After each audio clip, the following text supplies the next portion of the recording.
There is a town in America that does not appear on any official map. It has a nuclear power plant with cracked cooling towers, a harbor nobody sails out of, a tire fire that has been burning for so long the smoke is simply part of the skyline now. It has mountains nearby and an ocean somehow nearby as well, a gorge deep enough to swallow a school bus, and a quickie mart that has been open every single day since 1989. The children there do not grow up. The parents do not age. The disasters that level the place are forgotten by the following week. And nobody, not the mayor, not the police chief, not the local news anchor, not a single resident staring up at those cooling towers ever stops long enough to ask why nothing changes. The town is called Springfield, and tonight we are going to spend a long, quiet, unhurried evening inside it. This is not a countdown video. This is not a rapid-fire list. What you are about to hear is more like a guided tour through the strangest corners of the longest-running animated series in the history of American television. A slow walk through the questions that have never been answered, the storylines that were introduced and buried, the fan theories so internally consistent that the show's own writers have felt compelled to respond to them. We are going to take our time with all of it. There is no rush here. The couch is comfortable. Springfield is not going anywhere, because that is, in its way, the entire point. The Simpsons has been on the air since the 17th of December, 1989. At the time of this recording, it has produced over 788 episodes across 36 seasons, making it the longest-running American animated series, the longest-running American sitcom, and the longest-running scripted primetime show in the history of television. No other fictional family has spent more time in the American living room. No other show has generated more academic papers, fan theories, cultural references, and genuine philosophical debate about what it all means. And yet, for a show that has been this thoroughly examined, this obsessively cataloged, this endlessly discussed, Springfield remains full of things that do not add up. Not minor things, not small continuity errors, the kind you'd wave away on any other program. Deep structural mysteries. Questions baked into the architecture of the show so thoroughly that answering them would require reconsidering almost everything you think you know about what The Simpsons actually is. Tonight we are going to sit with those questions.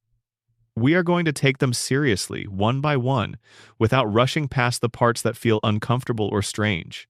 And by the time we are done, whether you are still awake or drifting somewhere between Springfield and sleep, the show is going to look a little different to you. A little stranger.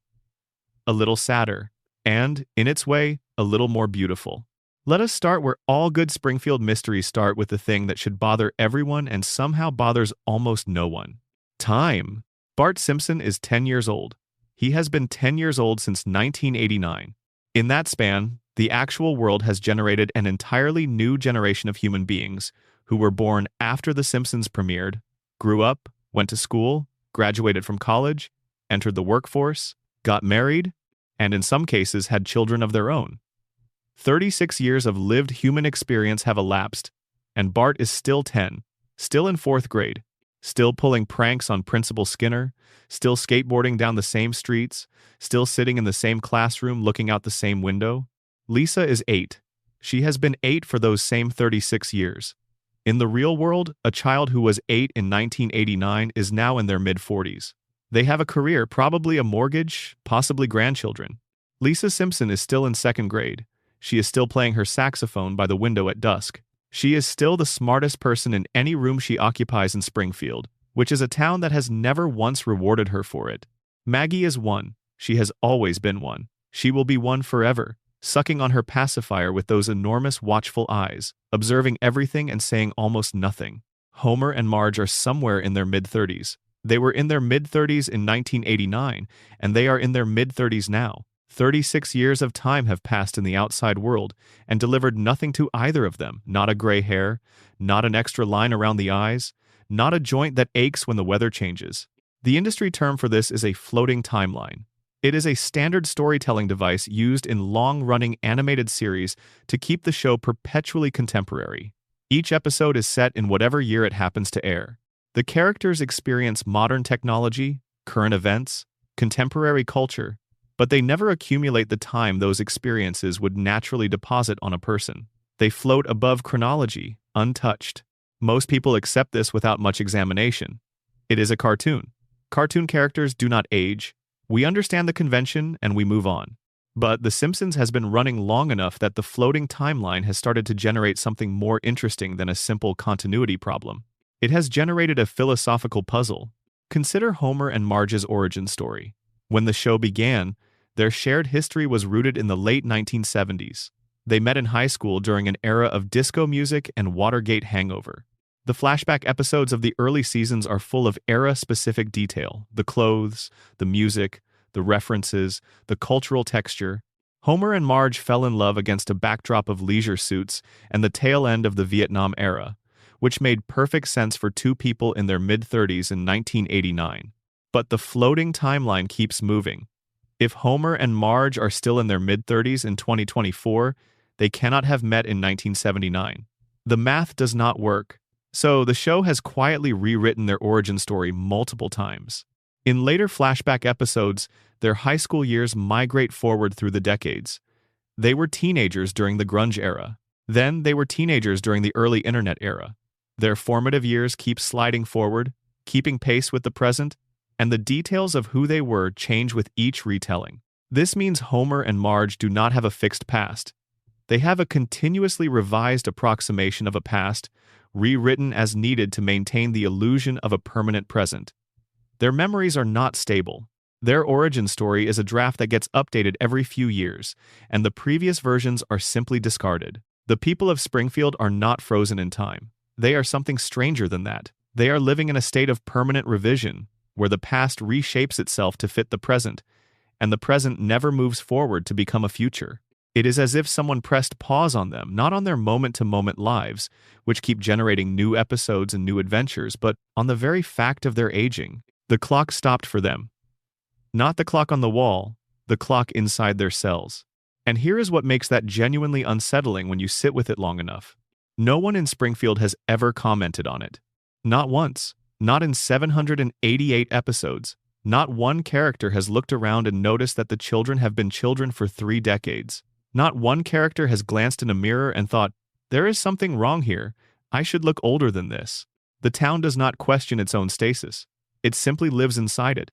Episode after episode, disaster after disaster, reset after reset, as if the absence of time is the most natural thing in the world. Now, here is where the theories begin. Because there are essentially 4 major explanations that Simpsons fans have developed over the years for why Springfield exists the way it does, why nobody ages, why catastrophes get forgotten, why the town keeps returning to baseline no matter what happens to it. The first theory says the answer is physical. There is something in Springfield's environment, something in the water, something in the air, something leaking from a very specific cracked cooling tower that has fundamentally altered the biology of everyone who lives there. The nuclear power plant is not just a background detail, it is the cause of everything. The second theory says the answer is psychological. Homer Simpson suffered a traumatic brain injury in 1993 and never recovered from it. Every episode that has aired since that date is a dream being generated by an unconscious mind in a hospital bed. Springfield does not exist in the real world.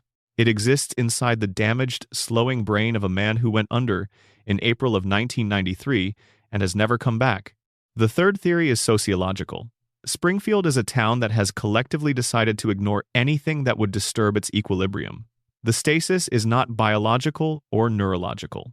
It is a choice made and remade by every resident every single day to not look too closely at the things that should frighten them. And the fourth theory, which grows from the first 3, is that these explanations are not mutually exclusive, that perhaps all of them are true simultaneously. That Springfield is the product of radiation and denial and one man's long dream and the collective weight of a community that has made forgetting its primary civic function. Tonight we are going to spend time with each of these ideas. We are going to explore them slowly, in the kind of detail they deserve, pulling out the canonical evidence and holding it up to the light. We are going to follow the threads wherever they lead, even into the places the show itself seems reluctant to go. And through all of it, the hum of Springfield will be in the background, the distant sound of the power plant, the faint music of Lisa's saxophone drifting out of an open window, Homer's car pulling into the driveway at the end of another impossible day.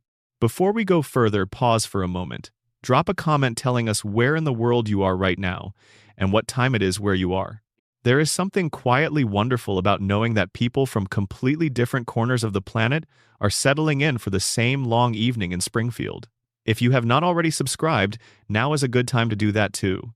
We have a long night ahead of us, and you will not want to miss where this goes. Now, let us talk about what the town is built on.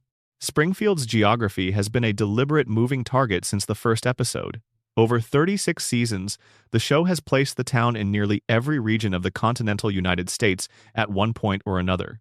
It has mountains accessible within a short drive. It has ocean access. It has desert and farmland and dense forest. The state abbreviation shown on screen at various times has included references that point toward states as far apart as Oregon and Kentucky. In one episode, Springfield borders Ohio, Nevada, Maine, and Kentucky simultaneously, which is geographically impossible unless the town somehow exists in 4 places at once. Matt Groening, the show's creator, has acknowledged that he named Springfield after Springfield, Oregon, partly because it is one of the most common city names in America. There are Springfields in at least 35 states, and partly because that deliberate ambiguity serves the show's purpose. Springfield is supposed to feel familiar to every American viewer regardless of their actual location. It is supposed to be everywhere. But there is a difference between being twig everywhere and refusing to be anywhere specific. Springfield does not just embrace geographic ambiguity, it actively generates contradictions that prevent any definitive answer from taking hold. Every time a clue surfaces that seems to narrow the location down, another clue appears in a subsequent episode that cancels it out. The show does not forget to be consistent about this.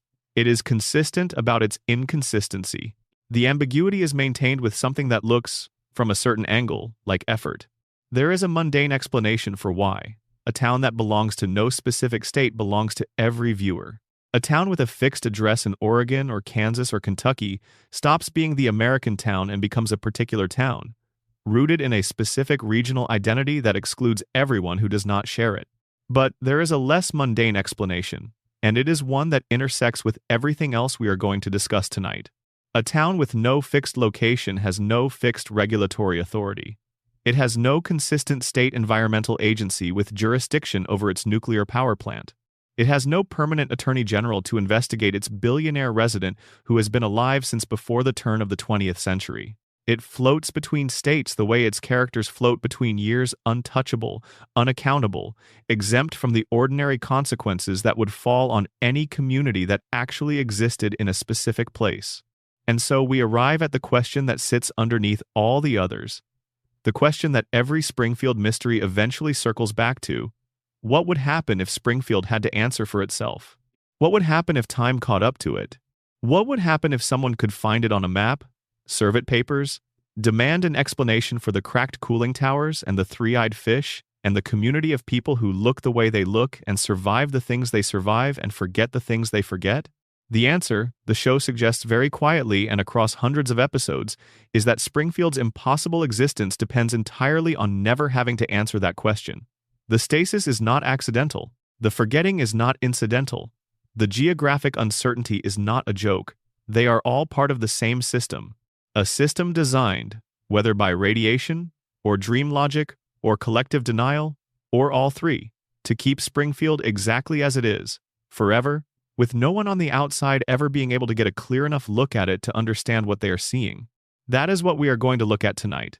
Not just the mysteries in isolation, but the system that produces them, the machinery of Springfield's impossibility. We will start with the thing that powers everything literally and figuratively, the nuclear plant. Because if there is a single answer to the question of why Springfield is the way it is, it begins there, in the shadow of those cracked cooling towers, in the slow, invisible leak that has been poisoning the water supply and the air and the biology of every living thing in that valley for longer than most of the characters can remember. The plant has been there since before the show began. It is as much a part of Springfield's skyline as the church or the school or the tire fire. It provides the town's electricity. It employs a significant portion of its workforce. Its owner is the most powerful person in the zip code and possibly in the state, whichever state Springfield happens to be in at any given moment. And from the very first season, the show has been telling you that it is killing everyone inside it. Not metaphorically, not as a punchline, as a matter of quiet, consistent, carefully documented fact. The Simpsons has been building a case against the Springfield nuclear plant for 36 years, and the case is overwhelming. What makes it strange is that everyone inside the show and, for a long time, everyone watching the show has kept treating it as a background detail. The next section is where we start to look at it directly, and once you see it, it does not look like a background detail anymore. It looks like the whole story. Rest easy now. We are just getting started. Springfield has been waiting for us, and it is not going anywhere.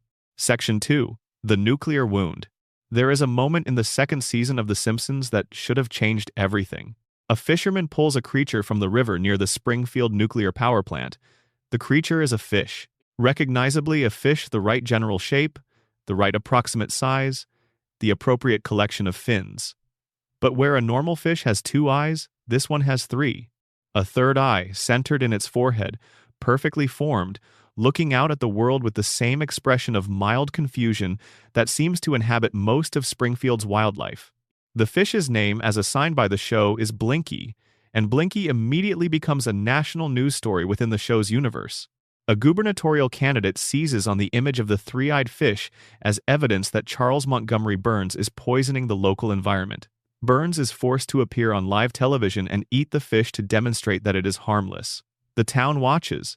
The town reacts with the appropriate mixture of disgust and entertainment. The candidate loses the election anyway, because Burns has more money and more influence than any political challenger can overcome. And then the show moves on. Blinky is referenced occasionally in later episodes, usually as a piece of Springfield iconography, the same way the tire fire is Springfield iconography, or the monorail, or the giant donut on top of the Lard Lad statue. Blinky has become a mascot of sorts, a lovable mutation, a souvenir from the early seasons. But here is what the show never does in the aftermath of Blinky. It never has a single character ask the obvious follow-up question. If the fish in the river near the power plant have developed a third eye, what is happening to the people drinking water from that same river? The question hangs in the air of Springfield for 36 years, unanswered, unasked, as if it simply does not occur to anyone to make the connection. Fish downstream from a nuclear facility develop visible mutations. Human residents of the same town display characteristics that deviate from normal human biology in ways that are visible, documented, and consistent across the entire population. Nobody draws the line between those two observations. That willful failure to connect the dots is, the theory goes, itself evidence of what the plant has done to the population. But we will get to that. First, let us look at what the plant actually is. The Springfield Nuclear Power Plant is a 2-unit pressurized water reactor facility. It is the primary source of electrical power for the entire town and a significant portion of the surrounding region. It is owned and operated by Charles Montgomery Burns, who is by every available metric the wealthiest and most powerful individual in Springfield's history.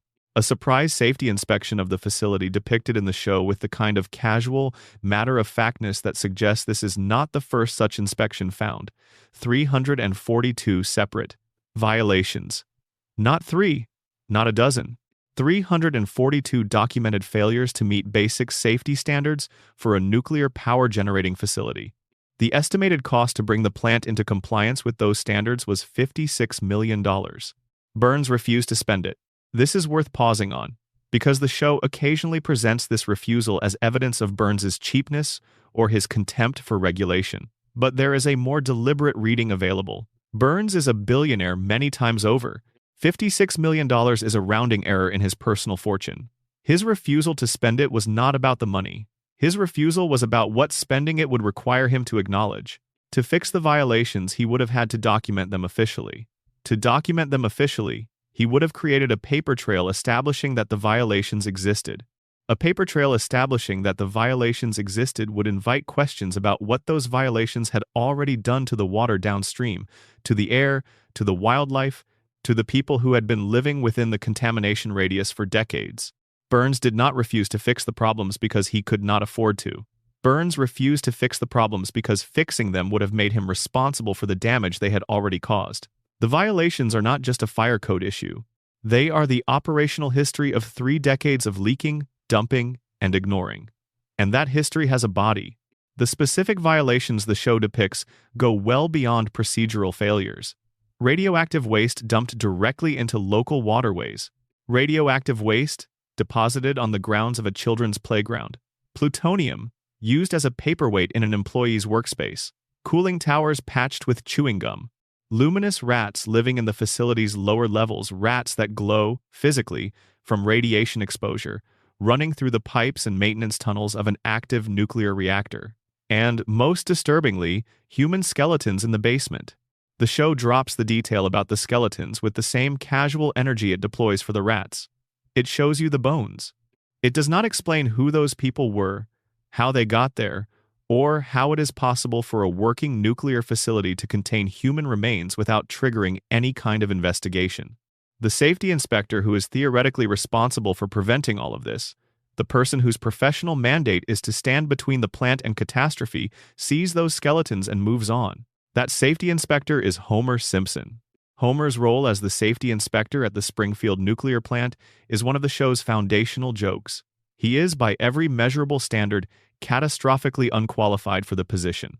The show's own creator has described Homer as having an IQ of 55.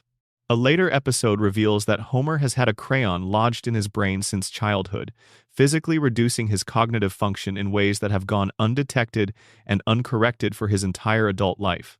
He sleeps at his workstation. He has eaten donuts during meltdown warnings.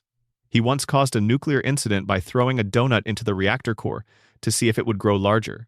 He has held this position for over 3 decades. This is not played as a tragedy exactly. It is played as a joke, as Homer's entire employment history tends to be. But under the radiation theory, it stops being funny and starts being structural. Homer Simpson is not the safety inspector at the Springfield nuclear plant by accident. He is the safety inspector there by design. The show provides canonical evidence for this reading. In one storyline, German investors purchase the plant from Burns and immediately fire Homer. The new owners bring in their own staff, begin a proper assessment of the facility's condition, and nearly go bankrupt from the estimated cost of remediation alone. The violations are so extensive, the infrastructure so thoroughly compromised, that anyone conducting a genuine safety review would be forced to shut the plant down. Burns repurchases the facility and rehires Homer on the same day. A competent safety inspector would end the plant's operation within weeks. Homer's function is not to maintain safety. Homer's function is to maintain the appearance of having a safety inspector while ensuring that no actual safety inspections occur. His presence in that role is not incompetence on Burns's part. It is the whole point. And now the mutations. Look at Homer Simpson. Really look at him, with the radiation theory in mind, and consider what the show is showing you. Homer has a skull shape that does not correspond to any recognizable human anatomy. His eyes bulge from a face that seems to have been assembled from the right components but in slightly wrong proportions.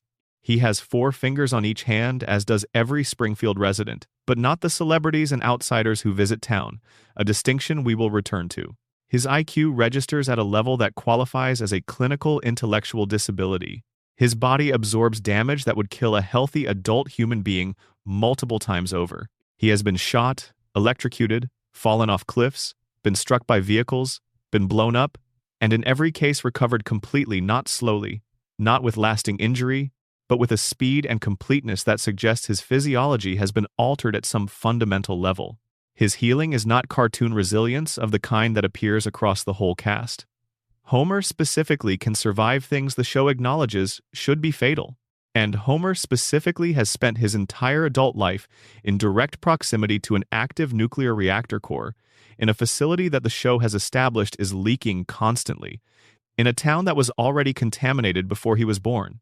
Marge presents similarly, the same bulging eyes, the same 4 fingers, hair that defies the laws of physics and gravity in a tower she has maintained in the same exact shape for 36 years.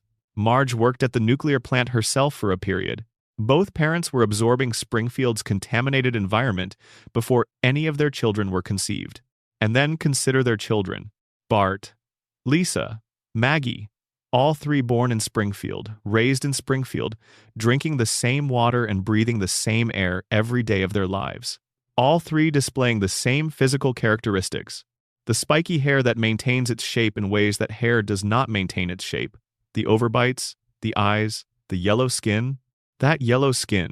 Every resident of Springfield is yellow. This is the most visible, most consistent, most constant physical feature of the entire town's population. not a shade of yellow associated with any human skin tone in any known population on Earth.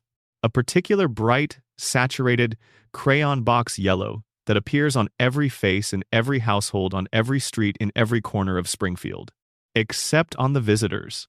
This is the detail that makes the radiation theory feel less like a fan theory and more like something the show has been hiding in plain sight since the beginning. When celebrities appear in Springfield, and they appear frequently, especially in later seasons, they are drawn differently. Their proportions are more naturalistic, their eyes sit more normally in their faces, their hands sometimes have 5 fingers.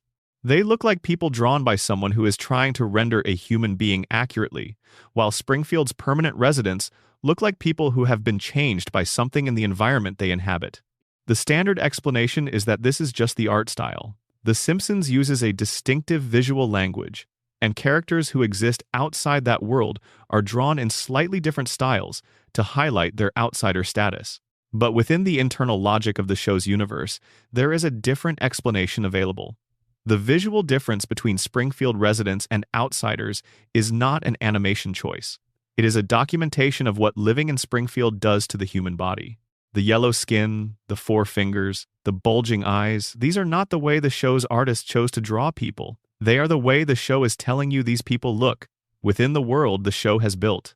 And outsiders don't look that way because outsiders haven't lived inside the contamination zone. Blinky got a third eye from the radiation. Springfield's residents got something more subtle, more distributed, more comprehensively wrong.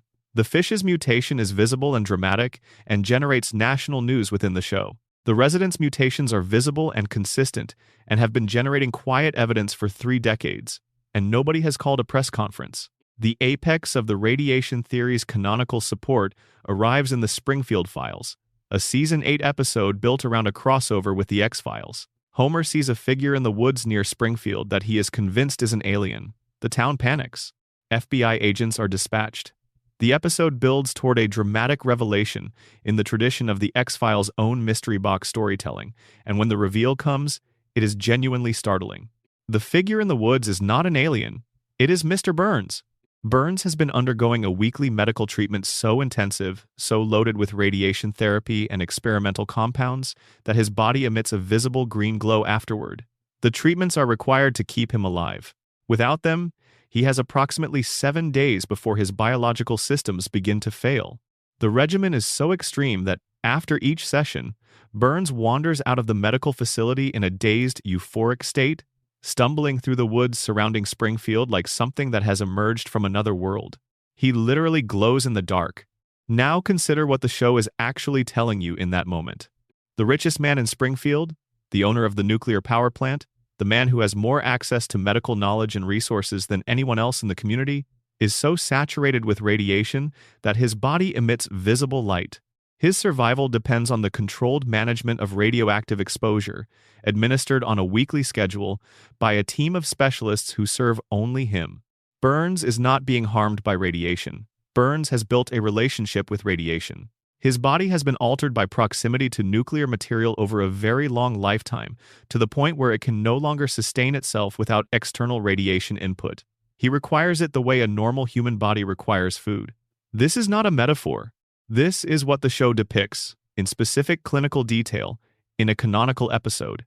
And the people of Springfield see this glowing figure wandering through the forest, and their first instinct is alien. Not radiation. Not the power plant dominating their skyline. They look at a man who has been made strange by the exact same force that has been making them strange for decades, and they reach for the furthest possible explanation. That gap between what should be obvious and what the town actually concludes is itself evidence for the radiation theory. Because one of the documented effects of chronic low-level radiation exposure in real-world medicine is cognitive impairment, difficulty with executive function, reduced capacity for causal reasoning, a weakened ability to connect effects to their causes, to trace symptoms back to their sources. In other words, the same contamination that altered the physical biology of Springfield's population may also have compromised the neurological infrastructure that would allow them to figure out what happened to them. The plant didn't just change how they look, it changed how they think. Burns understands this. The show makes it clear across multiple episodes that Burns is not a passive beneficiary of the population's cognitive decline. He is an active architect of it. He funds private medical research that keeps him specifically alive and functional, while the people around him slowly deteriorate. He employs the most incompetent possible safety inspector to ensure the violations continue undisturbed. He has the wealth and the infrastructure and the explicit pharmaceutical capability to synthesize the treatments that maintain his own cognitive acuity, while the people he employs drink the water he is poisoning and breathe the air. His cracked cooling towers are contaminating. Burns knows what radiation does to biological systems. He knows because radiation is keeping him alive. And he knows what his plant is doing to Springfield because Springfield, in the most clinical possible sense, is his laboratory. The Simpsons movie provides what may be the most direct confirmation the radiation theory ever receives. The Environmental Protection Agency, a real federal agency operating within the show's narrative universe, determines that Springfield's environmental contamination has reached a crisis point. The solution the agency implements is the physical sealing of the entire town under a glass dome to prevent Springfield's pollution from spreading to the surrounding region. Let that settle. The United States government, within the show's own continuity, looks at Springfield and concludes that the entire town, every resident, every building, every square foot of its water table and topsoil and air is so fundamentally contaminated that the only available response is permanent physical containment. Springfield is not just a polluted town in the Simpsons movie. Springfield is classified as an environmental hazard by the federal government of the show's universe. The dome goes up while the town's residents are still inside it. Every person who has spent their life drinking that water and breathing that air stays sealed within the containment zone when the lid comes down. And when the dome is eventually removed, the town goes back to normal. Nobody moves away. Nobody demands an independent assessment of their health. Nobody asks what the federal government's containment decision implies about what the water and air have been doing to them for the past several decades. They go home. They go back to work. The plant keeps running. There is one more piece of canonical evidence for the radiation theory, and it is buried in a season 12 episode that tends to be remembered mostly as a comedy. Homer Without the Crayon is an episode that explores what happens when the foreign object in Homer's skull, a crayon, lodged there since childhood, is surgically removed. With the crayon gone, Homer's IQ rises dramatically. He becomes articulate, perceptive, capable of complex reasoning. He understands the world around him with a clarity that he has never experienced before. And it makes him miserable. He sees Springfield clearly for the first time, and what he sees is unbearable. He sees his job for what it actually is. He sees his life for what it actually is. He sees the systems operating around him with a comprehension he previously lacked, and the comprehension is worse than the ignorance was. By the end of the episode, Homer chooses to have the crayon reinserted. He chooses, deliberately and knowingly, to have his intelligence reduced. He chooses the fog. The show frames this as a touching moment about the nature of happiness ignorance as a form of bliss, the suggestion that understanding everything is not always the gift it seems. And on that level, it works beautifully. But there is another reading underneath it. Homer chose stupidity because stupidity is survival in Springfield. An intelligent Homer in Springfield is an isolated Homer, a miserable Homer, a Homer who can see the walls of his cage. A Homer with a crayon in his brain is a Homer who can function, who can go to work and come home and strangle his son and eat his donuts and feel, in the specific limited way available to him, something like contentment. The radiation theory would say that Homer's choice is not really a choice. It is an adaptation. It is what all of Springfield has done, in one form or another, the collective decision to not look too closely, to not follow the line of reasoning that goes from cracked cooling tower to three-eyed fish to yellow skin to impaired cognition to the simple devastating question, what is this place doing to us? The crayon in Homer's brain is the most literal expression of the thing the radiation has done to everyone in Springfield. Homer just has a physical object to point to. Everyone else has the same result through a less dramatic mechanism. And who put the crayon there? The show never says. Homer went through his entire childhood, his entire adolescence, and his entire adult life visiting Springfield doctors and receiving medical care from Springfield professionals, and not one of them found a foreign object in his skull. Either every physician in Springfield is operating at a level of incompetence that strains credibility even by the show's own comic logic, or something else is happening. Someone knew. Someone looked at the X-ray and saw the crayon and did not remove it. If Burns's influence extends into the medical infrastructure of the town he essentially owns, if the doctors who treat Springfield's residents are operating under the same economic pressures that keep everyone else in line, then Homer's crayon is not just a metaphor. It is a policy. Keep them dumb, keep them compliant, keep them from figuring out why their fish have 3 eyes and their children have 4 fingers. The nuclear power plant is the cause, the radiation theory argues, of essentially everything that is wrong with Springfield. The floating timeline, the impossibility of aging, the cognitive fog that prevents any real investigation, all of it traces back to the same cracked infrastructure, the same leaking waste, the same invisible contamination that Burns has spent decades actively maintaining while protecting himself from its effects. Springfield is not a quirky, animated town. Under this theory, it is a contamination zone dressed up as a sitcom set, and the people living inside it are not eccentric characters. They are symptomatic ones. The plant keeps running, the water keeps flowing, and down in Sector 7G, Homer Simpson is asleep at his workstation, dreaming of something simpler.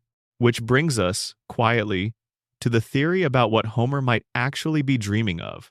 The next thing you need to know about Springfield happened on the 1st of April 1993, and it changed everything that came after. Section 3, The Sleeping Man. April Fool's Day, 1993. The 18th episode of The Simpsons' 4th season aired on that date, and its premise was deceptively simple.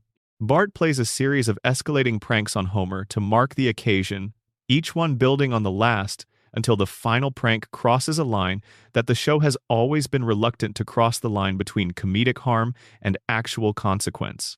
Bart takes one of Homer's cans of Duff beer to an auto body shop and places it inside an industrial paint shaker. He shakes it for the maximum possible duration, transforms the pressurized can into something approaching a small explosive device, and then returns it to the refrigerator to wait. Homer finds the can. Homer opens the can. The explosion sends him to the hospital. The episode is called So It's Come to This, a Simpsons clip show. It is, as the title suggests, largely a vehicle for revisiting moments from the show's first 3.5 seasons, a clip show, a format the show would deploy a handful of times over the years. But nestled inside that familiar frame is a moment that the fan theory community has come to treat as one of the most significant events in the entire series.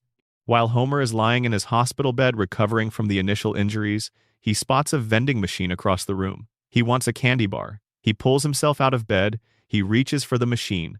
The machine tips, falls, and lands on Homer, crushing him. Homer Simpson flatlines. He enters a coma.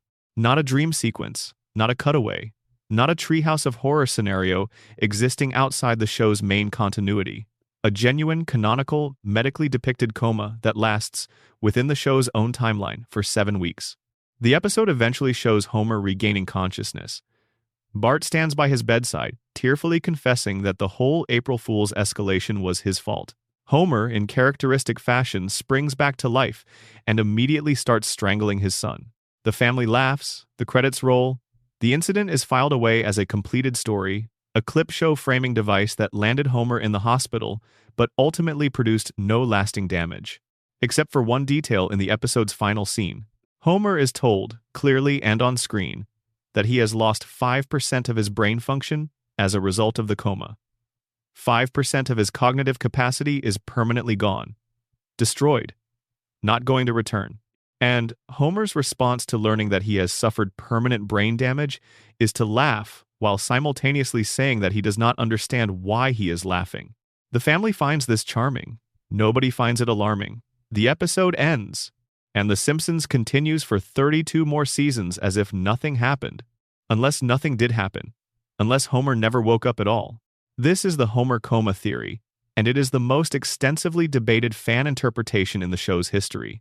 In its original form, it appeared on a Reddit forum and proposed something that sounds, on first encounter, like an overreach, but which accumulates evidence so quickly and so persuasively that it becomes difficult to dismiss. The theory is this: Homer Simpson did not wake up from his coma in April 1993.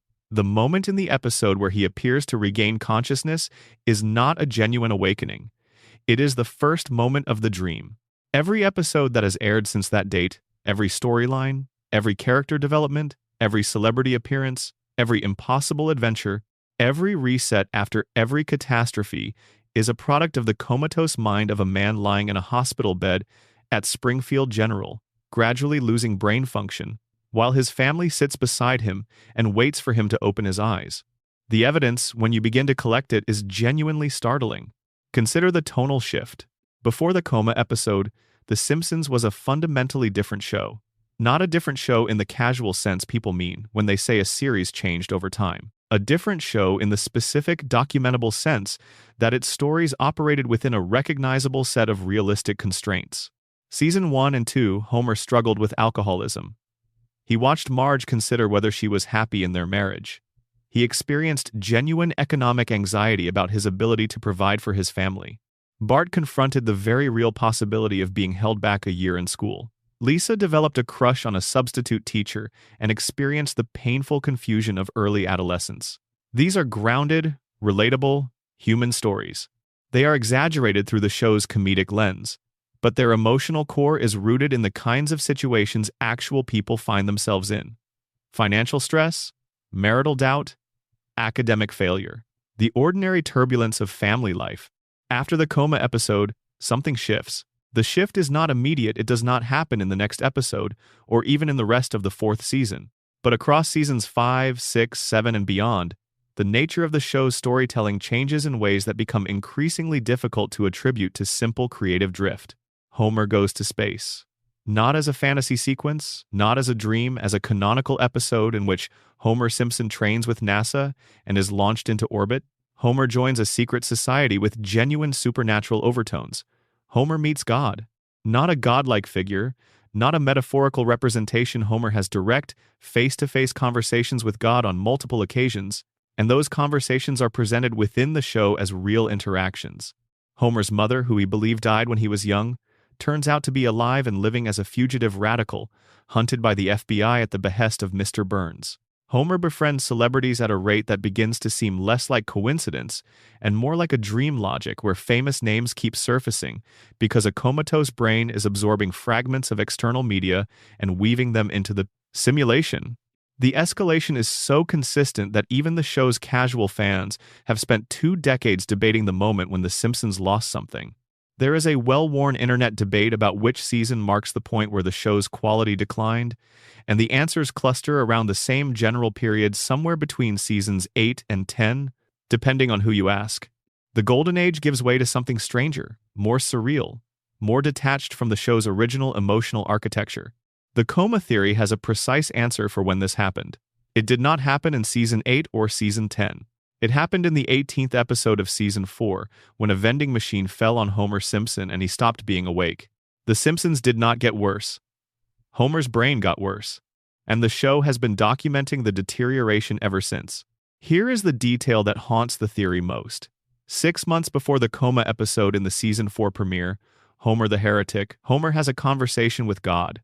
A direct, face-to-face conversation depicted on screen as a genuine supernatural encounter in which God tells Homer that Homer will eventually learn the meaning of life. But not yet. God tells Homer his time is coming. Not immediately, but soon. 6 months later, Homer is in a coma. The timeline matches precisely. God told Homer in September 1992 that his time was nearly up, and in April 1993, Homer's conscious life ended. What the show presents as a quirky theological comedy, Homer lounging in bed on Sunday instead of going to church and receiving a personal visit from God as a result, reads differently under the coma theory. It reads as a prophecy. God was telling Homer that the life he was living was approaching its end, and that everything which followed would be the experience of a mind no longer tethered to the waking world. Homer's time came, and all the episodes since are what it looks like. The aging problem, the core mystery of the floating timeline, the thing that animates so many competing theories, receives its most elegantly simple explanation from the coma reading.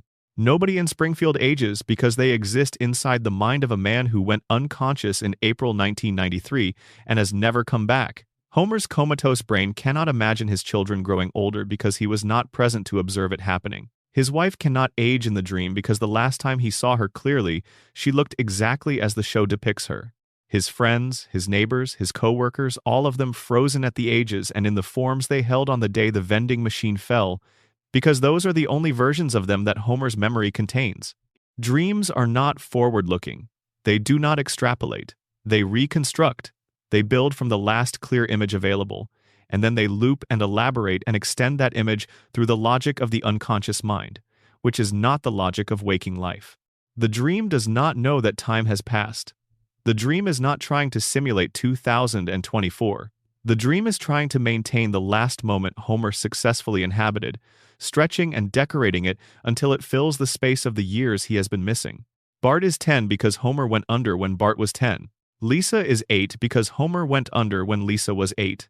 Maggie is still 1 because Homer's sleeping brain cannot advance her age without the experiential input that would come from actually watching her grow, and that input stopped arriving in April 1993. The celebrities who flood the later seasons of the show are, in the coma, reading fragments of external stimuli bleeding through from the hospital room. Homer is lying in a bed in Springfield General. There is a television somewhere in the room. There are nurses and doctors and visitors talking around him, carrying the ambient cultural noise of the outside world into the space where he floats. His brain receives those fragments, names, voices, references, and incorporates them into the dream, the only way it knows how, by placing them in Springfield. Every famous face that wanders through the show's later seasons is a signal Homer picked up through the fog and translated into a guest appearance. The increasing surrealism of the later seasons, the plots that feel more like fever dreams than situation comedy, the willingness to abandon any pretense of realistic consequence, the sense that the rules of the show's world are becoming progressively less fixed, is the documentation of a brain slowly losing resolution. The early seasons of the dream are sharp and grounded because Homer's brain, in the early stages of the coma, still has enough coherence to generate detailed, realistic simulations. As the years pass, as the brain sustains more damage, as more of that 5% becomes 10% and then more, the simulation becomes less stable. The plots become wilder. The logic becomes more fluid. The connections between episodes become harder to maintain. The show did not run out of good ideas. Homer's brain ran out of structural integrity. And here is the part of the theory that is difficult to leave behind once you have encountered it. If the coma theory is true, what is The Simpsons actually about? Not as a television program, but as a story, as the thing it would be if the theory were literally correct. It would be about a man who loved his family. That is all, just that. A man who, in the moment he lost consciousness, was carrying inside him such a specific and uncomplicated love for his wife and his children that his dying brain spent the next several decades reconstructing them. Not perfectly, the brain does not have the materials for perfection, but faithfully. Bart is still mischievous because Homer loved Bart's mischief. Lisa is still playing her saxophone because Homer loved to hear her play. Marge is still patient and present and blue-haired, and improbably devoted to a man who constantly falls short of what she deserves, because that is who Homer's memory of Marge has always been.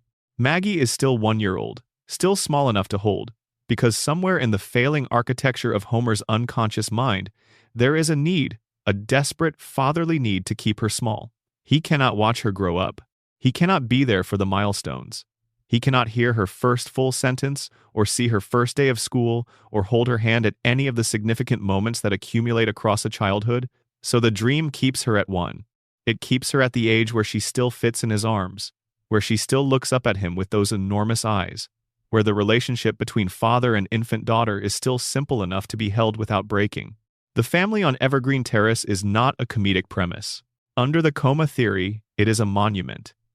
It is what a man built when the only building material he had left was memory and love and the diminishing energy of a mind fighting to stay in the world. Every reset is Homer refusing to let the story end. Every episode where something catastrophic happens and the family survives and the world returns to normal by the following week, that is not lazy writing. That is a father's refusal to imagine his family destroyed. The dream cannot let them die because Homer cannot imagine a Springfield without them. The reset button is not a storytelling convenience. It is a cardiac monitor refusing to flatline. The show itself has engaged with this theory. In its 34th season, an episode called Lisa the Boy Scout contained what was promoted as a deleted scene, a deliberately leaked piece of footage in which Homer wakes from a long coma and discovers that everything since season 4 has been a dream. The moment exists, fully animated, fully voiced, apparently confirmatory. And then the show revealed it was a hoax, a fake scene planted by hackers, not real, just a joke. The writers denied the theory, wrapped the denial inside a scene that depicted the theory's conclusion, and then laughed at the audience for being taken in. But the writers made that scene, they animated it, they voiced it. They depicted Homer waking up, they showed the exact scenario the theory describes, and they deployed it in a way that required a meaningful amount of production effort. You do not animate a fake deleted scene that addresses a specific fan theory without engaging closely with that theory. The denial came wrapped in an acknowledgement that the theory is coherent enough to spoof. Al Jean, the executive producer, has stated publicly that the coma theory is not true. He did not, in that statement, explain why nobody ages. He did not explain the tonal shift after season 4. He did not explain what God meant when he told Homer his time was coming 6 months before Homer entered a coma. He said it was not true. The interviewer moved on. And the fans did not. Because the theory does something Al Jean's dismissal does not do. It makes the show make sense. All of it. In one unbroken, consistent, emotionally devastating reading. The floating timeline is Homer's frozen memory. The surreal later plots are a deteriorating brain's increasingly unstable simulations. The celebrities are ambient hospital noise. The resets are a dying man's refusal to let his family go. The inability of any character to grow or change or age is the signature limitation of a dream that cannot advance because the dreamer cannot advance. And if the theory is true, then the emotional core of The Simpsons, the thing the show has always insisted is its heart, is not comedy at all. It is grief. It is the specific, private grief of a man who can no longer be present for the people he loves most, expressed through 30 years of stories about them, imperfect, looping, increasingly strange stories, but stories saturated with love all the way to the bottom. Homer's coma is not a nightmare. It is the only thing he has. A house on Evergreen Terrace where the couch is always there and the beer is always cold and his children are always the ages he remembers them, and Marge is always waiting and the evening never ends. Where he can walk through the door at 5:30 and say, "Hi, honey, I'm home," and mean it, and have it be true, for as long as the dream holds. The theory does not ruin The Simpsons. Every episode it explains, it makes those episodes an act of love. A sleeping man dreaming of the family he cannot reach, building them from memory because memory is all he has left, and refusing to let the dream stop because stopping the dream means confronting whatever is waiting for him on the other side of consciousness. What is waiting there is a question the show will never answer. Because Homer is still asleep, and Springfield is still there, humming in the dark, kept alive by the dream of a man who loved his family more than he ever quite knew how to say. Expansion. A. Deeper into the nuclear wound. Inserted into Section 2, after the Simpsons movie discussion. There is a specific episode from Season 9 that the radiation theory touches only lightly in most fan discussions, but which deserves considerably more attention than it typically receives. The episode is called The Cartridge Family, and while its primary plot concerns Homer's acquisition of a handgun, it contains a throwaway moment that is easy to miss on first viewing and genuinely difficult to dismiss once you have noticed it. The moment is this. Homer, touring a gun show with the family, passes a vendor's table displaying a collection of items for sale. Among those items is a glowing green rod. The same shade of green that is associated with the nuclear plant's waste throughout the series. The rod is for sale at a gun show, displayed next to weapons, with no explanation offered for why radioactive material is available for consumer purchase at a public event. The show does not comment on this. Nobody in the episode reacts to the presence of what should be a dangerously radioactive object at a crowded public gathering. It is just there, in the background, one item among many, treated with the same casual indifference that Springfield applies to everything that should be alarming. The radiation theory would say this is not a continuity error. It is a documentation of how thoroughly the plant's waste has permeated Springfield's economy and daily life. The waste is not just in the water. It is in circulation. It is being traded at public events. It has become a commodity, something with enough mundane commercial utility in Springfield's specific economic ecosystem that it can be sold at a gun show between folding tables of ammunition and tactical gear. Nobody questions this because in Springfield, radioactive material has been normal for so long that it no longer registers as abnormal. The same process of normalization that allows a three-eyed fish to become a mascot rather than a public health crisis has operated on the presence of radioactive material in Springfield's commercial life. It has been there long enough to become furniture. And consider what that tells you about the timeline. If radioactive waste from the plant has been in circulation in Springfield's economy long enough to be unremarkable at a casual commercial event, the contamination has not been happening over weeks or months. It has been happening over decades, generations. The people who are selling that green rod at the gun show almost certainly did not acquire it recently. It has been sitting somewhere, passing through hands, being traded and stored and moved around long enough to lose its novelty. This is not an acute event. Springfield is not dealing with a recent spill or a new contamination source. Springfield is dealing with the accumulated legacy of decades of operation at an incompetent and deliberately unremediated facility. The contamination is old. It is deep. It is in the soil and the water and the local economy and the biological baseline of every living thing that has spent meaningful time in the area. And the people living inside it have had long enough to stop noticing. There is another piece of canonical evidence for the radiation theory that tends to be underweighted in fan discussions: the show's treatment of Springfield's plant workers as a population. Homer is the most visible plant employee, but he is not the only one.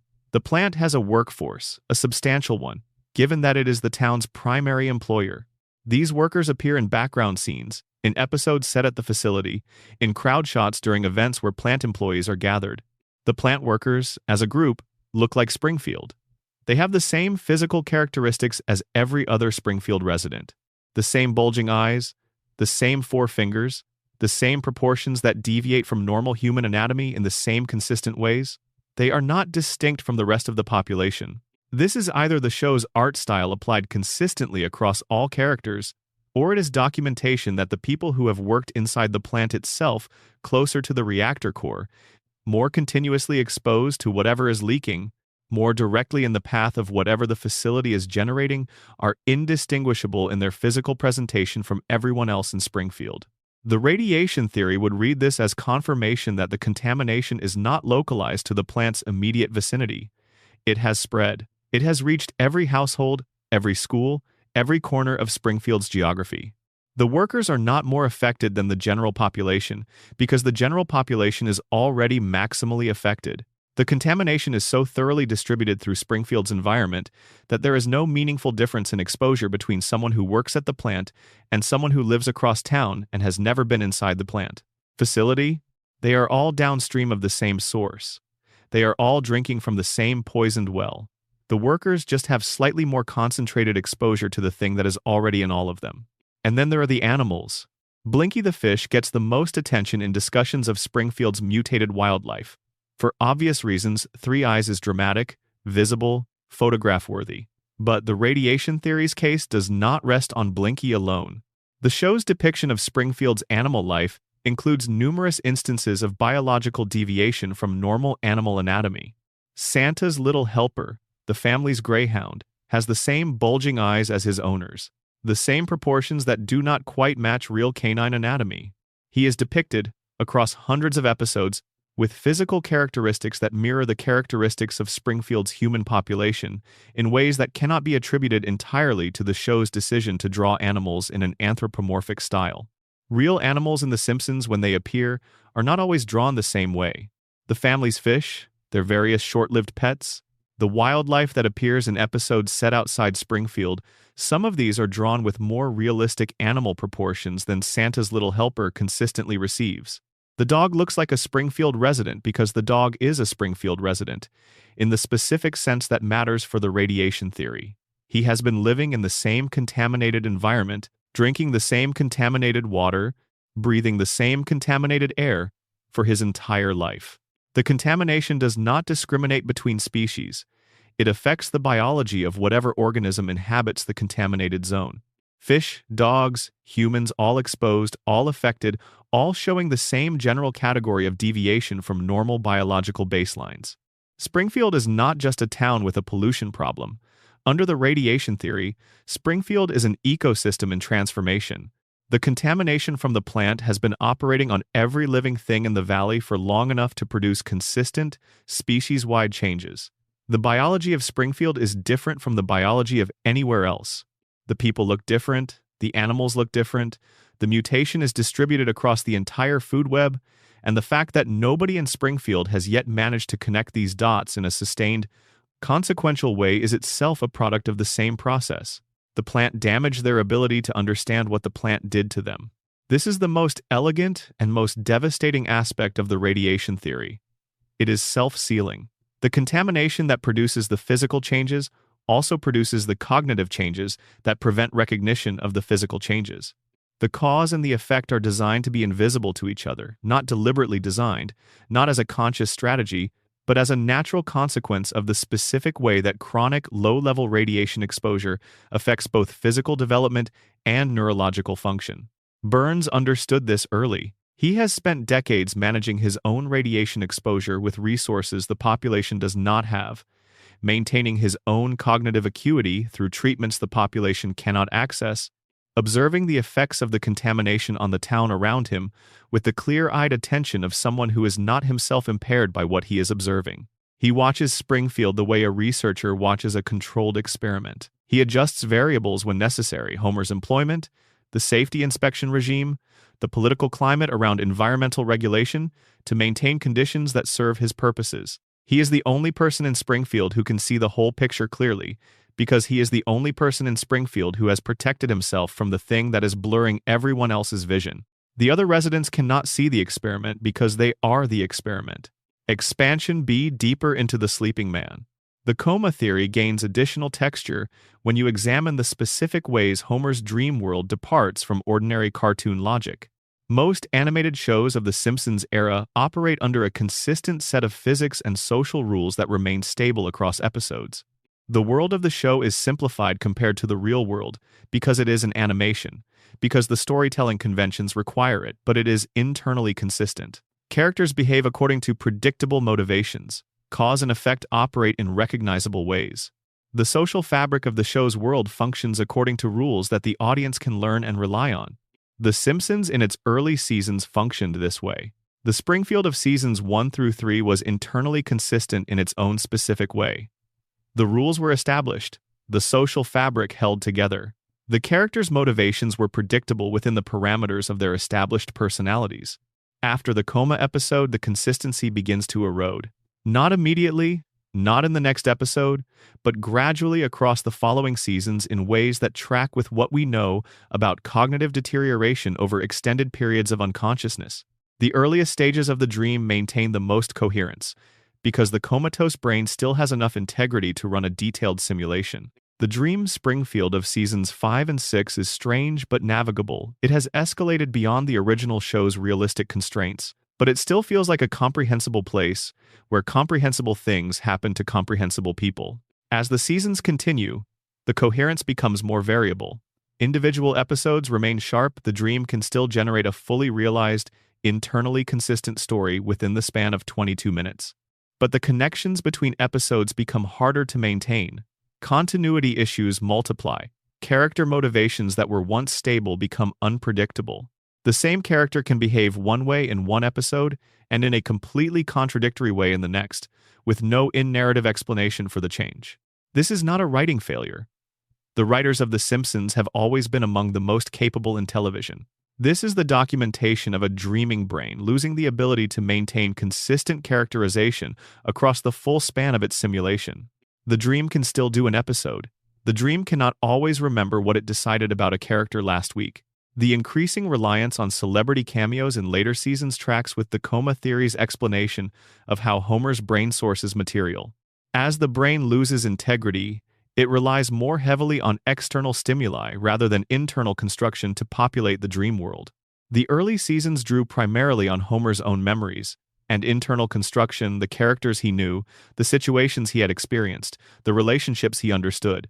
The later seasons increasingly fill Springfield with famous names and faces that have no organic connection to Homer's prior experience. These are signals the brain is receiving from the hospital environment, voices from televisions, names from conversations happening at the bedside, references from a world that has continued generating culture while Homer has been unconscious.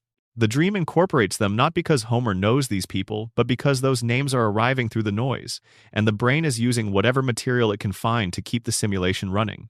The simulation has become less self-sustaining and more dependent on environmental input, which is precisely what you would expect from a brain that has been running for decades without the normal maintenance of consciousness. There is a visual dimension to this theory that tends to get less discussion than it deserves. In The Simpsons' earlier seasons, the animation had a specific texture, rougher, less polished, with more visual variation in character design from scene to scene. Characters' faces were less standardized. The drawings had a handmade quality that the later seasons increasingly refined away. The coma theory would read this transition differently from the standard explanation, which attributes it simply to improvements in animation technology and production budget. Under the coma reading, the visual evolution of the show tracks with the dream becoming more stable and internally self-consistent, even as its narrative content becomes more erratic. The dreaming brain, unable to maintain consistent storylines across episodes, compensates by making the visual world of the dream more stable and uniform. The faces become more standardized because the dream is trying to hold on to the people it knows, creating a more rigid, more consistent visual template for each character to prevent them from shifting and changing in ways the deteriorating brain cannot track. The dream tightens its visual grip as its narrative grip loosens. It makes the characters look more reliably like themselves because it is becoming less able to make them act reliably like themselves. This reading is speculative in a way that some of the other coma theory evidence is not, but it is consistent with the broader framework, and it adds a dimension to the show's production history that would otherwise be unremarkable. The most haunting aspect of the coma theory is the one that tends to be mentioned last in discussions of it: what happens at the end of every episode. Every episode of The Simpsons, regardless of how extreme or consequential its events have been, returns to baseline by the closing credits. Disasters are forgotten. Catastrophes are undone. Relationship changes that should be permanent dissolve between episodes. The show resets every time. This has been the subject of critical discussion for decades, the argument that the reset is a storytelling limitation, an inability or unwillingness to let the show's events have lasting impact, a failure of narrative ambition. The show gets compared unfavorably to serialized dramas that accumulate consequence and allow their characters to change. But under the coma theory, the reset is not a limitation. The reset is Homer. Every time an episode ends, the dream resets because Homer's brain is resetting. The deep structures of what Homer holds about his family, the specific, essential things he carries at the core of who they are to him, cannot be altered permanently by a single dream episode. Homer knows that Marge loves him, that Bart is his mischievous boy, that Lisa plays her saxophone, that Maggie is small and watchful in his. These are the fixed points. The episodes are variations, the dream playing with the details, exploring scenarios, running simulations, but the fundamentals reassert themselves between episodes because Homer's love for his family is stronger than any scenario the dream generates. The reset is not the absence of consequence. The reset is the presence of love. Every time Springfield resets, every time the Simpsons come back to the couch in the next episode with everything returned to normal, it is Homer's heart refusing to let the essential things change. The people he loves are who they are.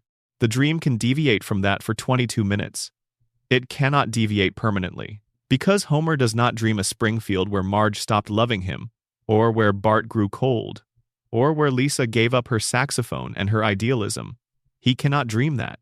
Those things are too important. They are too close to the center of what matters. The reset is Homer holding on. Every Sunday night across 36 years, the family goes back to the couch. The couch gag plays.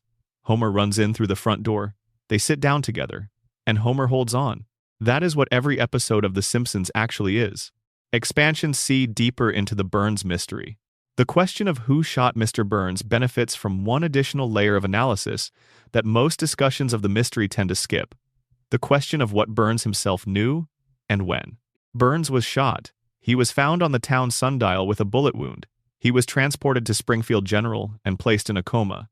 When he regained consciousness, the first thing he did was identify his shooter. This is presented as the resolution of the mystery. Burns woke up and told us who did it. The testimony of the victim closes the case. But consider what we know about Burns's physical and psychological state in the moments immediately preceding the shooting. He had just been through one of the most contentious public confrontations of his life, the town meeting, where the entire community had gathered specifically to direct their collective anger at him. He had been surrounded by people with weapons, people who had every reason to want him hurt. He had fired Smithers that very day. He had been under sustained social and physical pressure that would stress any person's cognition. And then he was shot. In the parking lot, in the dark, in the immediate aftermath of a town meeting charged with unusual emotional intensity. By the time Burns regained consciousness in the hospital, he had been through the physiological trauma of a gunshot wound, the cognitive impact of the associated blood loss, and the neurological effects of whatever treatment he received in the acute phase of his medical care. His weekly maintenance treatment, which normally keeps his biological systems in the precarious equilibrium that allows him to function, was presumably disrupted by the shooting and its aftermath. Burns's identification of Maggie came from a man who had just woken from a coma with a bullet wound, whose normal medical protocol had been disrupted, whose cognitive function was operating through a biological system already under extraordinary stress. This is not necessarily an argument that Burns was confused or mistaken. It is an argument that his testimony deserves the same scrutiny that any witness testimony deserves, especially testimony delivered under the specific physiological circumstances Burns was experiencing. And here is what that scrutiny reveals. Burns's account of events in the parking lot requires Maggie Simpson to have done something that the show itself establishes babies cannot reliably do. According to Burns, Maggie picked up his gun from the ground and it discharged. The question of whether this discharge was accidental, a gun going off when handled by an infant who does not understand what she is holding, or intentional, a deliberate trigger pull by an infant who, based on everything else we know about Maggie's cognitive capabilities, may well understand more than she appears to, is left open by the show. But the discharge itself requires Maggie to have had the motor control to interact meaningfully with a firearm. Burns describes her picking it up, the gun going off in a way that shot him specifically, rather than discharging harmlessly into the ground or ceiling, would require the barrel to have been oriented toward Burns when the discharge occurred. For an infant randomly picking up an object, the probability of a discharge occurring with the barrel oriented in a specific direction at a specific target is not zero, but it is also not high. If Maggie's involvement was genuinely accidental, a baby finding a gun and accidentally causing it to discharge, the probability that the discharge would hit Burns specifically is a function of basic physics and geometry, rather than intention. If Maggie's involvement was more deliberate, if the cognitive profile the rest of the show establishes about her applies retroactively to this moment, then the physics become less relevant, because deliberate aiming changes the calculation. The show wants to leave this ambiguous.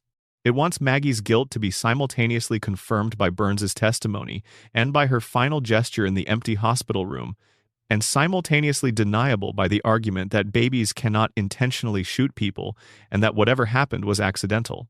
But the ambiguity only works if you accept Burns's account as reliable, delivered under reliable cognitive conditions, from a man with a clear and consistent track record of honest dealing with the people of Springfield.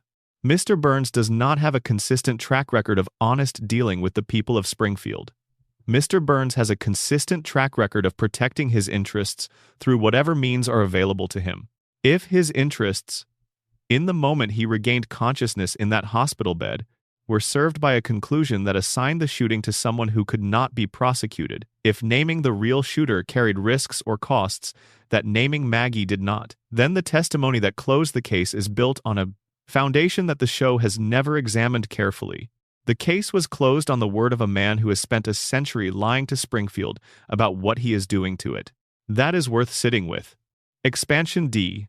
Deeper into Maggie.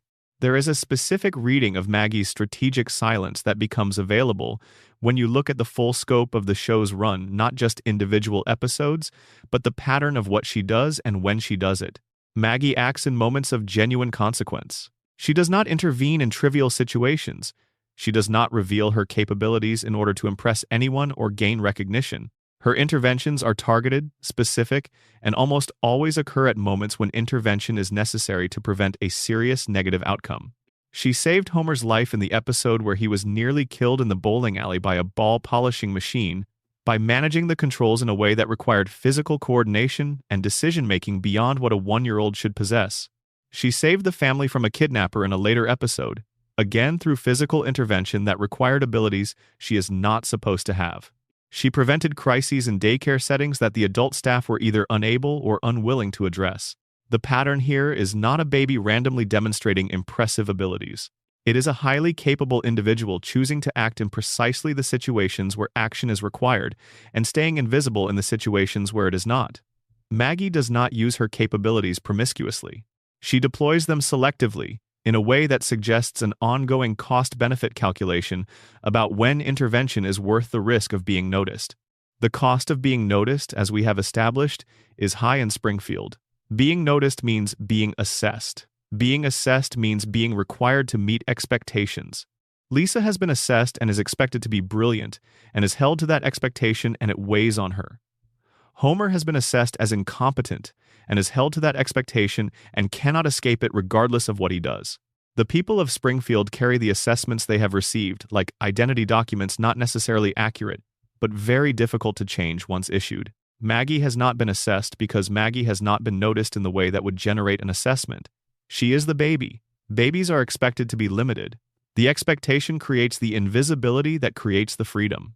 If Maggie were to reveal the full scope of her capabilities to speak fluently, to demonstrate the problem-solving abilities she has shown in situations where she thought no one was watching, to present the cognitive profile that the show's own testing apparatus suggests she possesses, the assessment she would receive would define her. And the definitions available in Springfield for highly intelligent, capable people are not particularly pleasant ones. Lisa is the highly intelligent, capable person in the Simpson family. Lisa's definition, which Springfield has applied with consistent pressure for 36 years, involves isolation, underestimation, the constant friction of being the person who can see the problem that everyone else refuses to acknowledge. Lisa fights this definition every day of her 8-year-old life and has never quite managed to escape it. Maggie watched this happen from the beginning. She watched her sister fight the definition and be hurt by it. She watched the cost of visibility accrue to Lisa across season after season of being the smartest, most isolated, most underappreciated person in a family of people who love her deeply and understand her almost not at all. Maggie made a different calculation. Visibility costs too much. The fight is not worth what it takes out of you. The armor of invisibility, the baby's armor of being assumed to be helpless, assumed to be limited, assumed to have nothing particularly interesting going on behind those enormous eyes, is worth maintaining indefinitely, because the alternative is what happened to Lisa. There is a painful dimension to this that the show gestures at without fully articulating. Maggie's silence is, in some sense, a grief response.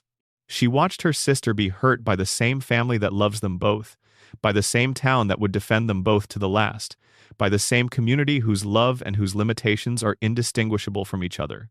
She absorbed the lesson of that watching, and the lesson is one that no one should have to learn, and certainly not as an infant, that the world as it is does not have adequate space for what she is. She made the world small enough to live in by making herself invisible inside it. That is not contentment. That is not strategic genius, though it functions as strategic genius. That is a very intelligent person having arrived, functions as the conclusion that being seen fully is more dangerous than it is worth. And she has been living inside that conclusion for 36 years. The hope that the show has never quite articulated but has consistently implied is that Maggie's silence is temporary, that whatever she is waiting for will eventually arrive, that when it does, she will speak not just the single word she has already spoken, but the full articulation of everything she has been holding behind the pacifier for 3.5 decades. What she says when that moment comes will tell us more about Springfield than anything else in the show's history. Because Maggie has been watching all of it, the radiation and the coma and the Burns conspiracy, and the collective denial, and the floating timeline, and the cracked cooling towers, and the three-eyed fish and Hans Molnemann dying and coming back and Lisa fighting and losing and fighting again and Homer sleeping at his workstation while the world he does not understand flows around him. She has been watching all of it, understanding all of it, saying nothing about any of it. When she finally speaks, the conversation is going to be very interesting. Expansion. Deeper into Mona's conspiracy. The details of what Burns was actually doing in that biological weapons laboratory deserve more attention than the show gives them in the episode. The show describes the facility as producing biological weapons. It mentions an antibiotic bomb as the activists' method of neutralizing the material stored there. It establishes that the facility was operational in 1969, and apparently unknown to the residents of Springfield, operating under whatever cover story Burns had arranged. Think about what this means in terms of the broader picture the show has painted of Burns's operations. In the 1960s, Burns was operating a biological weapons facility in Springfield. In later decades, he built and operated the nuclear power plant. The show has also depicted him having involvement in various other industrial and governmental activities over the course of his very long life. The pattern here is not that Burns is a wealthy man who built a power plant. The pattern is that Burns has spent over a century operating facilities in Springfield that expose the population to dangerous materials, biological agents in the 60s, nuclear radiation in the following decades, while protecting himself from the effects of those materials and using his wealth and connections to prevent the population from understanding what is happening to them. This is not a coincidence. It is a practice. It is the consistent application of a specific approach to the relationship between wealth and the community. It inhabits the community as resource, as substrate, as experimental ground, as a population whose health and cognitive function are acceptable collateral for the maintenance and growth of the enterprise. Burns does not care about Springfield. He uses Springfield. The distinction is not subtle. The show has made it explicit across dozens of episodes, but it is worth stating plainly because it is the foundational truth from which the entire conspiracy radiates. The biological weapons facility was not a one-time aberration from a man who was otherwise a responsible member of the Springfield community. It was an earlier expression of the same relationship. Burns has always been willing to operate dangerous facilities in proximity to the population without their knowledge or consent, because from Burns's perspective, the population's knowledge or consent is not a factor in his calculations. Mona understood this. She saw the facility for what it was, in a moment when most people around her were not seeing clearly or were choosing not to see, because seeing clearly in Springfield carries costs, as we have established. She assembled with others who shared her understanding. They acted. They were not perfect in their action. The moment of helping Burns, the moment of being recognized, is the human complication that transforms a successful sabotage into a life-destroying mistake. But the act itself was correct. The show supports this, gently. It does not frame Mona's activism as misguided or as overreach. It frames it as a genuine response to a genuine threat, executed with genuine moral commitment by people who understood what they were looking at and decided they could not look away without taking action. The tragedy is not that Mona was wrong. The tragedy is that she was right about what Burns was doing and still lost everything because of it. Burns's biological weapons facility was neutralized, but Burns himself was not. He went on to build the nuclear plant. He went on to continue operating in Springfield in the same fundamental mode, using the town and its resources and its population as material for his projects, without accountability, without transparency, without any mechanism by which the people affected could understand what was happening to them or seek redress. Mona won the battle and lost the war. And the war continued, in the form of the nuclear plant and the radioactive contamination and the 342 safety violations, for decades after she disappeared into the night and Homer grew up believing she was dead. The conspiracy that the Mona Simpson storyline reveals is not the conspiracy of a single event. It is the conspiracy of a consistent relationship between a powerful man and a community he treats as disposable. Every element of it connects to every other element. The biological weapons lab connects to the nuclear plant, connects to the cognitive damage, connects to Homer's inability to see what his employer has done to his family, connects to the deal between Abe and Burns, connects to Homer's permanent employment, connects to the continued operation of the facility with 342 violations, connects to the cracked cooling towers, connects to the three-eyed fish, connects to everything.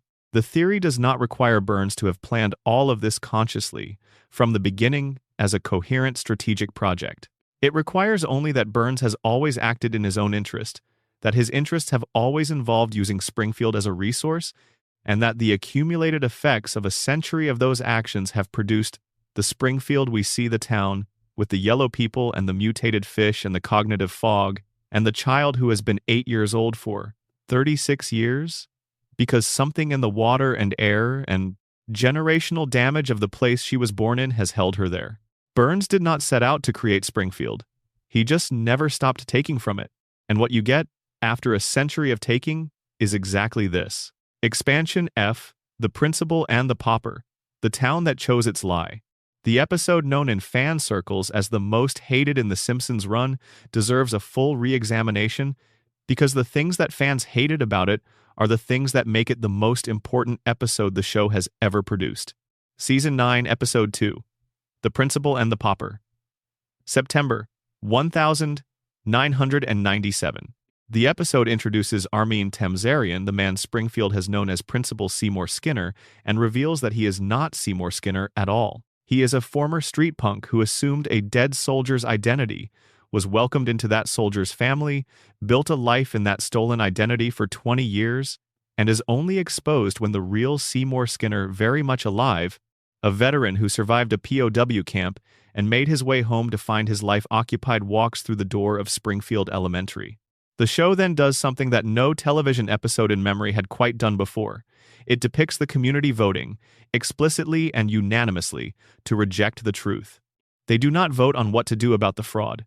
They do not vote on whether Tamzarian should face consequences or whether the real Skinner should receive what was taken from him. They vote on whether to acknowledge the reality of the situation at all. And the vote is no. They choose the comfortable version. Judge Snyder issues a legal decree that the imposter is the real Skinner, that the real Skinner has no claim, and that anyone who raises the issue again will face punishment. The real Seymour Skinner, the actual human being whose name and identity and life and mother and community were taken from him, is physically removed from Springfield, tied to a train and expelled. The truth, in the form of the person whose existence proves the lie, is literally placed on a vehicle and sent away. The episode was despised by fans and critics. Harry Shearer, who voices Skinner, publicly complained about it. It has been ranked among the worst episodes in the series, run by virtually every fan ranking that has ever attempted the exercise. The criticism comes from a sincere place. The episode retroactively makes everything you knew about Skinner false, and in doing so, seems to undermine the integrity of the character and the show's treatment of its own history. But here is what the criticism misses. The episode is not bad writing. The episode is the show turning and looking directly at the camera and saying, "This is how it works." Springfield has been doing this for 9 seasons by the time this episode airs. Every catastrophe that gets forgotten, every disaster that resets, every season-ending event that dissolves between the final frame and the next premiere, Springfield has been voting to maintain comfortable fictions over difficult truths for the entire run of the show. The difference with the Tamzarian episode is that the show shows you the vote. It shows you the deliberate community decision to prefer the version of events that feels familiar and comfortable, even when the truth is standing right there in the room, even when the truth has a face and a name and a right to be acknowledged. In every other episode where Springfield forgets something it should remember, the forgetting happens off-screen. The dome goes up and comes down, and the next episode proceeds without reference to the fact that the entire town was just sealed inside a glass containment vessel by the federal government. The continuity error is invisible, the show simply does not revisit it, and we accept the non-revisitation as a television convention. The Tamzarian episode is the one time the show makes the mechanism of forgetting visible. It walks you through the decision-making process.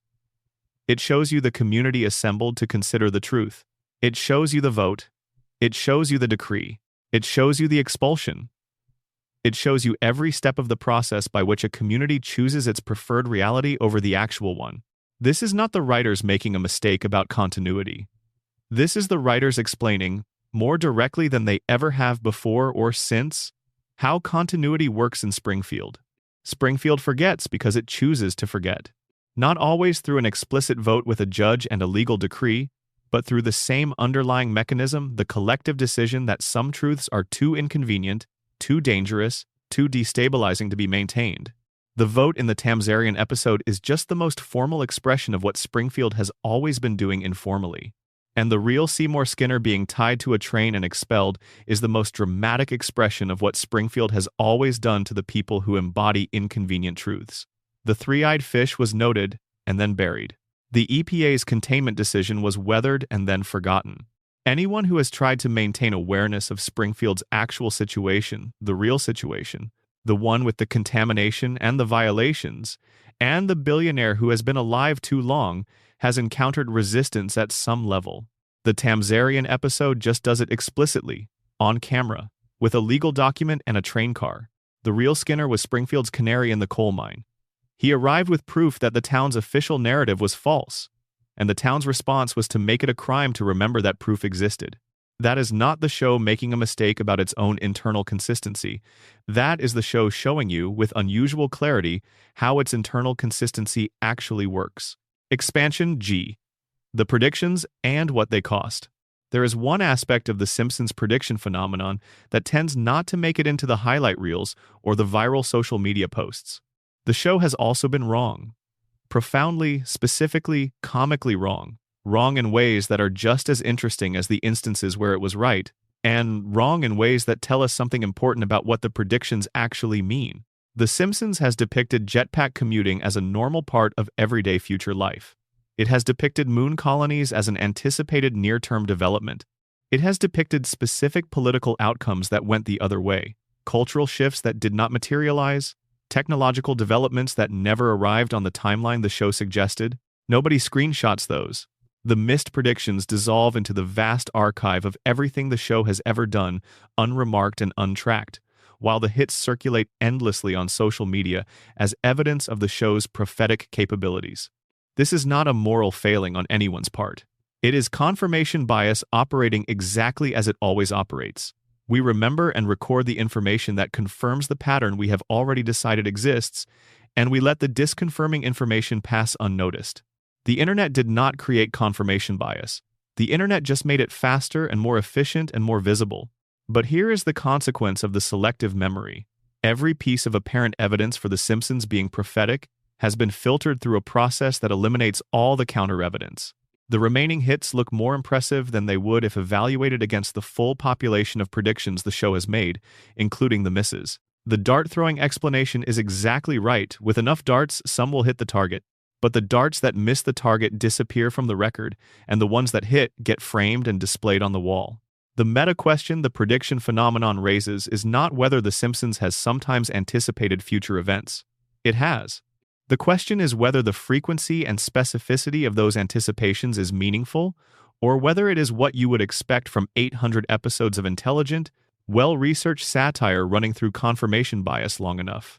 The writing staff during the show's most celebrated era included multiple people with advanced degrees in mathematics and the sciences. These are people who understand probability and statistics. They understand, at a level considerably deeper than most of us, the difference between a meaningful prediction and a pattern that emerges from volume and selective attention. Several of these writers have directly addressed the prediction phenomenon and expressed some version of the dart-throwing explanation. They are not being modest. They are applying accurate probability reasoning to a pattern that looks more impressive than it is because we only see the cases where the dart hit. The one place where this explanation runs into genuine difficulty is in the cases of specific detail. Broad trend extrapolation, media consolidation leads to mergers, technology miniaturization leads to wearables, celebrity culture leads to celebrity politicians can reasonably be attributed to smart people reading present conditions carefully. The broad strokes are already visible to careful observers. The show just makes them into jokes. But the Siegfried and Roy episode depicting a white tiger attack with visual specifics that align closely with what actually happened to Roy Horn, that is a more difficult case. The Trump prediction naming him specifically and depicting him descending an escalator in a way that mirrors his actual announcement, that is a more difficult case. The Cypress Hill and London Symphony Orchestra collaboration, 28 years of specificity, is a more difficult case. These might still be dart-throwing.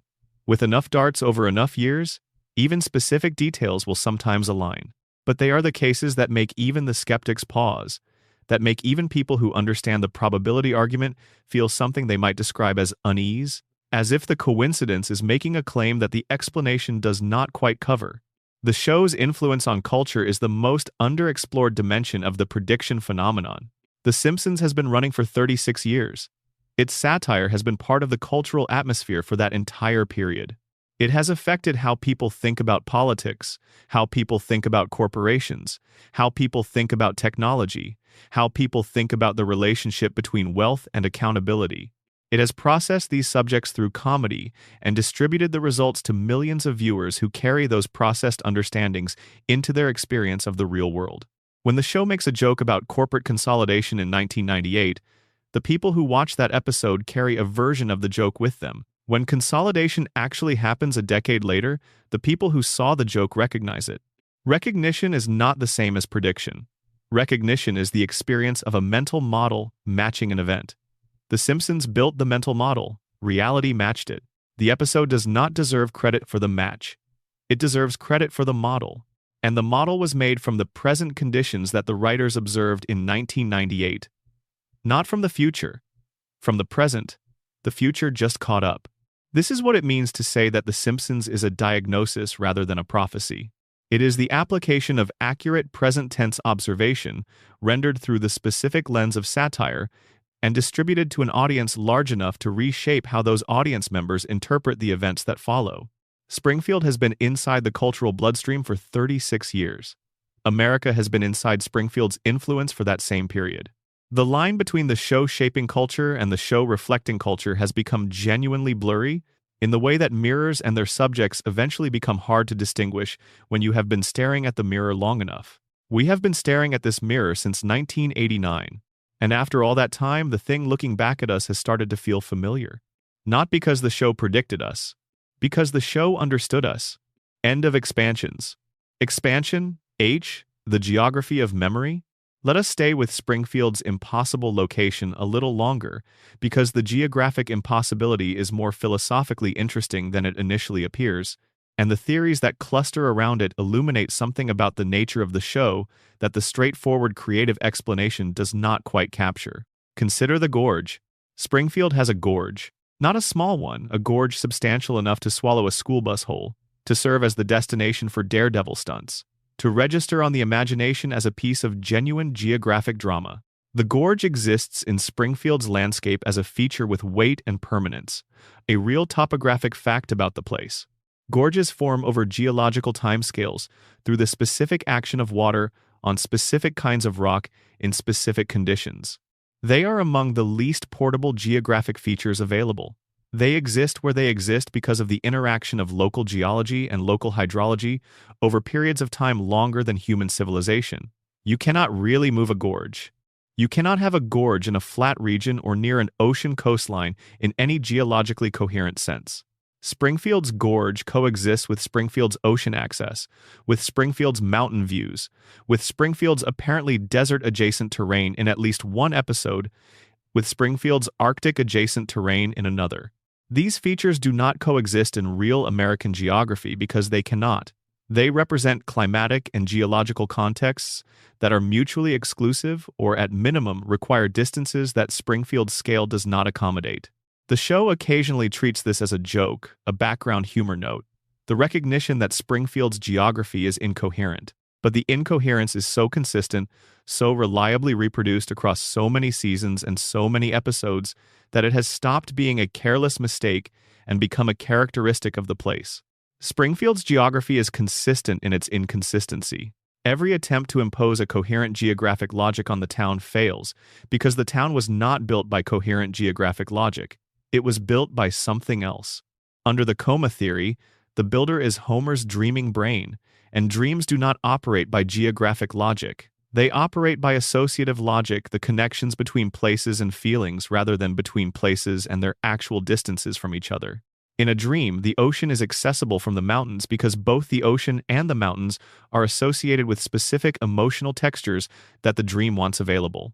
The desert is nearby because there is a memory of a road trip that passed through desert terrain, and that memory is attached to a feeling that the dream wants in reach.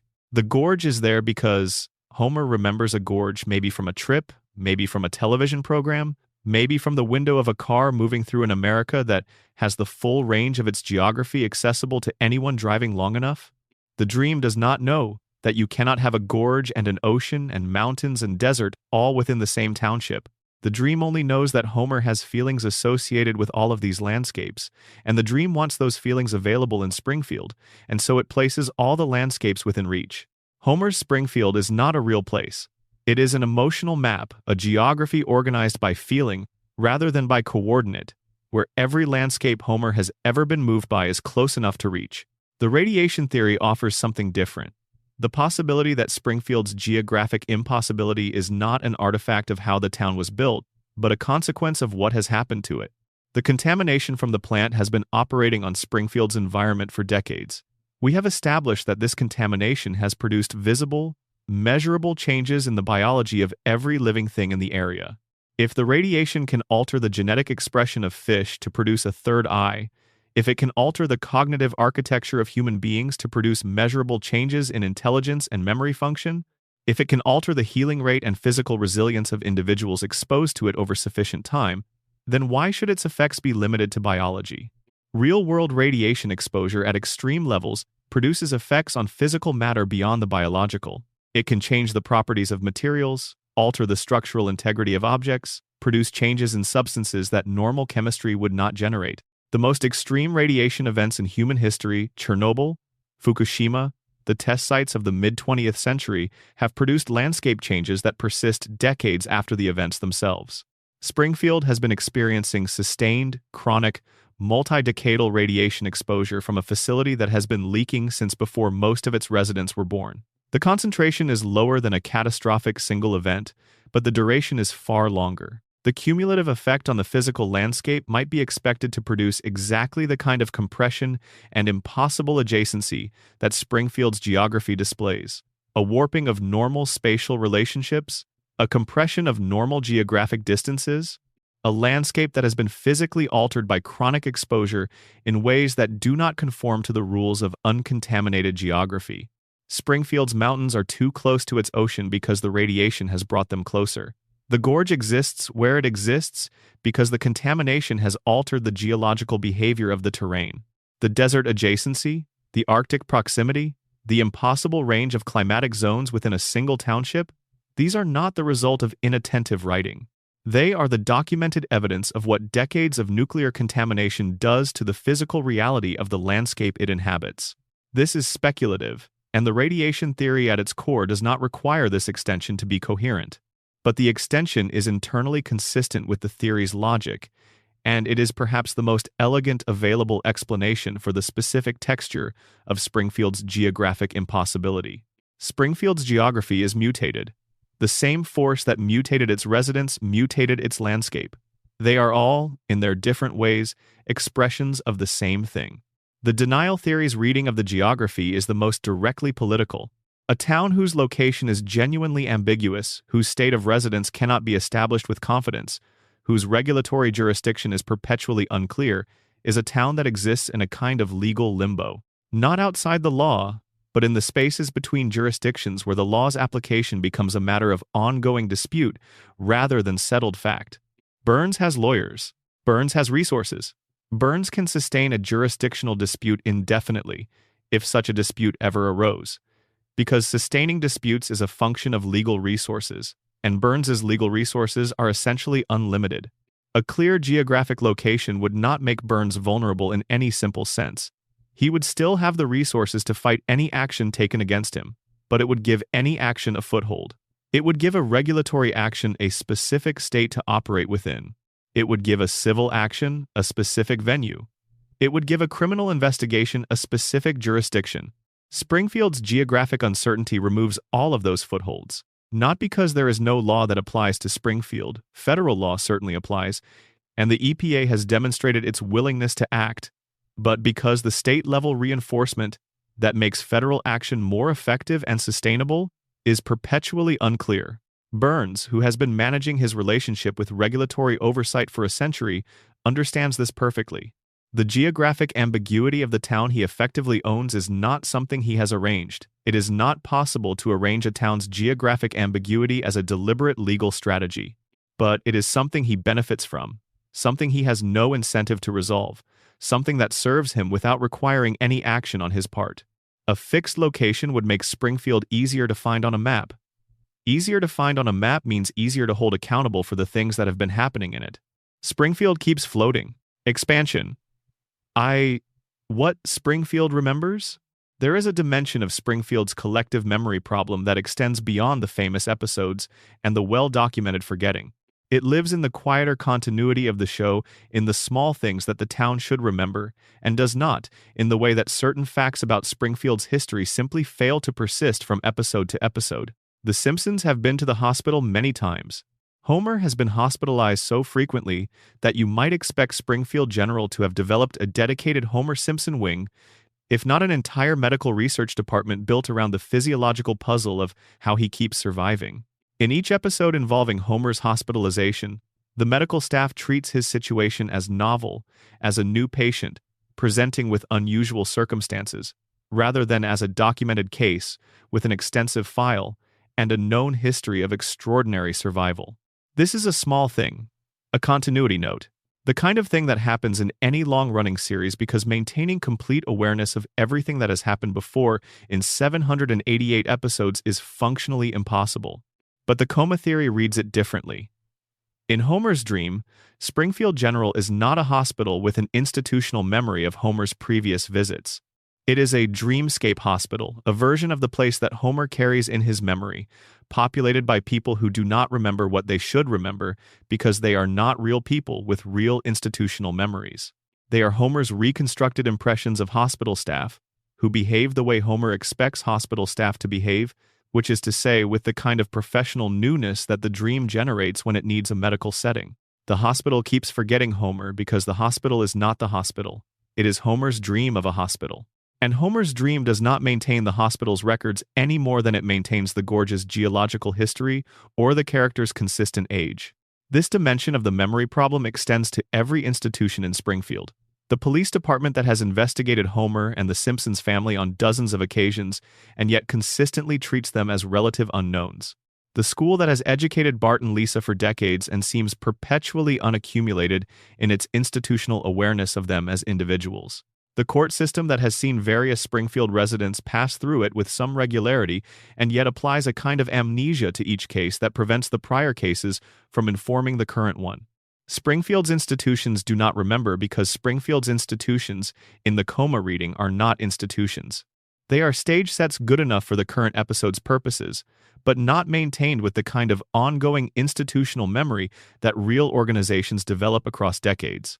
The radiation theory's reading of this is slightly different. If the contamination has produced measurable cognitive effects across the population, if the chronic low-level exposure has compromised the memory and executive function of Springfield's residents, then institutional memory failures are not the product of dream logic. They are the product of staffed organizations run by people whose memory function is impaired. The medical staff at Springfield General forgets Homer's previous visits because the medical staff at Springfield General has the same compromised memory function as every other Springfield resident. The police forget previous cases involving the same families because the police are working with the same damaged cognitive architecture as their subjects. A community whose residents all have subtly impaired memory will develop institutions that exhibit subtly impaired institutional memory. Not because the institutions are designed that way, but because institutions are made of people, and these people have the same limitations. Springfield's institutional amnesia is not a quirk of animated storytelling.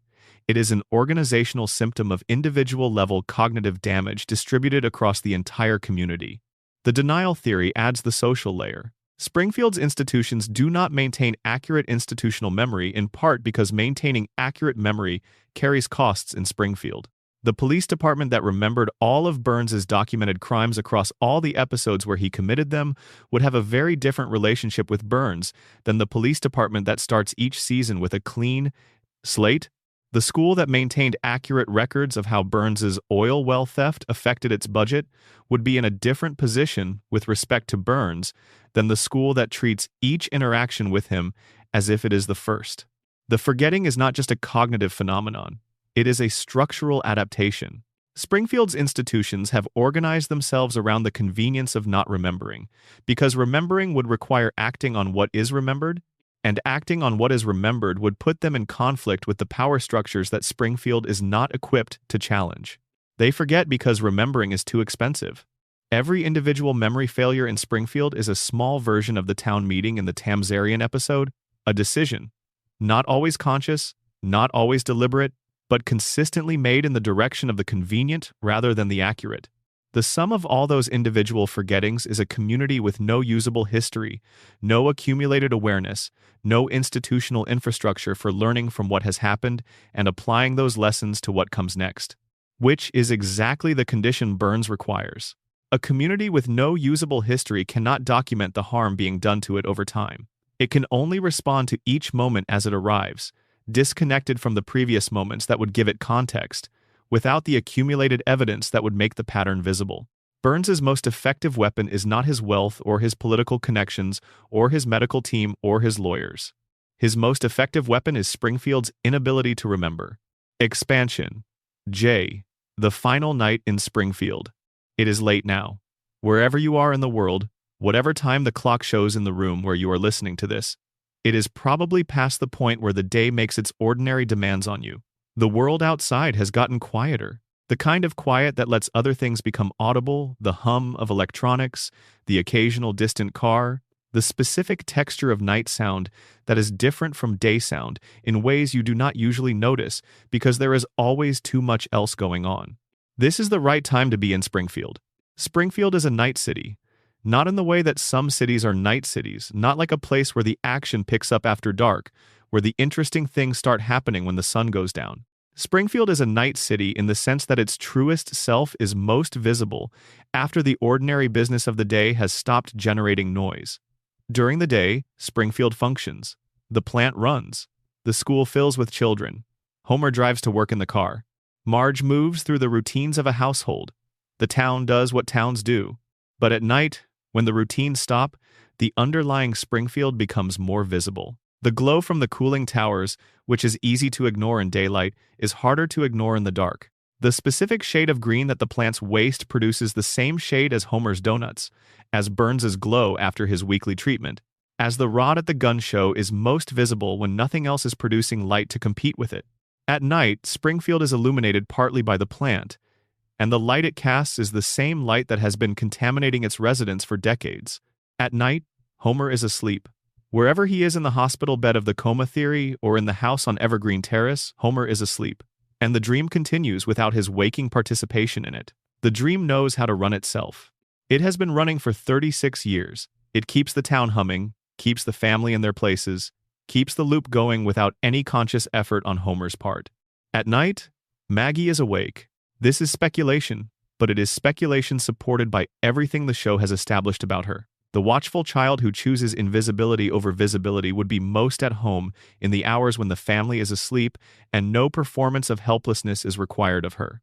In the quiet of the house on Evergreen Terrace, with Homer's snoring providing a kind of ambient soundtrack, Maggie is probably the most purely herself that she ever gets to be, thinking whatever she thinks, planning whatever she plans, observing the night version of Springfield through her bedroom window with those enormous, unblinking eyes. At night, Burns is monitoring his countdown. 7 days minus however many days have elapsed since his last treatment. The treatments keep him alive for exactly 1 week at a time, and somewhere in whatever passes for his private life he is aware of the number that represents his remaining margin. He has been managing this countdown for decades. Perhaps he has developed a kind of equanimity about it, the acceptance of a man who has lived long enough to stop being surprised by any specific piece of information about his situation. Or perhaps it haunts him in the specific way that only limitless wealth and power cannot address.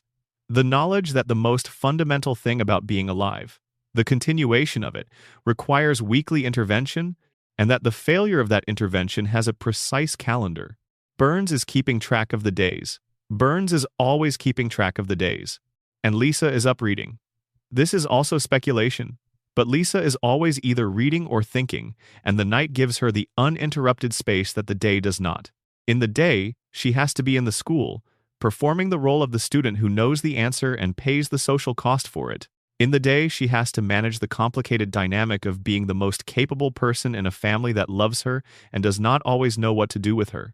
At night, with the saxophone by the window and the book on the desk and the 8-year-old brilliance fully permitted to simply be itself without managing its presentation, Lisa is probably the most comfortable she gets.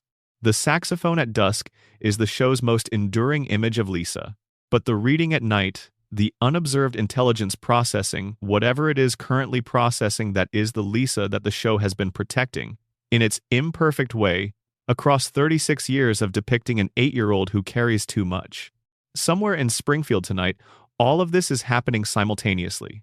The plant is running, Homer is dreaming, Burns is counting, Maggie is watching, Lisa is reading, Marge is doing whatever Marge does at night when the family is finally, temporarily, not requiring anything from her, which is probably something quiet and private and incompletely depicted, because Marge's inner life is one of the genuine mysteries the show has kept closest to its chest across its entire run. Marge, who is patient, who holds everything together, who chose Homer with full awareness of what choosing Homer would cost her, and has continued choosing him across 36 years and through circumstances that would have broken most people's commitment. What Marge thinks about at night, when the household is quiet and nobody needs her to be anything in particular. The show has gestured at this but never fully opened it up. That is, in its way, one of the most interesting things about her. Bart is asleep. Bart sleeps with the wholehearted commitment of someone who does not carry things. The pranks are done for the day, the skateboard is in the corner, the mischief has expended itself on whatever the episode demanded, and Bart is unconscious with the thoroughness of a person who genuinely does not worry about what tomorrow holds. He will deal with tomorrow when tomorrow arrives. Tonight, he sleeps. Springfield is running on its night logic.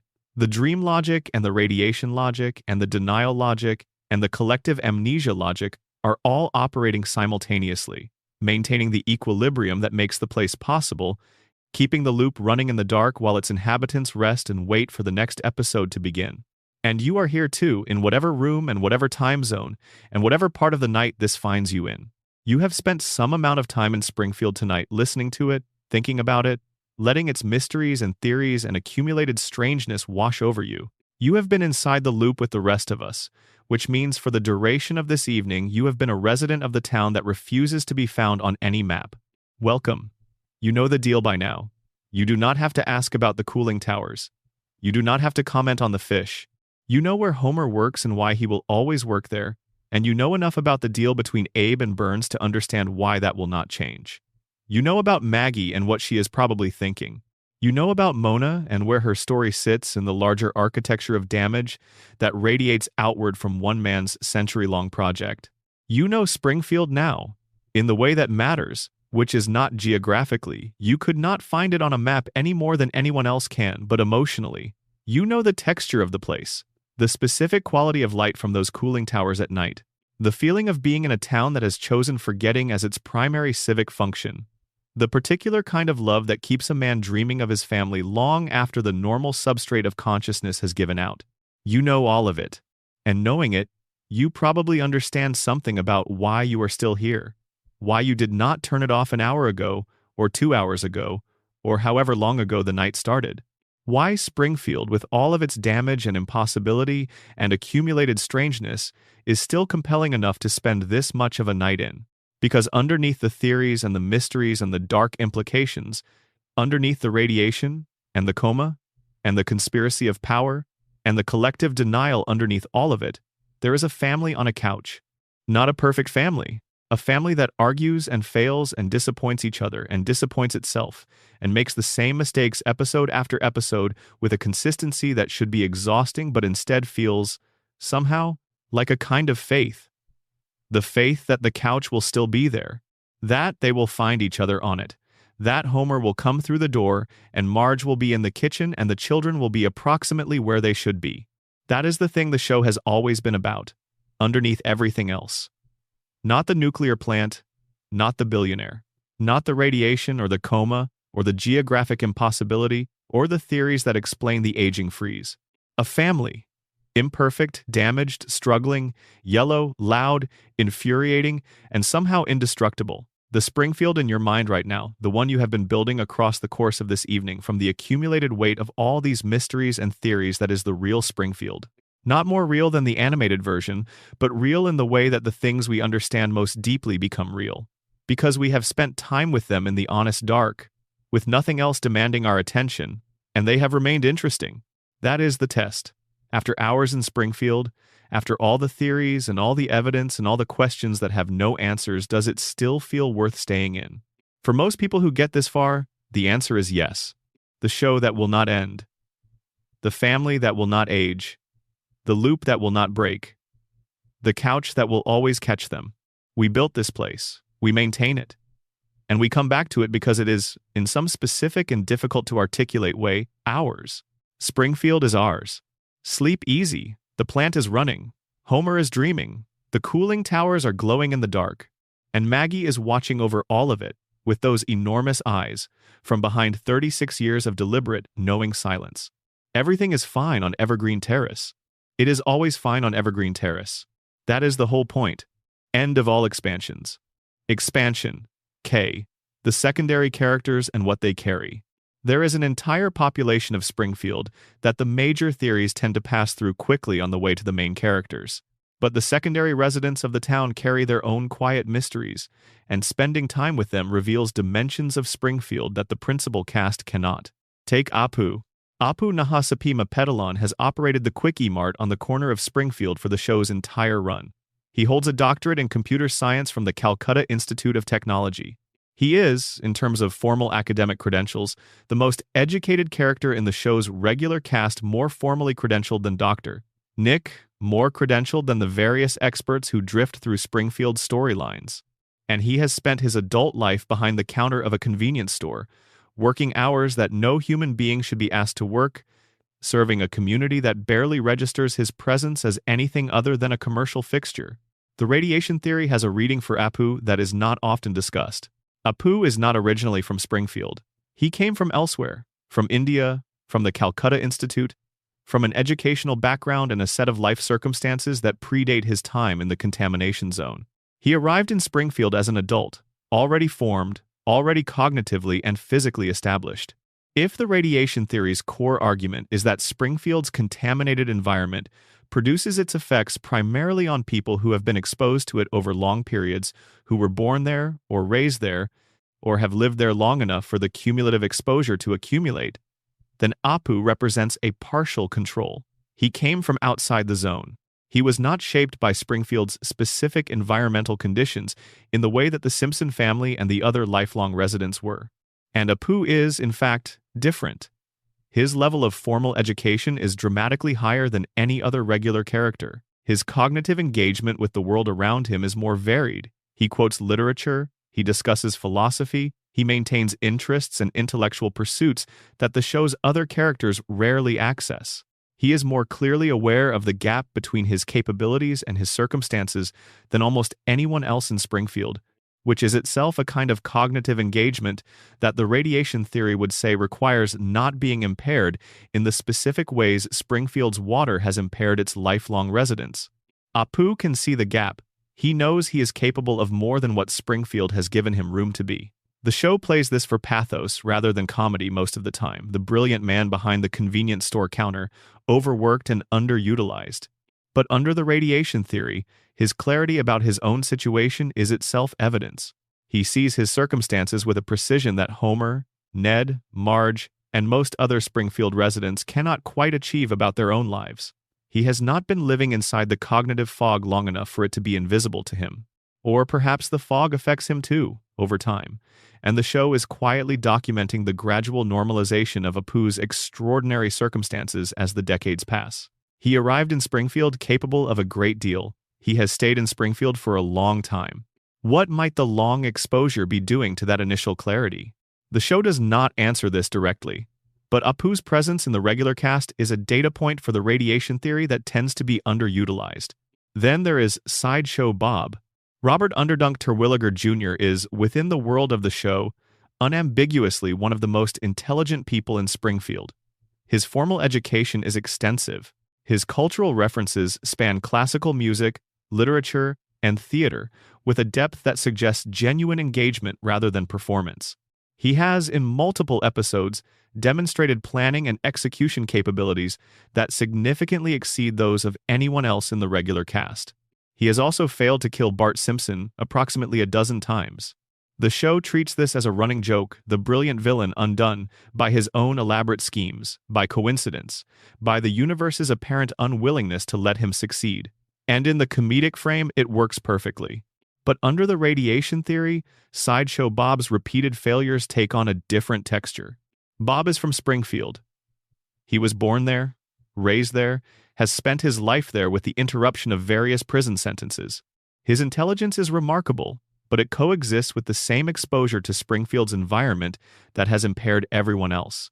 The question the radiation theory asks is whether Bob's intelligence, however significant, is operating through the same damaged cognitive substrate that affects every other Springfield resident. His schemes are brilliant in design and routinely fail in execution.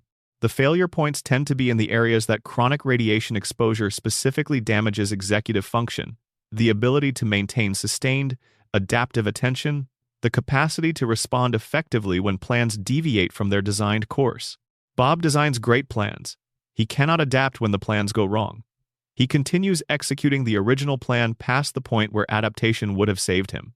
That specific cognitive profile, high capacity for abstract planning, low capacity for adaptive real-time response, is consistent with the kind of impairment the radiation theory posits. His intelligence was not prevented from developing by the contamination. His intelligence may be the most extreme example of cognitive ability in Springfield's population. But the contamination may have introduced a specific and consistent gap in how that intelligence deploys a gap between planning and adaptation, between the abstract and the real-time. Springfield produced the smartest villain and the dumbest hero, and both of them are impaired in ways that prevent them from quite succeeding at what they attempt. Homer cannot quite do his job. Bob cannot quite accomplish his goal. They are both capped by the same environment, in different ways, at different levels. The coma theory has a different reading for Sideshow Bob. If all of this is Homer's dream, Sideshow Bob is the most interesting non-family character in the simulation because he functions as the dream's antagonist, the recurring threat that Homer's unconscious mind generates to give the dream tension and stakes. Every story needs a villain. Homer's dream provides Bob, but the coma theory's Bob is constrained by the same rule that constrains every other character in Homer's dream. He cannot actually win. The dream cannot let Bob kill Bart, because killing Bart would shatter the central fiction that the dream depends on. Homer's family has to be okay. His children have to be alive. The dream's antagonists have to be threatening enough to generate tension, but ultimately incapable of achieving their goals, because achieving their goals would end the thing the dream exists to maintain. Bob fails 12 times not because Homer's dream is being careless about continuity. Bob fails 12 times because Homer's dream will not let him succeed. The dream produces the threat and then neutralizes it, over and over, because Homer needs to know his children are safe. He needs to dream them surviving. He cannot dream them not surviving. Bob is the dream's safety valve, the threat that proves the family is protected. And then there is Chief Wiggum. Clancy Wiggum is the chief of the Springfield Police Department. He is the town's primary law enforcement figure. He is, in terms of the competence required to maintain public order and investigate crime in a community of Springfield's complexity and occasional violence, one of the least equipped people for his position in the history of American fiction. Wiggum is not merely incompetent. He is comprehensively, systematically, almost architecturally incompetent in ways that serve the specific needs of every powerful interest in Springfield. His investigations consistently fail to produce accountability for the things that should produce accountability. His police department consistently fails to detect or investigate the ongoing regulatory crimes at the nuclear plant. His department closed the Burns shooting case on the basis of a comatose man's uncorroborated testimony, accepted that a baby was the shooter without apparent independent forensic verification, and moved on. The radiation theory would note that Wiggum has lived his entire life in Springfield. Whatever the contamination has done to the cognitive function of the town's permanent residents, Wiggum bears its marks as fully as anyone. His inability to sustain effective investigation is not a character trait in the comedic tradition of the bumbling cop. It is the specific cognitive profile of someone operating through the same damaged neurological infrastructure that prevents the rest of Springfield from connecting dots that should be connected. The denial theory would add that Wiggum's failure is not entirely incapacity. It is also convenience. Wiggum operates within a system that is not designed to produce accountability for the most powerful residents. Burns has been doing things that should generate police investigation for decades, and Wiggum's department has consistently failed to investigate them. The failure could be cognitive. It could also be the learned behavior of an institution that has been around long enough to understand which investigations lead somewhere and which ones lead to a wall. Wiggum may not be capable of investigating Burns effectively. He may also have learned, across years of working in Springfield, that certain lines of investigation are not lines worth following. The two explanations are not mutually exclusive. Springfield has given Wiggum both the cognitive limitations that prevent effective investigation and the institutional experience that has taught him not to try. The coma theory's Wiggum is perhaps the most interesting of all. In Homer's dream, Wiggum is the law enforcement figure, the authority structure that exists in every society and that Homer's unconscious mind has incorporated into Springfield, from whatever experience Homer had with authority structures in waking life. Homer's relationship to police authority was probably not uncomplicated. Homer is not a law-abiding person in any rigorous sense, and his employment history at a facility with 342 safety violations suggests that his relationship with regulatory oversight was shaped by Burns's specific management of those relationships. Homer's dream produces a police department that is not threatening. Not to Homer, not to anyone Homer loves, not to the fundamental operations of the world that Homer has built inside his head. Wiggum is safely incompetent. He is the kind of law enforcement presence that generates comedy rather than consequence, that shows up after events rather than preventing them, that closes cases without quite solving them. Homer's unconscious mind, dreaming of a world where his family is safe, made sure the police were not capable of threatening that safety. Wiggum is incompetent because Homer needs him to be. The three theories produce three different Wiggums: the radiation-damaged investigator, the institutionally captured law enforcement officer, and the deliberately neutered authority figure of a dream world. All three are consistent with what the show depicts. None of them is the show's intended reading, which is simply that Wiggum is a source of comic incompetence. But the show's intended reading and the reading available if you look closely are often different things. That has always been the case with Springfield. Expansion L. The television within the television. There is a specific recursive quality to The Simpsons that becomes visible when you step far enough back from it to see the whole shape. The show is about a family watching television. Not entirely, not as its defining subject matter, but as a consistent thread running through its run. The Simpsons watch television constantly. They watch it together on the couch that features in every episode's credit sequence, the piece of furniture around which the family assembles at the end of every day and at the end of every episode. Television is the ambient atmosphere of the Simpsons household in a way that it is the ambient atmosphere of the American household more broadly. It fills the silences. It provides the common experience. It is the medium through which the family shares the experience of existing in the same space at the same time.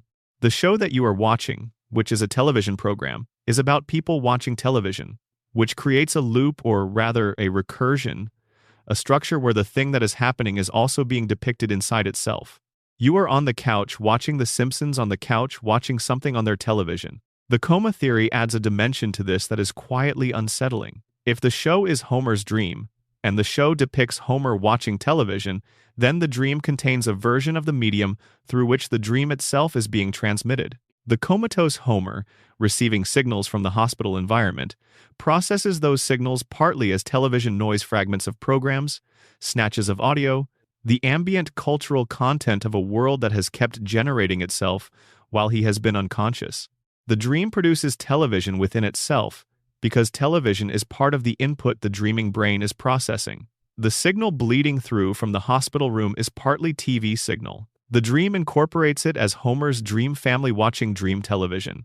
And the dream television, in whatever episodes it shows within the show, is full of content that reflects the same cultural moment the hospital room's television is broadcasting, because it is coming from the same source. The show within Homer's dream is all the same broadcast, received by an unconscious man in a hospital bed, translated through the filter of his sleeping mind into the texture of Evergreen Terrace. The radiation theory's reading of the television dimension is more literal. Springfield is a town defined by passivity in the face of danger. The residents watch things happening to them without acting to stop those things. They watch Burns steal the sun from a town meeting room without mounting effective resistance. They watch the dome come down around their town without organizing to prevent it. They watch their fish develop a third eye and turn the three-eyed fish into a mascot. Television is the appropriate medium for Springfield to absorb its experience through, because television is the medium of watching things happen without participating in them. The Simpsons perpetually in front of the television is not a critique of Homer and Marge as individuals.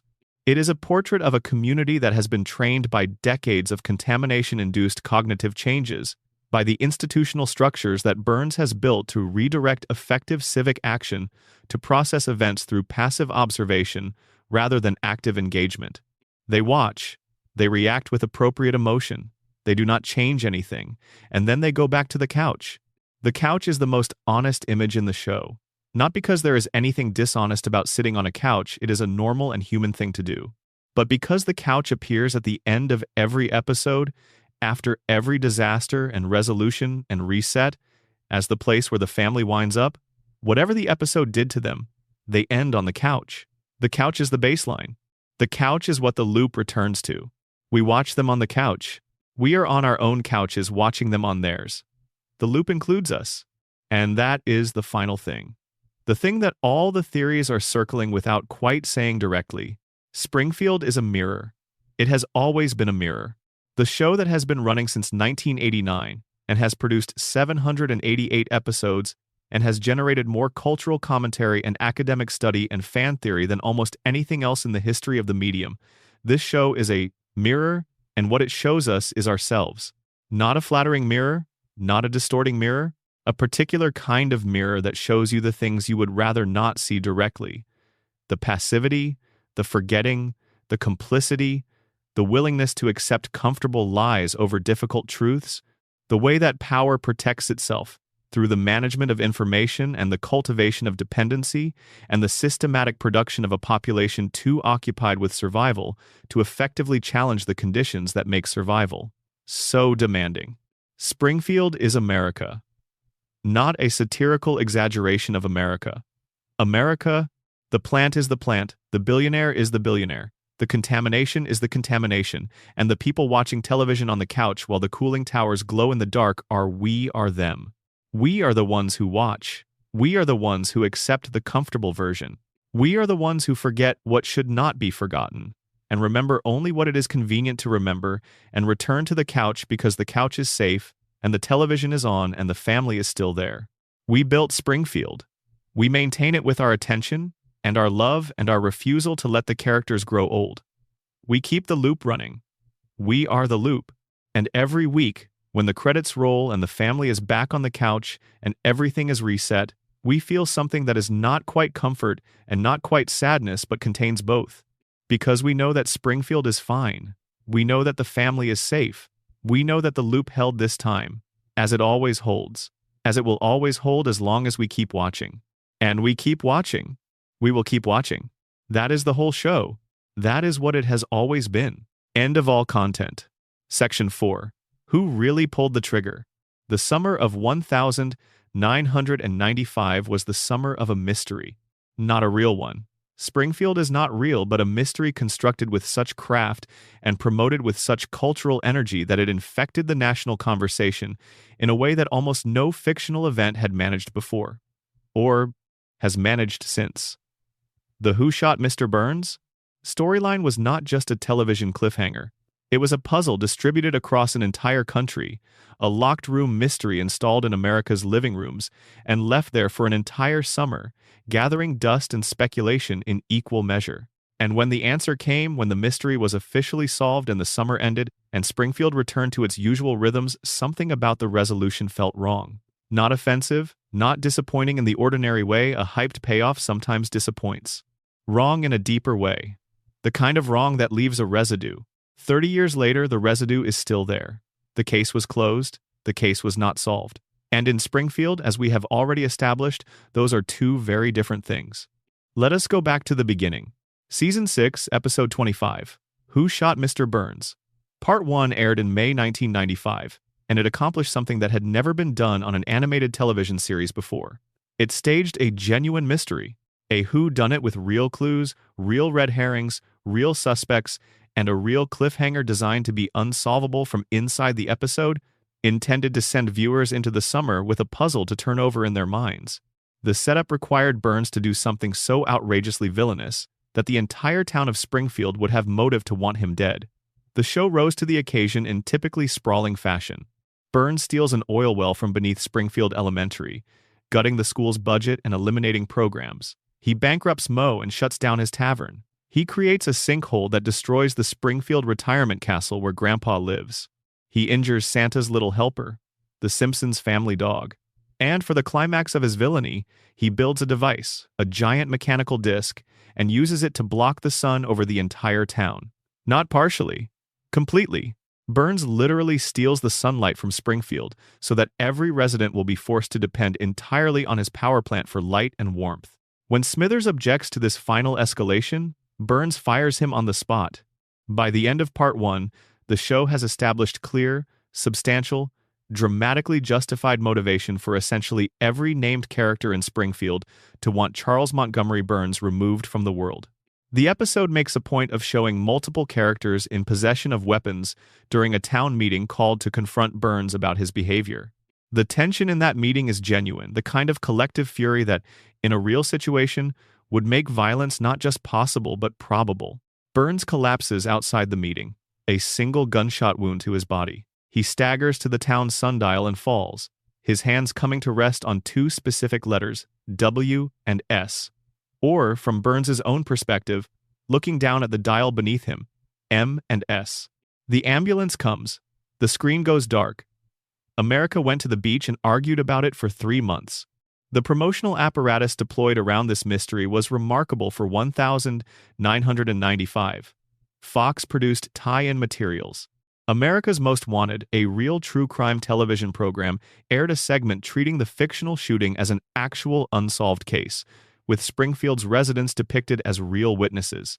Viewers were invited to submit their guesses in a national contest, with the winner to be animated into a future episode of the show. Thousands of entries were submitted. Millions of viewers had theories. When the answer came in September 1995, in Who Shot Mr. Burns? Part 2, the episode unfolds as a comedic procedural. Chief Wiggum and the Springfield police conduct an investigation of comically low competence. Smithers confesses immediately and then is eliminated as a suspect when it becomes clear he was blackout drunk at the time of the shooting, and had, in fact, shot a completely different person that night. He shot old Jasper in his wooden leg, in a different location entirely. Suspects are cleared one by one. Principal Skinner has an alibi. Mo has an alibi. Tito Puente delivers what the show describes as a musical alibi, a samba number explaining that he channeled his rage into art rather than violence, which is both a joke and a fairly solid defense. The investigation stalls until evidence emerges. An eyelash found on Burns's suit. DNA analysis identifies it as belonging to a member of the Simpson family. Homer becomes the prime suspect. He has the clearest motive. Burns still cannot remember his name despite years of employment, and his fingerprints are on the gun. Homer is arrested. He is close to conviction. And then Burns wakes up from his coma and identifies his attacker. Maggie Simpson, the baby. According to Burns's account, he encountered Maggie in the parking lot after the town meeting. He attempted to take her lollipop. In the struggle, his gun fell from his holster. Maggie picked it up. The gun discharged. Burns was shot. Chief Wiggum confirms that no jury in the world would convict a baby. Maybe Texas, he suggests, but nowhere else. Case closed. Maggie did it. The show moves on. Except, let us start with the national contest, because what happened with it is genuinely strange. Fox invited the entire country to guess the shooter. The prize was significant to be animated into a real episode. Thousands of entries were submitted and reviewed. According to the DVD commentary recorded by the episode's writers, the production team examined a random sample of those entries. Not a single person in the sample had guessed Maggie. Not one. The show's creators designed what they described as a solvable mystery, staged a national contest around its solution, promoted that contest as a test of viewer attentiveness to the available evidence, and when the answer was revealed, the correct answer was essentially absent from the submissions they reviewed. The person who ultimately received the prize was chosen at random from the sample pool and was given a cash payment instead of the animated appearance because she had not guessed correctly. The writers also acknowledge, in that same commentary, that one person online had posted the correct answer on a Simpsons news group on the night the first episode aired. One person, using a college internet account. By the time the contest ended, and the producers attempted to contact this person, the account was deactivated.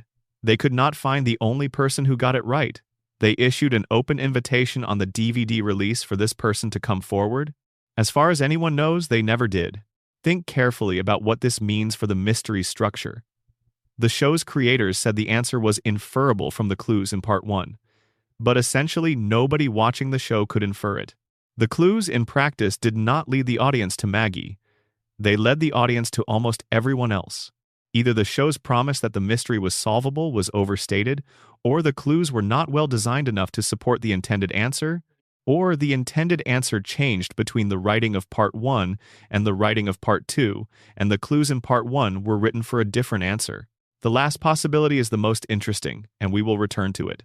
Now look at the specific evidence presented in the two-part story and ask how cleanly it actually supports the Maggie conclusion. Burns falls on the sundial. His hands point to W and S, or from his perspective, M and S. The show tells us this is a clue pointing to Maggie Simpson. M for Maggie, S for Simpson. But Burns himself, speaking canonically within the show, states that the position of his hands on the sundial was not intentional. He did not deliberately arrange himself to indicate his attacker's initials. He fell. His hands landed where they landed. The sundial clue, the most dramatic, most visually striking piece of evidence in the mystery, was explicitly described as accidental by the victim himself. The central clue in one of the most famous mysteries in television history is, according to the person it was supposed to come from, meaningless. Then there is the gun. Burns carried a firearm in a holster. The show establishes, prior to the shooting, that the holster is empty. The gun is already missing from Burns's person before he is shot. This means the shooter used Burns's own weapon. They did not bring a gun to the meeting. They encountered Burns's gun by chance or design and used it opportunistically. This detail is significant because it changes the profile of the shooter. Most of the suspects gathered at the town meeting were armed. They brought weapons because they were planning to confront Burns about behavior that had genuinely threatened their livelihoods and well-being. The person who shot Burns was not part of that armed contingent. They were someone who was not planning violence, who encountered Burns after the meeting, who came across his dropped weapon and acted in a moment that was not premeditated. A baby picking up a gun that fell on the ground is consistent with this profile. So is most of the population of Springfield, frankly. The profile does not narrow the field meaningfully. Burns's last words before the shooting are, "Oh, it's you." He recognized his attacker. He was not surprised or afraid. He greeted this person the way you would greet an acquaintance, not warmly, but with the flat acknowledgement of someone you have met before. The phrasing suggests familiarity.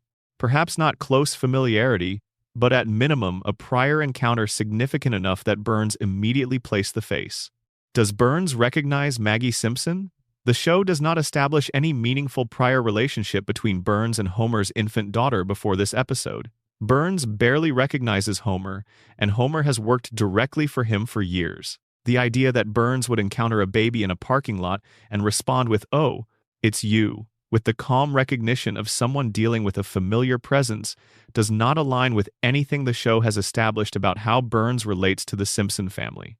"Oh, it's you," is the greeting of a man who knows his attacker, who perhaps expected this confrontation was possible, who has a history with this person that makes their presence in this moment unsurprising if not quite welcome. That phrasing fits several of the main suspects far better than it fits Maggie. It fits Smithers, who Burns fired that very day, whose years of devoted service had been repaid with summary dismissal, and who would have been the one person Burns would recognize in any situation and greet with immediate familiarity.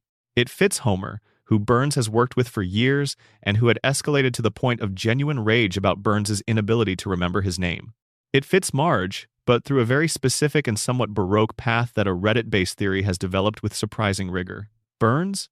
In a previous episode, Marge Gets a Job develops a romantic obsession with Marge. He is genuinely infatuated with her, in the way that powerful men who have never been told no become infatuated with people who resist them. That infatuation does not simply vanish because the episode ends.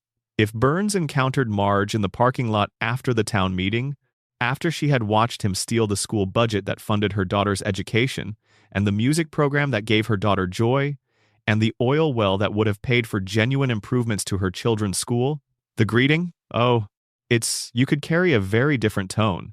Not the flat recognition of an enemy. The surprised, almost private recognition of someone whose presence means something to you even in the worst possible circumstances. And if Burns were shot by Marge, the theory continues, it would explain something the official account never satisfactorily addresses: why Burns named Maggie. Burns is an old man of unusual emotional complexity. He is cruel, he is calculating, he is self-interested to a degree that borders on pathological. But the show has also established that he is capable of something like genuine feeling in rare moments. His fondness for Smithers runs deeper than the transactional. His feelings for Marge, however misplaced and inappropriate, were real within the world of the show. A man who had been shot by a woman he once loved, or whatever passes for love in Burns's emotional vocabulary, might, upon regaining consciousness in a hospital bed, make a choice. He might look around at the people assembled to hear his identification of the shooter, and he might decide that naming Marge was not something he was prepared to do. He might look for the safest possible alternative, the most convenient redirect. And what could be more convenient than the baby? Chief Wiggum says it directly. No jury in the world would convict a baby. Maggie cannot be prosecuted. She cannot go to prison. She cannot even be made to understand that she is being accused of something. Naming Maggie closes the investigation without destroying anyone's life. It is the cleanest possible cover story, not because Maggie obviously did it, but because Maggie obviously cannot pay for it regardless of whether she did. If someone with influence over the post-coma investigation wanted to direct it toward the most harmless possible conclusion toward a suspect who could absorb the accusation without consequence, Maggie was available. The DNA evidence points to the Simpson family, which narrows the field without eliminating the baby. Burns' testimony from a man who just woke up from a gunshot wound coma is the linchpin. And Burns' testimony, under this reading, is a deliberate misdirection. The show's own writers did not commit to Maggie before the second episode was written. The alternate endings prove this.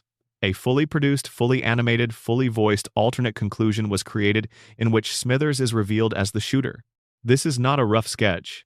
It is a complete alternative resolution to the mystery, and it was screened in The Simpsons' 138th episode spectacular clip show hosted by Troy McClure, who dismisses it by explaining that the DNA evidence would have to be ignored for the Smithers ending to work, which would be, in his words, downright nutty. And then Troy McClure notes, in what functions as an explicit wink from the writers, that this would be similar to what happened with O.J. Simpson. The reference is not subtle. The show is telling you, through the thin veil of a fictional clip show host's commentary, that DNA evidence can be ignored. That official verdicts do not always follow from evidence. That the case was closed in a way that resembles famous real-world cases where the official conclusion diverged from what the evidence suggested. There was also an early script draft in which Barney Gumble was the shooter. The writers considered it seriously enough that they planned a prison arc for him. This was abandoned. But the existence of both a Smithers version and a Barney version, alongside the eventual Maggie version, confirms what many fans have suspected. The answer was not predetermined by the evidence.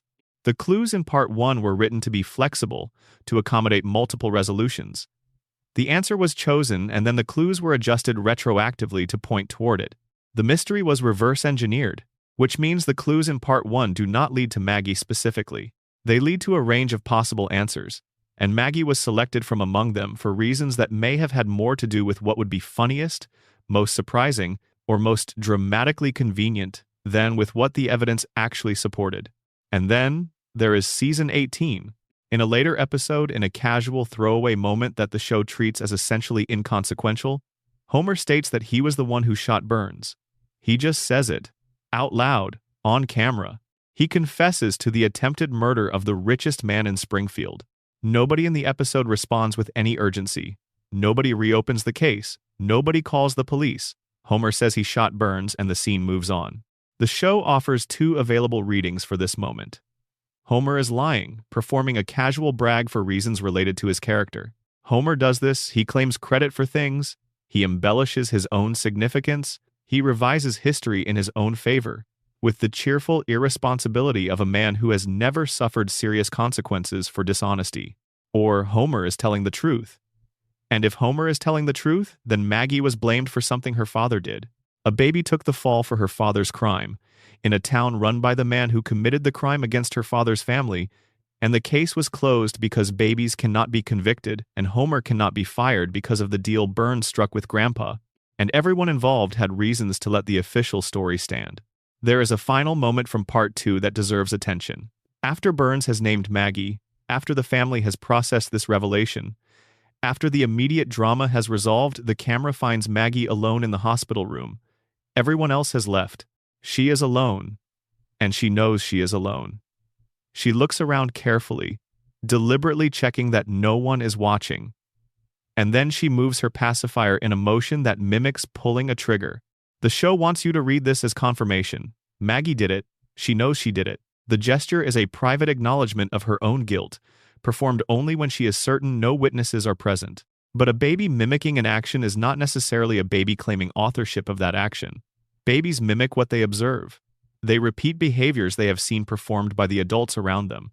If Maggie witnessed the shooting, if she was in that parking lot and saw someone fire the gun, then the motion she makes alone in the hospital room is not a confession. It is a memory. She is repeating what she saw someone else do, the way children repeat things they have witnessed that they do not fully understand. Maggie is not confessing. Maggie is remembering. And what she is remembering, the theory goes, is something Springfield has collectively decided not to pursue. The greatest mystery in Simpsons history was never solved. It was closed. A conclusion was issued. A confession was arranged. A verdict was delivered by a man who just woke from a coma with a bullet in his body and motives of his own that the show never examined. Burns said it was Maggie. The investigation accepted this. Chief Wiggum noted that prosecution was impossible, and Springfield moved on. The way Springfield always moves on, the case is closed. The gun is still out there. Section 5. The Immortal. There is a question The Simpsons has been refusing to answer for 36 years, and it is one of the most fundamental questions the show's premise requires. How old is Charles Montgomery Burns? Not as a throwaway joke, not as a setup for a gag about his antiquity or his physical frailty or his disconnection from contemporary technology. As a genuine biographical question about a character who has been operating with apparent full cognitive function for longer than any human being should be capable of sustained consciousness. The show has scattered answers throughout its run, and none of them are consistent with each other, but all of them point in the same direction. Every version of Burns's timeline places his birth somewhere in the late 19th century. He has described personal memories from before the turn of the 20th century. He has referenced events from the 1910s as first-hand experiences. He served in World War II, which would place his active military service in the 1940s. He has described his relationship with historical figures who died before most of the show's audience was born. By the most conservative estimate available from the show's own dialogue, Burns is well over 100 years old. By less conservative readings, he might be approaching 140. And he does not merely exist, he functions. He runs a multi-billion-dollar corporation. He manipulates municipal politics with the precision of someone who has been doing it for decades, because he has been doing it for decades, or rather, for longer than most municipal politicians have been alive. He orchestrates schemes that require sustained cognitive effort, long-term financial planning, and a working understanding of legal and technological systems that have changed dramatically over the course of his life. His body is frail. Yes, the show makes his physical weakness a recurring comedic element. A bird can overpower him. A strong breeze poses a challenge. His grip strength is essentially non-existent. But his mind is razor-sharp. Burns is, in every interaction that matters, the most strategically intelligent character in Springfield. He anticipates, he plans, he plays multiple moves ahead of everyone around him. He manipulates the economic and political structures of the town with the casual efficiency of someone who has been doing this for so long that it has become second nature. Which it has, because he has been doing it since before any of his opponents were born. An intelligent human mind operating at the level Burns demonstrates for 100 years or 140, depending on which episode's continuity you trust, should not be possible. Intelligence is not just a function of the brain's structure. It is a function of the brain's health, its circulation, its cellular integrity, its resistance to the degenerative processes that accumulate across a lifetime.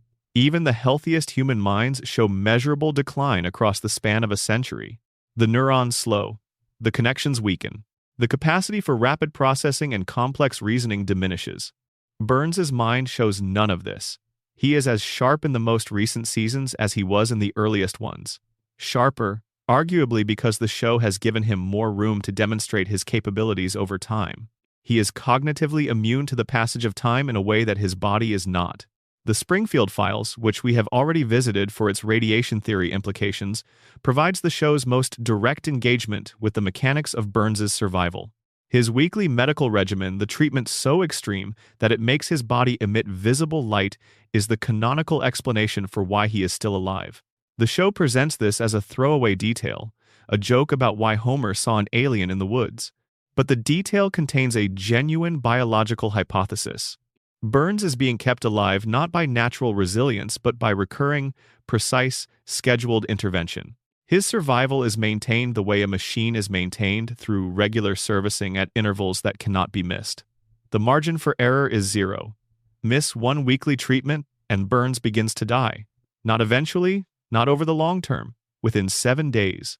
His life is a countdown that resets every 7 days if the reset occurs on schedule.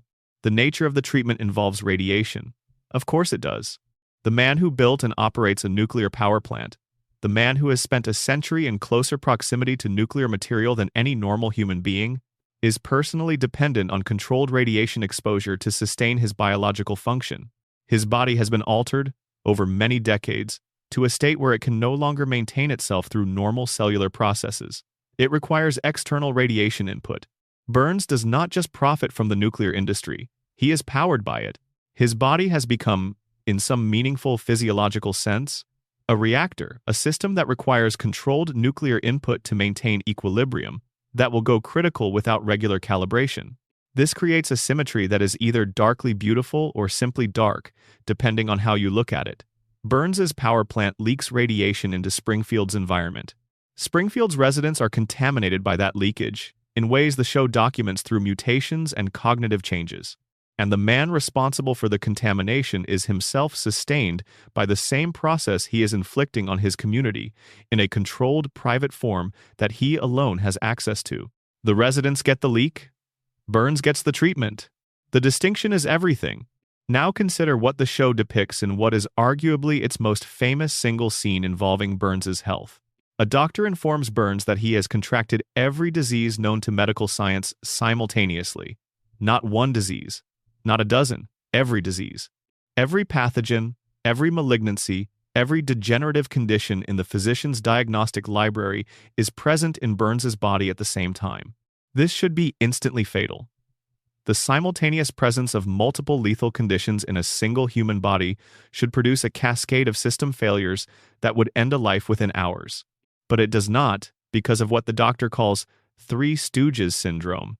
The diseases are present in such perfect equilibrium, each one canceling out the others, each pathogen competing for the same limited biological resources, each condition blocking every other condition from achieving dominance that none of them can progress. They are all trying to kill him simultaneously, and because they are all trying at once, none of them can get through. They create a biological gridlock, a medical stasis.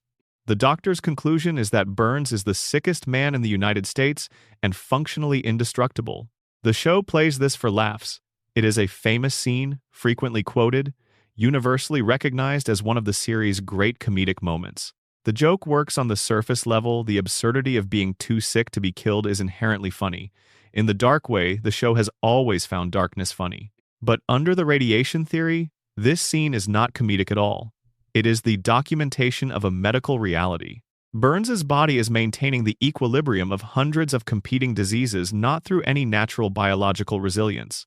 The weekly radiation treatments are doing it. They are not curing his diseases. They are managing them, calibrating the equilibrium among them, preventing any single condition from gaining enough dominance to overcome the others. The treatments are not medicine in the conventional therapeutic sense. They are not targeting specific pathogens or eliminating specific conditions. They are maintaining the balance of forces within Burns's body, the way a nuclear engineer maintains the balance of reactions within a reactor, not by eliminating the dangerous elements but by ensuring they remain precisely counterbalanced against each other. Burns's body is a nuclear maintenance problem, and his weekly treatments are the equivalent of adjusting the control rods. Smithers is not just a devoted assistant in this framework. Smithers is the most critical element in Burns's survival infrastructure. Smithers manages Burns's schedule, which means Smithers manages the schedule on which Burns receives the treatments that keep him alive. Smithers monitors Burns's condition with an attentiveness that functions as a continuous medical assessment. Smithers ensures that Burns never misses an appointment, never deviates from the protocol, never allows the 7-day countdown to tick past its deadline without resetting. The show has established this dynamic across dozens of episodes.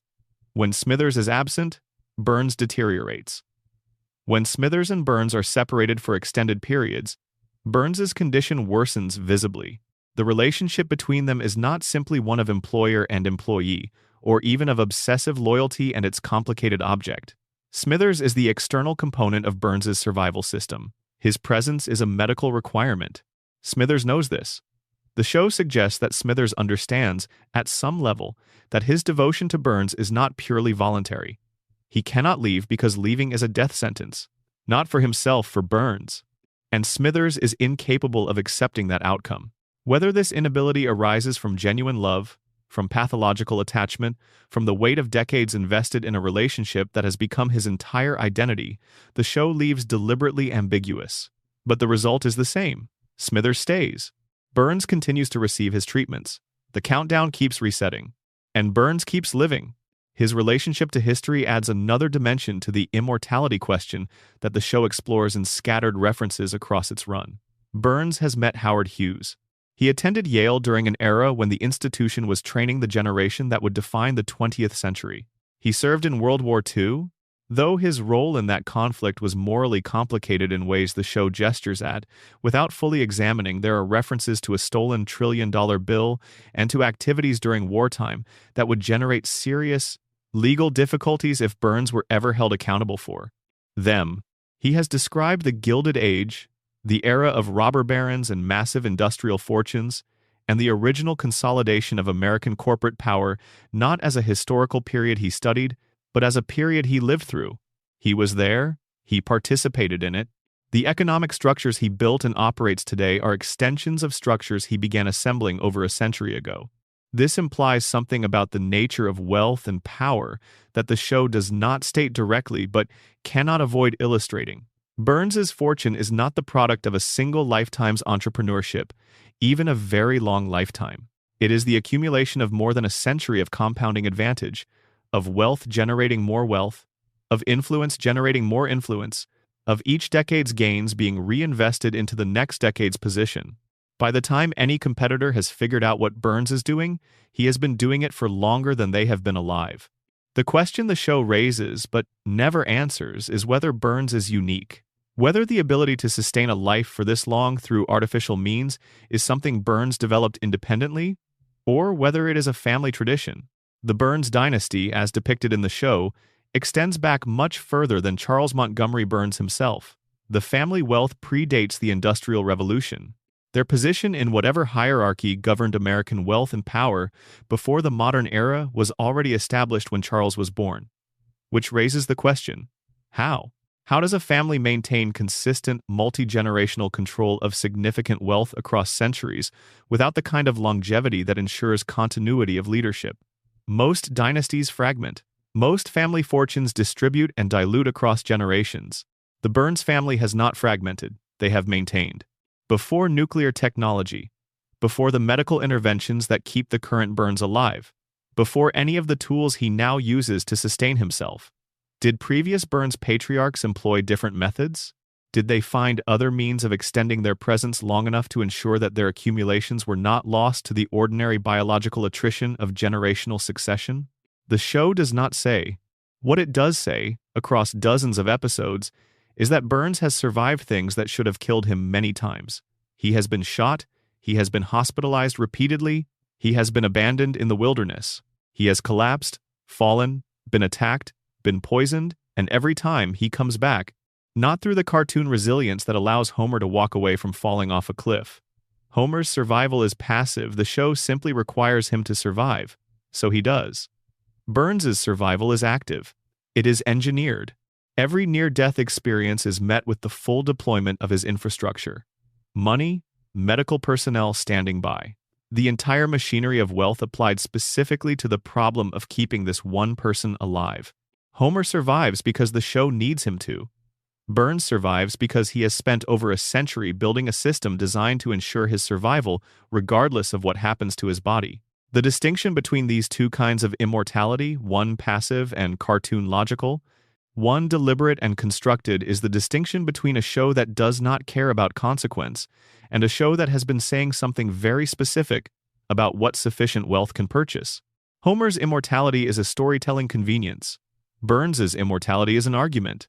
The argument is this: the ability to escape death, like the ability to escape accountability, is a function of resources. With enough money and enough infrastructure, even the biological fact of mortality becomes negotiable, not eliminated, negotiated, managed, pushed back week by week on a precise schedule, through treatments that would not be available to anyone in Springfield who could not afford them.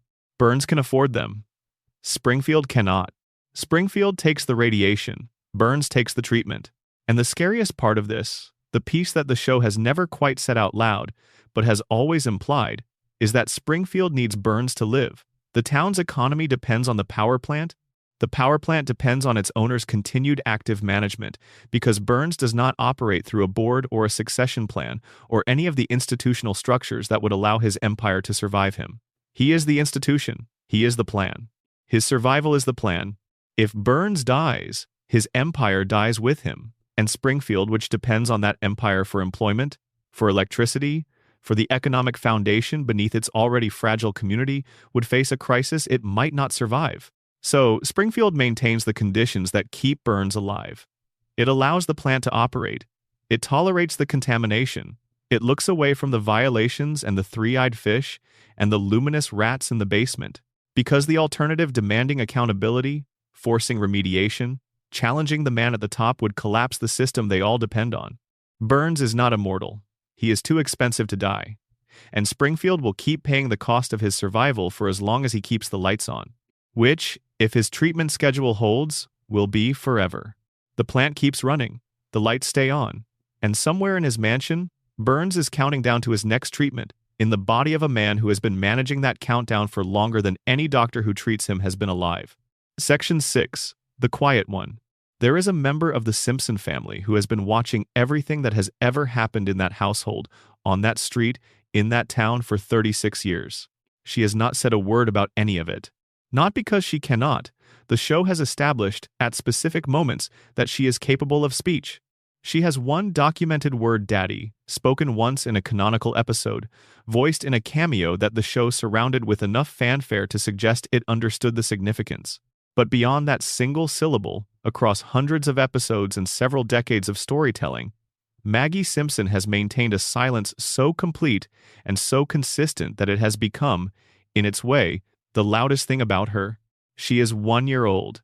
She has been 1 year old for 36 years. She communicates through facial expressions, through the rhythmic sounds of her pacifier, through gestures that carry more weight than words often do in a family of extremely verbal people. She observes, she processes, she watches everything from behind those enormous eyes, from the relative anonymity of a body that cannot yet reliably walk, and in the margins of that silence, in the spaces between the family's louder dramas, she has done things that no 1 year old child should be able to do.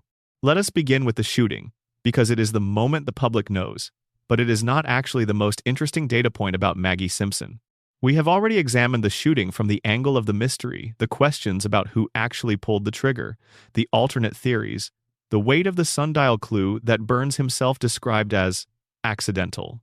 But even setting aside the question of guilt, the aftermath of the shooting tells us something important about Maggie that the show tends to treat as comedic punctuation rather than genuine revelation.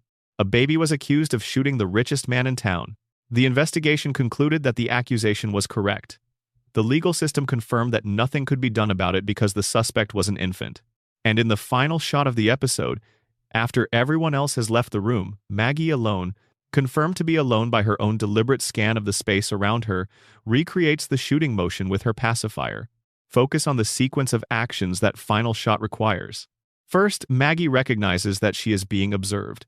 Not in the general way that infants sometimes startle at attention, but in the specific, deliberate way of someone who understands the concept of a witness. She is aware that other people's observation of her behavior has consequences, and she has the cognitive architecture to modulate her behavior based on whether or not she is being watched. Second, she checks her surroundings. She scans the room. She confirms that she is alone before proceeding. Third, she performs the gesture. Having confirmed privacy, she recreates the motion that is associated with the shooting, the motion of pulling a trigger. These 3 steps, recognition of observation, deliberate verification of privacy, private performance of a consequential action, constitute a behavioral sequence that requires situational awareness, working memory, causal reasoning, and impulse control. These are not traits associated with typical infant cognition. These are traits associated with someone who understands that certain behaviors carry social and legal risk, and who manages that risk through deliberate concealment. Maggie is 1 year old. She is doing this. The show wants you to read the gesture as confirmation that Maggie did it, that this is her secret celebration of having gotten away with something, the private acknowledgement of a crime that cannot be prosecuted. But the gesture itself, the deliberate privacy checking that precedes it, is more interesting than whatever it is meant to confirm. Because it demonstrates that Maggie has, at minimum, the cognitive capacity to understand consequences and manage her own behavior in relation to them. That is the revelation, regardless of who actually shot Burns. Now move from the shooting to the longest daycare. In 2012, The Simpsons produced a theatrical short film 7 minutes long, screened in cinemas before Ice Age, Continental Drift, nominated for an Academy Award in which Maggie Simpson is the sole protagonist. The short film is called The Longest Daycare, and it is, on its surface, a sweet story about a baby trying to protect a caterpillar from a bully. Underneath that surface, it is a 7-minute documentation of cognitive capabilities that should not exist in a person Maggie's age. The scenario: Maggie is dropped at a daycare run with a kind of institutional severity that the short film frames comedically but which functions as a genuine obstacle to her goal. Inside the facility, she encounters a caterpillar in the process of becoming a butterfly. Gerald, a recurring baby antagonist in the show, distinguished by his single, prominent eyebrow, wants to kill the caterpillar. Maggie wants to protect it and ultimately release it into the wild. What follows is a stealth operation. To get the caterpillar out of the daycare, Maggie must navigate a building run by attentive staff, evade a dedicated antagonist who is also operating with unusual determination, work around the physical limitations of her body, and execute a multi-stage plan that she is improvising in real time. She reads the environment. She assesses which staff members are paying attention and adjusts her movements accordingly. She identifies obstacles and plans routes around them. She uses physical objects as tools in ways that require understanding their properties and anticipating their effects. When her original approach fails, she adapts immediately. She does not repeat a failed strategy. She develops a new one. She predicts Gerald's behavior and plans several moves ahead of him. She does this without speaking, without having access to the kind of linguistic planning tools that adults use to structure complex tasks. In silence, in a body that keeps falling over, with no assistance from the adults around her who are either oblivious to what she is doing or actively impeding it. She succeeds. The caterpillar becomes a butterfly. It flies free. Maggie watches it go, and the expression on her face is not the simple delight of a baby watching a pretty thing. It is satisfaction. The specific satisfaction of someone who set a goal, navigated significant obstacles, and achieved the outcome they planned for. That expression tells you more about Maggie than almost anything else the show has ever depicted. Satisfaction requires the comparison of an outcome to a prior expectation. You cannot be satisfied unless you had a clear intention and the outcome matched it. An infant who experiences genuine satisfaction at successfully completing a complex, multi-stage plan is not operating at the developmental level of a 1-year-old. She is operating at a level that the show has never quite had the narrative courage to fully acknowledge. The show has tested Maggie's intelligence directly on several occasions. The results, depending on the episode, are inconsistent in their specifics but entirely consistent in their implication. The specifics vary different numbers, different testing scenarios, different framings. The implication is always the same. Maggie's cognitive capacity exceeds what can be comfortably measured. Whatever scale the show deploys to assess her, she registers at the top of it. The family consistently fails to notice. This is the most important structural feature of Maggie's character, and it is not accidental. She is surrounded by a household of loudly opinionated, intensely verbal, dramatically expressive people. Homer's disasters consume the family's attention. Bart's provocations demand constant management. Lisa's crusades generate their own emotional weather system. Marge holds all of it together through an act of sustained, effortful care that leaves her precious little cognitive bandwidth for the quiet baby in the corner. And in that corner, watching all of it, Maggie has learned something. Look at what happens to Lisa. Lisa Simpson is brilliant. The show established this early and has maintained it across every season. She is intellectually curious, ethically rigorous, musically gifted, and operating at a cognitive level that dwarfs everyone in her household and most of the adults in Springfield. She is probably the most gifted person in the zip code, and she is miserable because of it. She speaks up and gets ignored. She challenges the people around her and gets dismissed. She tries to improve her environment and gets crushed by the collective weight of a community that has no use for improvement.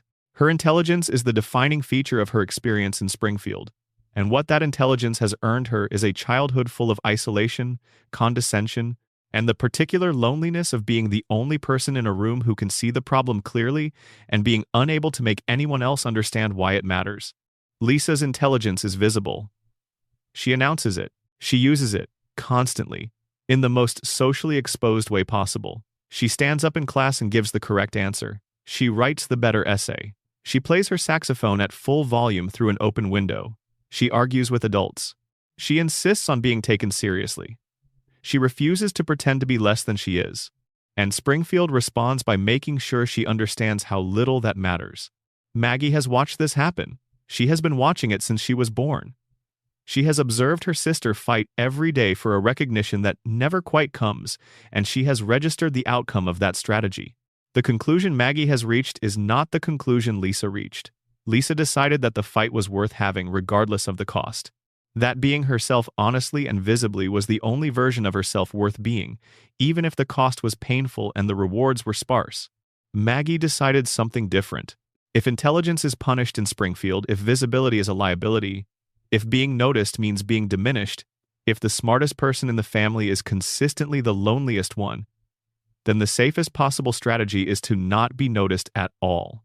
To remain in the background, to perform helplessness so consistently and so convincingly that no one ever thinks to look closely at what is happening behind the performance. Silence is not Maggie's limitation. Silence is Maggie's armor. Consider the track record. Every significant thing Maggie has accomplished, and the list is substantial for a nonverbal 1-year-old, she has accomplished without anyone in her family noticing what she was doing until after she had already done it. She shot Burns, or witnessed the shooting, or managed the aftermath of the shooting, in a way that directed no permanent consequences toward her. She conducted a daycare rebellion against a tyrannical authority figure and left no trace that would allow the adults to understand what had happened. She has saved members of her family from immediate physical danger in moments so brief and quiet that they are typically attributed to coincidence by the people involved. She operates in the margins. She acts in the spaces where no one is watching, and she ensures, with a consistency that cannot be accidental, that no one is ever watching her when she does the things she is actually capable of. The family trusts her judgment. This is another subtle data point that the show has seeded across its run. In moments where a decision needs to be made and multiple family members are uncertain, Maggie is sometimes consulted not in the way you would consult an advisor, not explicitly or verbally, but in the way you might instinctively look to someone whose read on a situation you have learned to trust. A nod from Maggie, a particular look, the direction of her attention. Family members have acted on these signals more than once. She is being asked silently, and she is answering silently, and the family acts on her answers. They do not think about why they do this. They probably could not articulate that they are doing it. But Maggie's silent assessments have, over the course of the show, been treated by her family as reliable data, which means the family knows, at some level that does not quite reach conscious awareness, that Maggie's understanding of a situation is worth attending to. Now connect this to the radiation theory. If Springfield's contaminated environment generates mutations, if the power plant's leakage produces changes in the biology of the people exposed to it, and if those changes are not uniform but vary based on genetic factors and specific circumstances of exposure, then the radiation theory does not require all mutations to operate in the same direction. Homer's exposure, combined with the existing physical brain damage from the crayon and decades of direct proximity to an active reactor core, produced the most dramatic possible cognitive outcome. His intelligence was reduced to a level the show itself describes as a clinical disability. The radiation amplified an existing limitation to an extreme. Maggie's exposure began before birth, both parents already contaminated, the household in a contaminated town, every glass of water and breath of air from the first moment of her existence, drawing from the same compromised sources. But the mutation in Maggie's case did not reduce her intelligence. It expanded it, dramatically, beyond normal developmental parameters, into territory the show's own testing apparatus cannot quite contain. Homer and Maggie are the same contaminated environment, producing opposite results. Where the father was diminished, the daughter was amplified. Where the radiation subtracted from Homer, it added to Maggie. Two sides of the same radioactive coin. The same cause, the same family, the same house, and the same water, and the same air, and two entirely different outcomes that bracket the range of what the contamination is capable of doing to a human brain. Under the coma theory, Maggie's extraordinary capabilities take on a different emotional texture. If Homer is dreaming, if the entire show is the internal experience of an unconscious father in a hospital bed, then Maggie's genius is not a mutation. It is a prayer. Homer cannot see her grow up. He cannot watch her first real steps, her first day of school, her first word beyond the one he already heard. He cannot be present for the accumulation of her life in the way a father is supposed to be present. She is frozen at 1-year-old in the dream because that is all the experiential material he has to work with. He cannot imagine forward from there. But within the confines of what he can imagine, he has given her everything he could. The extraordinary intelligence, the capability that exceeds all reasonable expectations for her age, the quiet competence that keeps her safe and effective in situations that would challenge adults. These are Homer's deepest hope for his youngest child projected onto the canvas of the dream. He cannot be there to protect her. So in the dream, he makes her capable of protecting herself. He makes her extraordinary enough that protection from outside is optional. Her genius is not a mutation in this reading. It is a father's gift to a daughter he cannot reach. The most he can do for Maggie from inside a coma is dream her as someone who does not need him. Back in Springfield, in the waking world, if there still is one, the question the show leaves most deliberately unanswered about Maggie is not what she has done. It is what she is planning. Maggie does not merely react. The evidence of her behavior suggests a level of anticipation, of long-view strategic thinking, that implies goals beyond the immediate moment. The daycare rebellion was not spontaneous. The protection of the caterpillar required a plan. The management of the Burns shooting aftermath, the careful privacy checking before the trigger motion, suggests an awareness of consequences that extends forward in time, an understanding that what she does now will have implications for what happens later. She is playing a longer game than anyone around her realizes. She has been playing it for 36 years, and the show has never told us what she is playing it toward. Maybe she is waiting for the right moment. Maybe she has identified a target, or a goal, or a threshold, some condition whose arrival will signal that it is time to stop being invisible and start being seen. Maybe she is watching the adults in her family make the same mistakes repeatedly, absorbing the lessons of each failure and cataloging them against the day when she will act on what she has learned. Maybe she is the only member of the Simpson family who has understood, from the beginning, what Springfield actually is. Maybe those enormous eyes have been seeing the cracked cooling towers and the three-eyed fish, and the yellow skin and the 4 fingers, and the cognitive fog that settles over the town like a second atmosphere, and understanding all of it, connecting every dot that Homer cannot connect, following every line of reasoning that Lisa can see only partially since before she was old enough to walk. And maybe she is waiting, with the patience of someone who has all the time in the world and none of the urgency that comes from not understanding your situation, for the moment that is hers. Maggie Simpson is 1 year old. She cannot speak. She cannot walk reliably.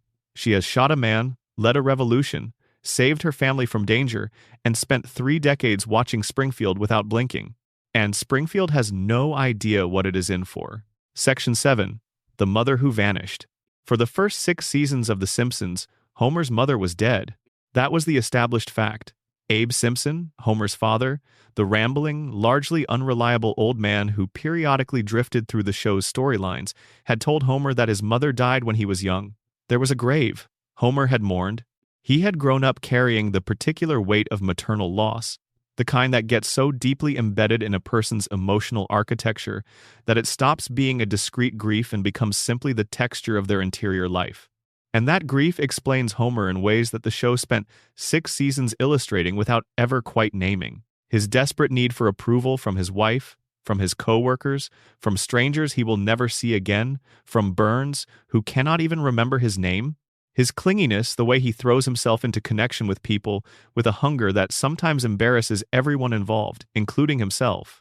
His terror of abandonment, which manifests not as obvious anxiety but as the particular behavior of someone who has decided, consciously or not, that the solution to the fear of losing people is to never give them a reason to want to leave. His willingness to absorb humiliation from Burns, from neighbors, from circumstances that any self-respecting adult would walk away from because the alternative, the possibility of ending up with less, is more frightening than the certainty of settling for whatever he has. Homer Simpson's entire personality is a coping mechanism for a specific loss. the loss of his mother, the hole that her absence left in him when he was too young to understand it and too damaged in the years since to ever fully examine it. In Season 7, the show revealed that the loss was a lie. The episode is Mother Simpson. It aired on the 19th of November, 1995.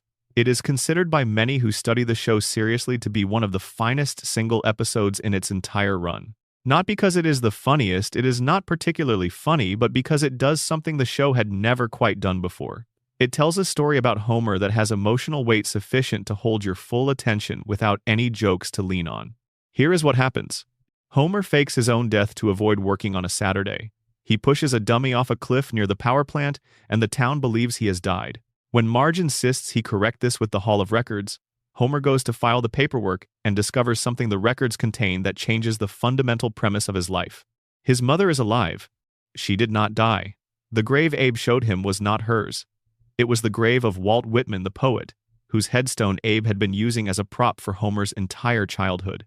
Homer had stood at a famous poet's burial site and mourned his mother's absence for years. His mother was alive the whole time. Homer finds Mona at a cemetery, visiting what she believes is her son's grave. She has heard about his faked death and come to pay her respects to a child she lost track of decades ago. She does not recognize him immediately. He is not the child she knew. He has been shaped, changed, aged by the life he lived in her absence. But when Homer proves who he is, they are reunited, and the scene that follows is one of the most emotionally unguarded moments the show has ever produced. And then Mona tells him the truth about where she has been. The story goes back to 1969. Mona Simpson was not a radical. She was not a political person by nature. She was a housewife married to Abe, mother to a young Homer, living a quiet and unremarkable life in Springfield while the world outside was convulsing through the civil rights movement, the anti-war protests, the counterculture that was remaking the assumptions of American life. Something changed. The show depicts it with its characteristic blend of absurdist detail and genuine emotional weight. Mona encountered an activist group. She encountered their cause. She became radicalized, in the way that ordinary people sometimes are when they are shown something they cannot unsee. And the cause that radicalized her was legitimate. Mr. Burns owned a biological weapons laboratory, not a nuclear power plant, not a financial institution or a real estate holding or any of the many forms that concentrated wealth takes in Springfield's universe.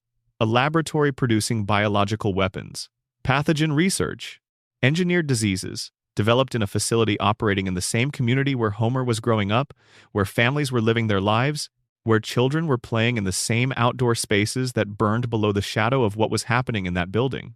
Burns was manufacturing weaponized biological agents in Springfield in the 1960s, in a laboratory that nobody in the town knew existed.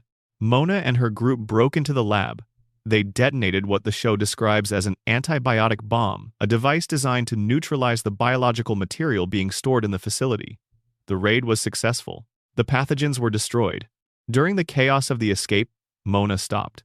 The show plays this as an instinctive, morally characteristic choice. Mona sees someone in distress, and Mona stops. The person she helps is Mr. Burns, who has been knocked over in the confusion of the raid. Burns sees her face. In the moment that she stops to help the man whose weapons she has just destroyed, Burns identifies her. He reports her to the FBI.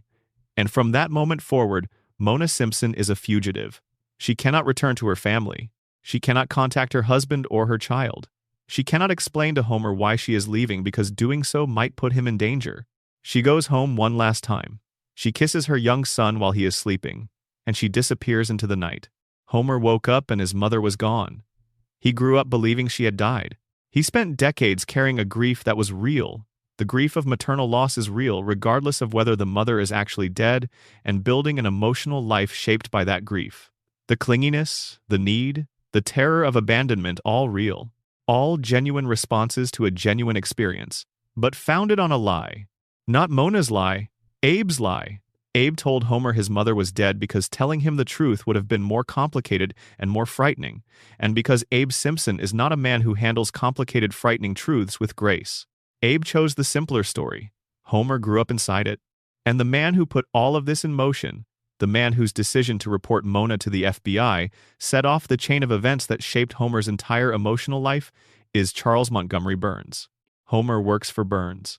Homer has worked for Burns his entire adult life. Homer earns his paycheck from the man who destroyed his family. The show depicts Homer's realization of this connection, and Homer's response to it is the most heartbreaking thing the series ever asks of him. Homer does not connect the dots. He cannot.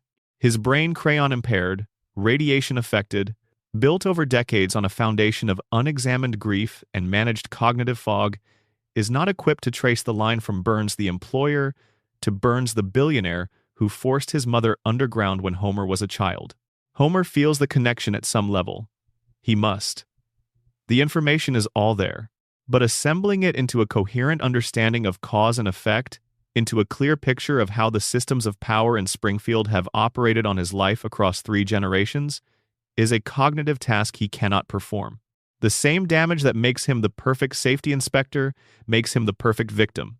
He cannot see the architecture of his own suffering, and that, the theory argues, is the point. Burns did not merely react to Mona's activism by reporting her to the FBI. He managed the consequences of her disappearance in ways that served his long-term interests. A Homer Simpson without a mother is a Homer Simpson shaped by absence and grief into someone who is desperate for approval, pathologically afraid of losing what he has, incapable of challenging the authority of someone who provides stability and structure and a paycheck. The emotional profile that Mona's absence produced in Homer is the profile of the ideal compliant worker. Burns did not plan this. He did not sit in his office in 1969 and think, if I drive this woman away, her son will grow up to be the perfect employee for my dangerous nuclear facility. Burns is calculating, but not omniscient. What he did was act in his own interest, protecting his weapons program, eliminating a threat, pursuing his grudge, and the consequences of that action happened to produce, 2 decades later, a man whose specific emotional architecture made him perfectly suited for the role Burns needed to fill. The show confirms a related dimension of this conspiracy in a later episode. Abe Simpson made a deal with Burns. Burns had committed some crime. The specific nature varies depending on which episode's version of this storyline you consult, and Abe discovered it. In exchange for Abe's silence, Burns guaranteed Homer's permanent employment at the plant. No matter how incompetent Homer proved, no matter how many documented errors accumulated, no matter how many times conventional management would have terminated anyone with Homer's track record, Homer had 742 documented errors by the show's own count. He still works there. The deal protected him, but the deal also trapped him. Homer's job security is not the result of his value to the company. It is the result of a secret agreement between his father and his mother's persecutor. Homer did not earn his position at the power plant.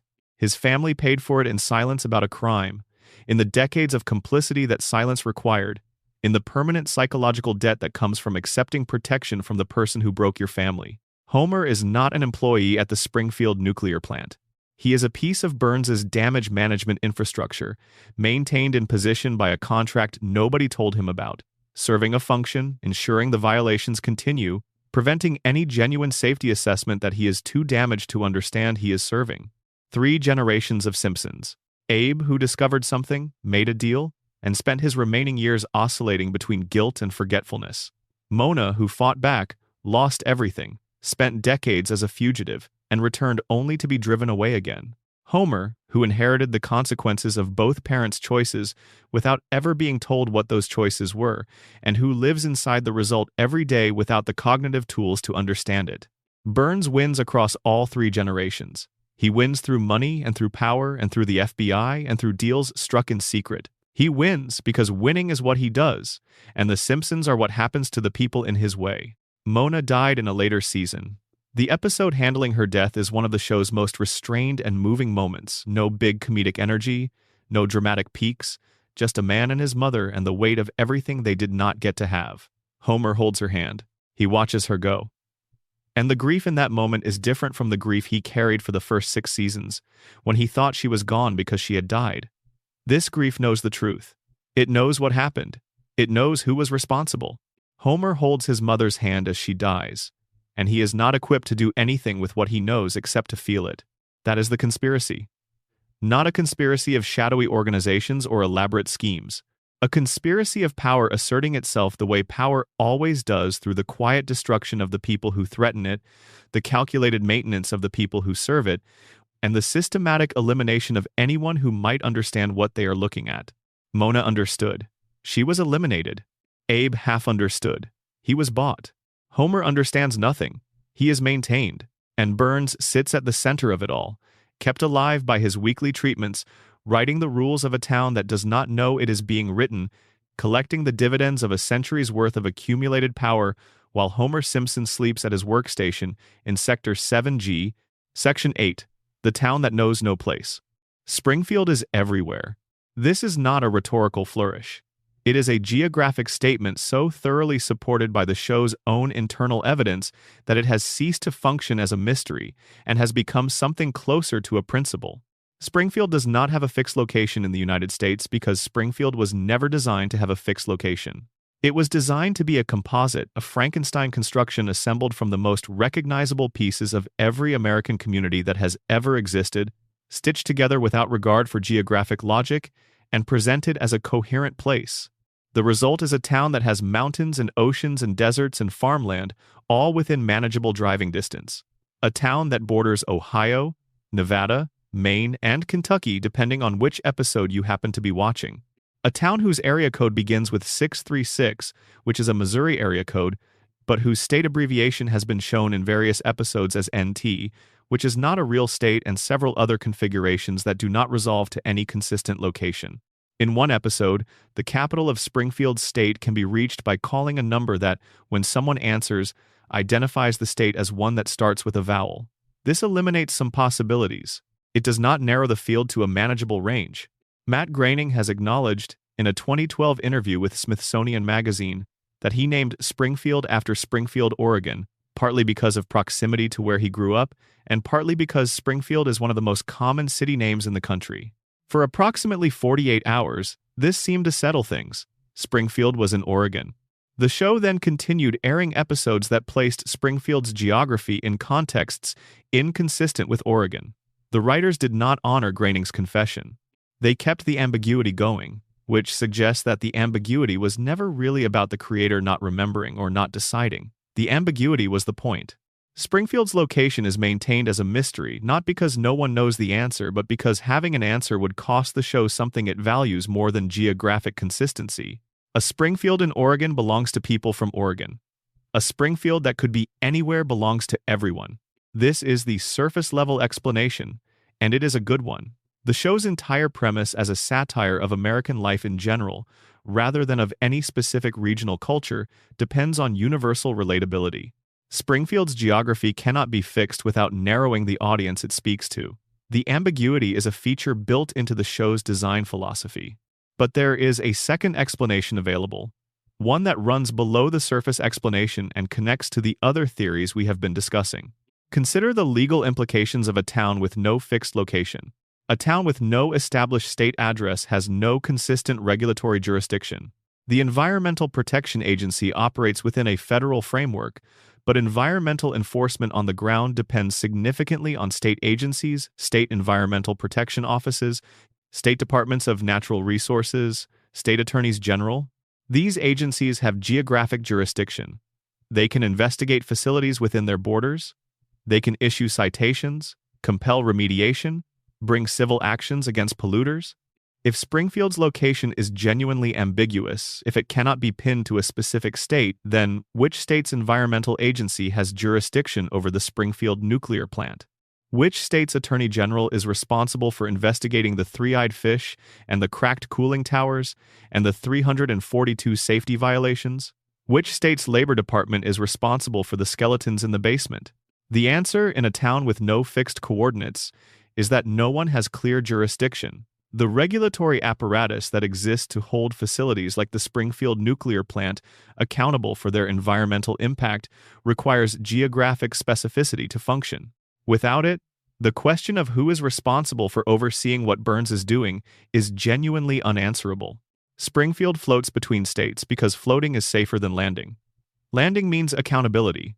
Landing means a specific agency shows up with a specific mandate and starts asking specific questions about the specific things happening to the specific people living downwind of this specific facility. Burns has resources. He has lawyers. He has politicians in his pocket across the political spectrum, at the municipal and state and presumably federal levels. But even the most extensive network of legal and political protection functions within a system that requires geographic anchoring. You cannot corrupt an agency that does not have jurisdiction. You cannot buy a state official's silence about problems in your state if your facility keeps slipping into a different state by the next episode. Springfield's geographic uncertainty is not a joke about the show's creative approach to consistency. It is the most sophisticated layer of Burns's insulation against accountability. The town cannot be held responsible for what it is doing to itself because no one can establish definitively where it is. The episode called Behind the Laughter, the 12th season's mockumentary episode about the Simpsons as a real television family, briefly appears to settle the question. In the original broadcast, Springfield is identified as being in northern Kentucky. The show has answered the mystery. In syndicated reruns, the reference to northern Kentucky was changed. A different location is given. The answer literally depends on which version of the episode you are watching, on which platform, at which moment in the show's distribution history. The show gave you the truth and then changed the truth. This is almost too perfect as a metaphor for how Springfield operates. The principal and the pauper establish that Springfield can vote to criminalize truth and exile the people who speak it. Behind the Laughter establish that Springfield can give you an answer and then replace the answer with a different answer, and the original answer dissolves back into the uncertainty as if it never existed. Springfield's geography mutates. It refuses to be fixed. It resists pinning down with a persistence that, in a town we have established is run by a man who understands the strategic value of unaccountability, starts to look less like a creative decision and more like a policy. Now consider what the coma theory does to Springfield's geography. Homer's unconscious mind, assembled from the experiential fragments of a life lived primarily in the American Midwest, does not have a precise cartographic understanding of the country. It has impressions. It has feelings associated with places. It has the mountain view from a vacation that Homer vaguely remembers. It has the ocean from a television commercial. It has the desert from a movie he may have seen in a hospital waiting room at some point in a life that is now behind him. Dreams do not assemble geographies accurately. They assemble them emotionally. They combine the places associated with certain feelings, safety, adventure, domesticity, threat without regard for the physical distances that separate those places in the waking world. The dream places them adjacent to each other because that is where they feel like they belong, in the interior landscape of the person dreaming. If every Simpsons episode is Homer's dream, then Springfield's geographic impossibility is the natural product of a dreaming brain assembling a world from the emotional residue of experience rather than from accurate cartographic memory. The mountains are there because Homer associated mountains with a certain feeling. The ocean is accessible because Homer associated the ocean with a certain feeling. The desert is reachable because somewhere in his memory is a feeling that goes with desert. They exist simultaneously, not because they are geographically proximate, but because they are emotionally equivalent. All sources of the same particular texture of American place that Homer's unconscious mind is drawing onto. Build his world.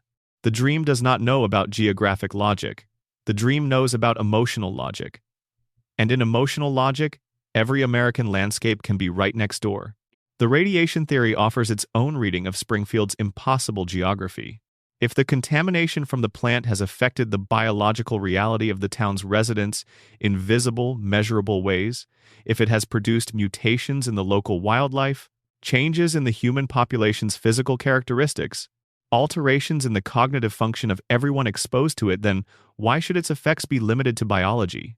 If the contamination is severe enough to be classified as requiring physical containment by the federal government, severe enough to produce three-eyed fish and luminous rats, and a community of people who look the way Springfield's people look, then perhaps the radiation has also affected the physical reality of the landscape surrounding the town. Perhaps the contamination does not just alter biology. Perhaps, in the way that certain extreme radiation events in real-world history have left landscapes permanently changed, the decades of leakage from Burns's plant have warped the geographic reality of Springfield's surroundings in ways that are visible in the show's impossibly compressed terrain. Mountains that should be hundreds of miles from the coast, deserts adjacent to forests, the gorge, the harbor, the volcanic features, the Arctic conditions, all of them crowded into the same geographic zone because the radiation has collapsed the space between them, in the way that other kinds of damage can collapse other kinds of normal organization. Springfield's geography is mutated, just like its residents. And then there is the collective denial reading, which is perhaps the simplest and most elegant of the four. Springfield resets after disasters. Springfield forgets things that should be unforgettable. Springfield has voted, once literally and explicitly and other times through the informal mechanism of collective amnesia, to maintain comfortable fictions over disturbing truths. What if Springfield's geographic uncertainty is the same mechanism at work on a spatial level? The town knows where it is. The residents have addresses and zip codes and area codes. At some level, at the level of the practical daily operations of a town, the geography must be pinned down enough to function. The mail gets delivered. The school bus takes the children to the school. The ambulance finds the houses it needs to find.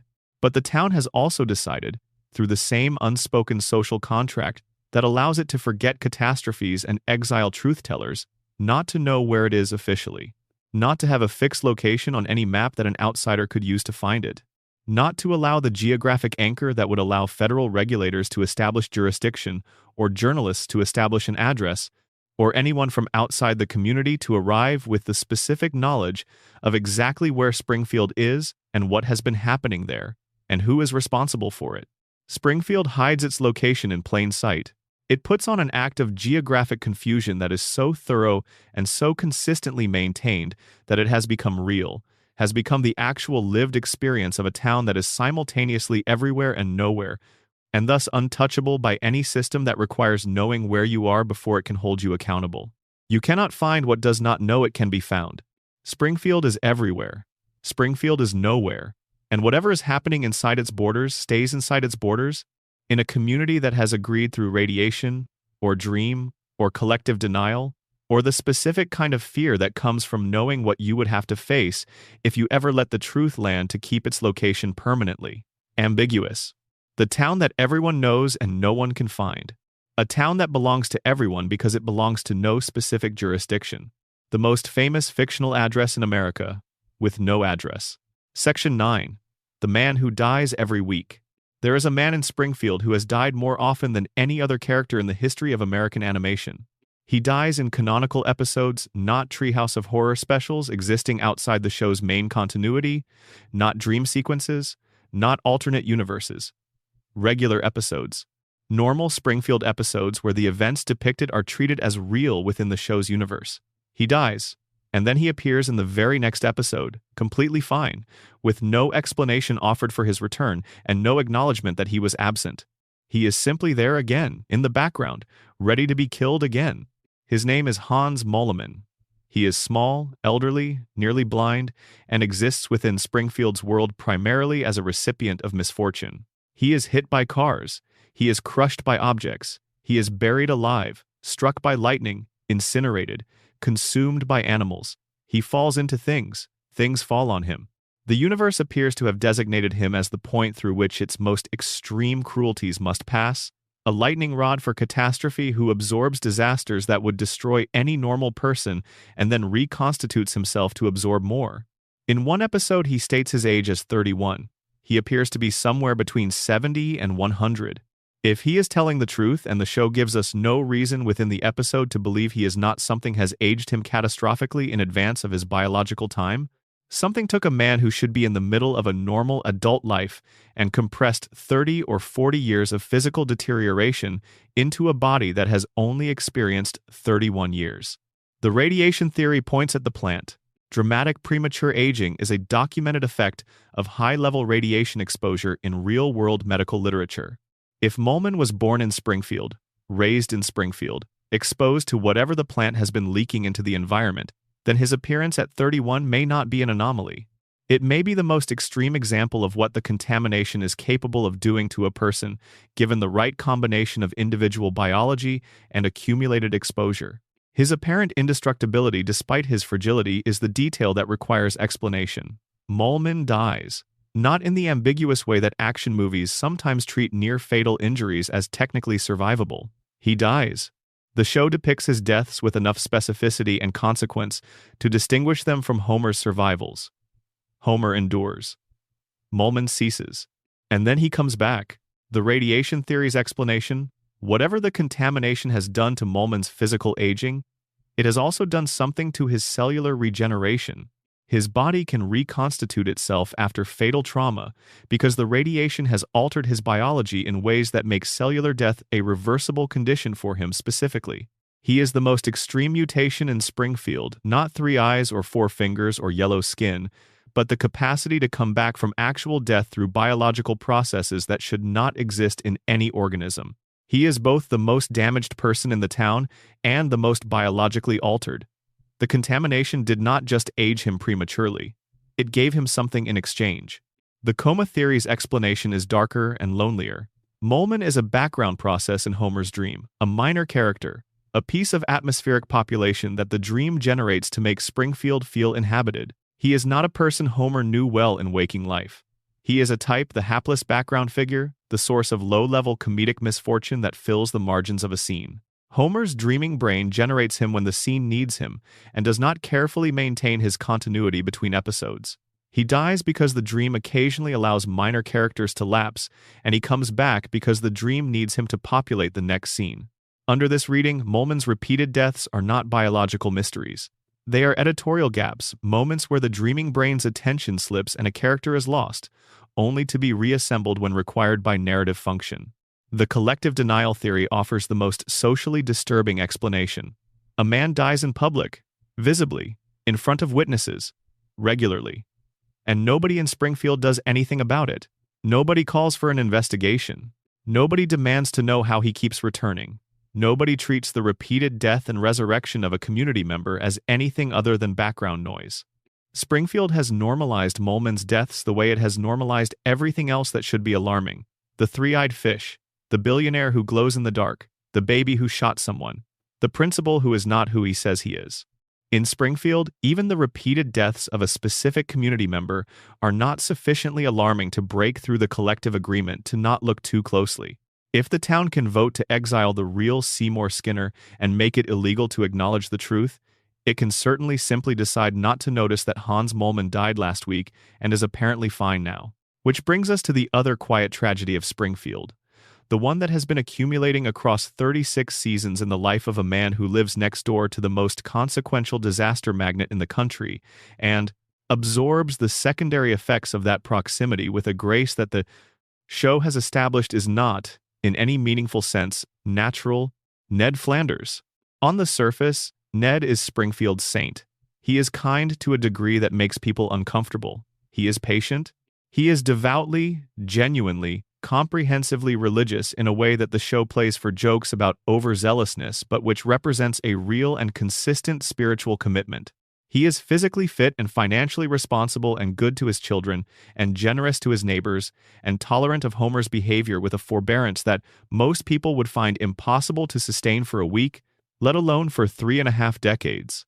He is, by every visible metric, a better person than Homer Simpson in every conceivable way. And the show punishes him for it with a consistency that eventually stops feeling like comedy and starts feeling like a thesis. His wife Maude was killed at a NASCAR event when Homer dodged a barrage of t-shirts launched from a cannon, and those t-shirts struck Maude instead. Homer's reflexive self-preservation directly caused the death of Ned's spouse. And Ned forgave him. He did not stop being Homer's friend. He did not move away. He continued to help Homer, to lend him tools and time and patience, to be the neighbor that Homer absolutely does not deserve and has never deserved. The reason Ned forgave him is the piece of his character that the show revealed in the episode in which he suffers a complete psychological breakdown. A hurricane destroys Ned's house. The community rallies to rebuild it. They do the job so poorly, with such cheerful incompetence, that the rebuilt house collapses almost immediately. And Ned, who has been absorbing accumulation of loss and insult for years with characteristic grace, simply stops being able to absorb it. He snaps. He unloads at the town assembled to watch the collapse, the full weight of everything he has been holding in. He insults everyone who has ever wronged him. He says things he has never said. He becomes, for a few minutes, someone other than the Ned Flanders that Springfield knows. And then he is committed to a mental health facility, where it is revealed in a scene that reconfigures everything about his character that Ned's kindness is not organic. It is not who he was born to be. As a child, Ned Flanders was violent, uncontrollable. A child whose behavior his beatnik parents could not or would not manage through conventional discipline. They took him to a psychiatrist who spent years conditioning the aggression out of him through intensive behavioral modification. The treatment worked. It worked so thoroughly that Ned emerged from it as the person Springfield knows, patient, generous, incapable of sustained anger, constitutionally unable to express the rage that the show established lives somewhere inside him. Ned's kindness is not a character trait. It is a cage that was built around him before he was old enough to choose otherwise. His gentleness is not sainthood. It is conditioning. His inability to react to Homer's behavior with the anger any reasonable person would feel is not grace. It is the programmed suppression of a natural response by a modification so deep that it has become indistinguishable from personality. This changes the meaning of every moment of patience Ned has ever shown. When he forgives Homer for his wife's death, he is not demonstrating spiritual generosity. He is demonstrating the inability to do otherwise. His brain was wired to suppress the anger, and so the anger is suppressed, and the forgiveness is what remains, not chosen, not worked toward, but generated automatically by a behavioral modification he cannot override. When he helps Homer with tools and time and patience, it is not because he has assessed the situation and decided that Homer deserves his assistance. It is because the alternative refusing, pushing back, expressing the frustration that has been accumulating across years of being treated as a resource by someone who has never adequately appreciated him is not available to him. The conditioning prevents it. Ned Flanders is performing goodness because he was programmed to perform it and has no access to the person he would be if he hadn't been. And here is what makes this genuinely sad rather than simply interesting. In the show's own continuity, God talks to Homer. Directly, face to face. Homer has had multiple personal conversations with God, depicted within the show's universe as genuine supernatural encounters. God speaks to Homer, appears to Homer, engages with Homer as a specific individual whose situation God has opinions about. God has never spoken to Ned. Ned Flanders, who has dedicated his entire life to faith, who goes to church every Sunday with genuine devotion, who structures his daily existence around his relationship with God in ways that go far beyond performative religiosity, who has, by any measure the show deploys, made his spiritual life the most constant and serious commitment of his waking experience. God speaks to the drunk who falls asleep at his workstation during meltdown warnings. God ignores the devout man who has been showing up at church his entire life with everything he has. The show frames this as a joke about the cosmic unfairness of divine attention. Homer, who deserves it least, gets it most. But under the surface of the joke is something the show is actually saying about Ned, and about Springfield, and about what the town rewards and what it punishes. In Springfield, moral behavior is not what the system notices. Compliance is what the system notices. Homer is maximally compliant not through virtue, but through incapacity.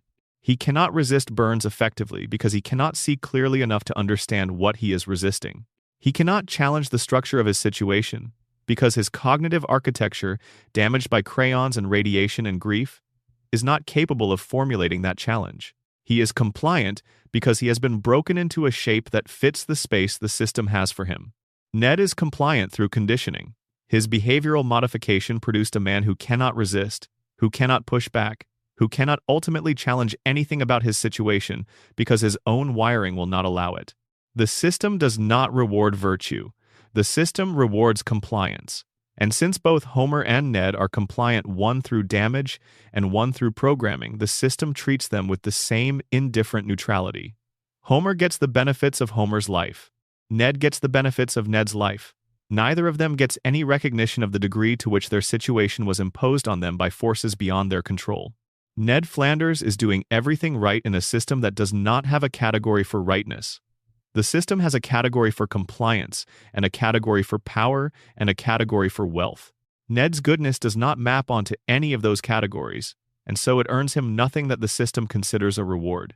He has a dead wife, a collapsed house, a neighbor who takes from him constantly without recognizing what he is taking, and a God who talks to everyone except the one person who is actually listening. That is what Springfield does to the people who try hardest to be good inside it.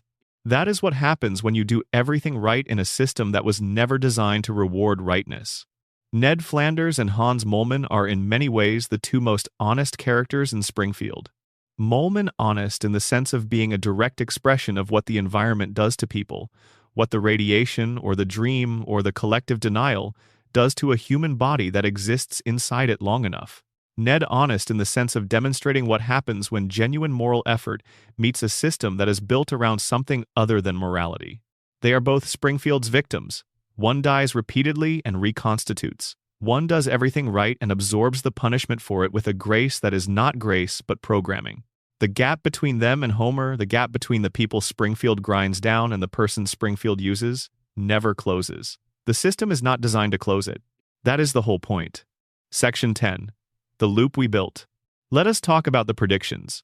Because there is a version of the Simpsons story that is not about radiation or dreams or denial or immortality. It is about something stranger and more mundane.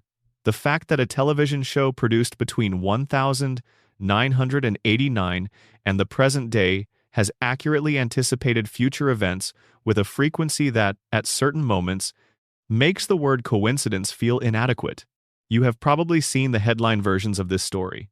In the year 2000, the episode Bart to the Future depicted a future in which Lisa Simpson has become the first female president of the United States, and her predecessor in the Oval Office is identified as Donald Trump. The episode aired 16 years before Trump won the 2016 election. A 1995 episode depicted a device on someone's wrist that bears a strong resemblance to a modern smartwatch.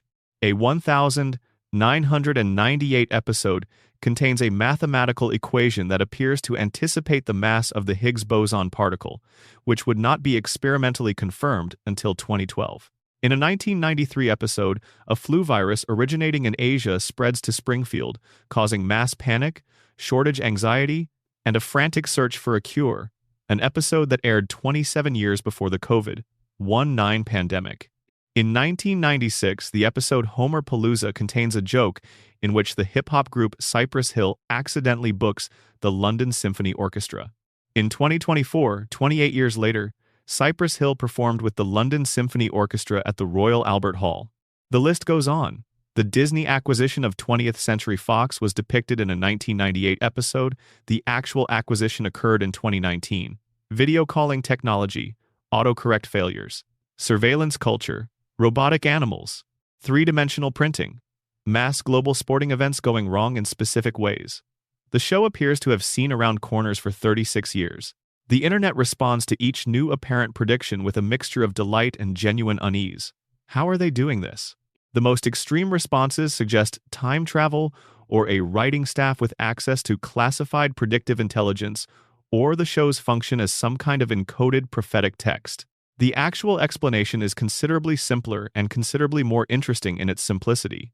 Al Jean, the show's long-serving executive producer, has addressed the prediction phenomenon directly. His answer is this: if you throw enough darts, some of them are going to hit the bullseye. That is the entirety of his explanation, and it is basically correct. The Simpsons has produced nearly 800 episodes over 36 years. Each episode contains dozens of jokes, observations, satire, and cultural extrapolation. The writing staff during the show's most intellectually productive years included people with degrees from Harvard, Yale, and other institutions associated with rigorous analytical training, people with backgrounds in mathematics, physics, computer science, history, and political theory. These are not people pulling random ideas from thin air.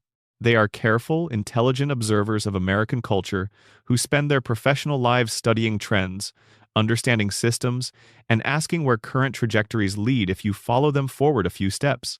What the show has been doing for 36 years is not prophecy, it is analysis. It is the application of rigorous pattern recognition to observable, social, technological, economic, and political trends, and the extrapolation of those patterns to their logical, if absurd and exaggerated conclusions. The Trump prediction did not require a time machine. It required attention. Trump had been publicly flirting with running for president since the late 1980s. The cultural machinery of celebrity as political legitimacy had been operating for decades.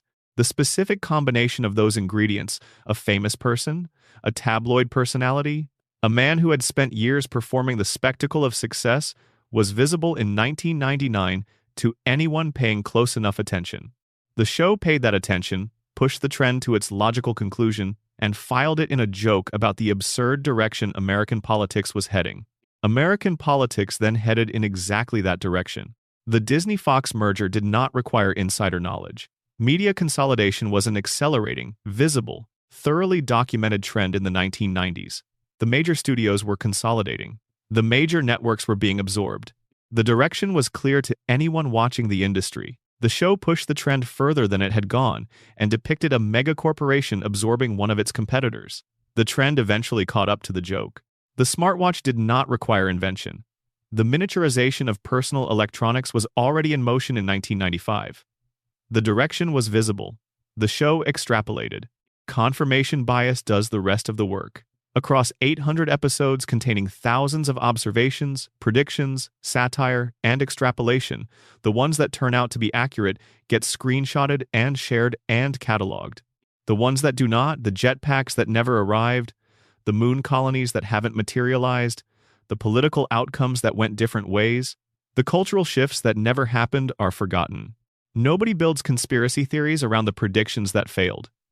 The hits get remembered, the misses dissolve. When you produce that volume of content filtered through that quality of analytical attention and then run the result through the most powerful confirmation bias engine in history, which is the internet, specifically social media, what emerges looks like prophecy. It is not. It is a brilliant show running for a very long time, staffed by very smart people, generating so much content that statistical probability guarantees some meaningful fraction of it will align with future events. The dart-throwing explanation covers most of the apparent predictions. It does not quite cover all of them. The Trump prediction specified Trump by name and depicted him descending an escalator in a sequence that visually mirrors the announcement he made in 2015.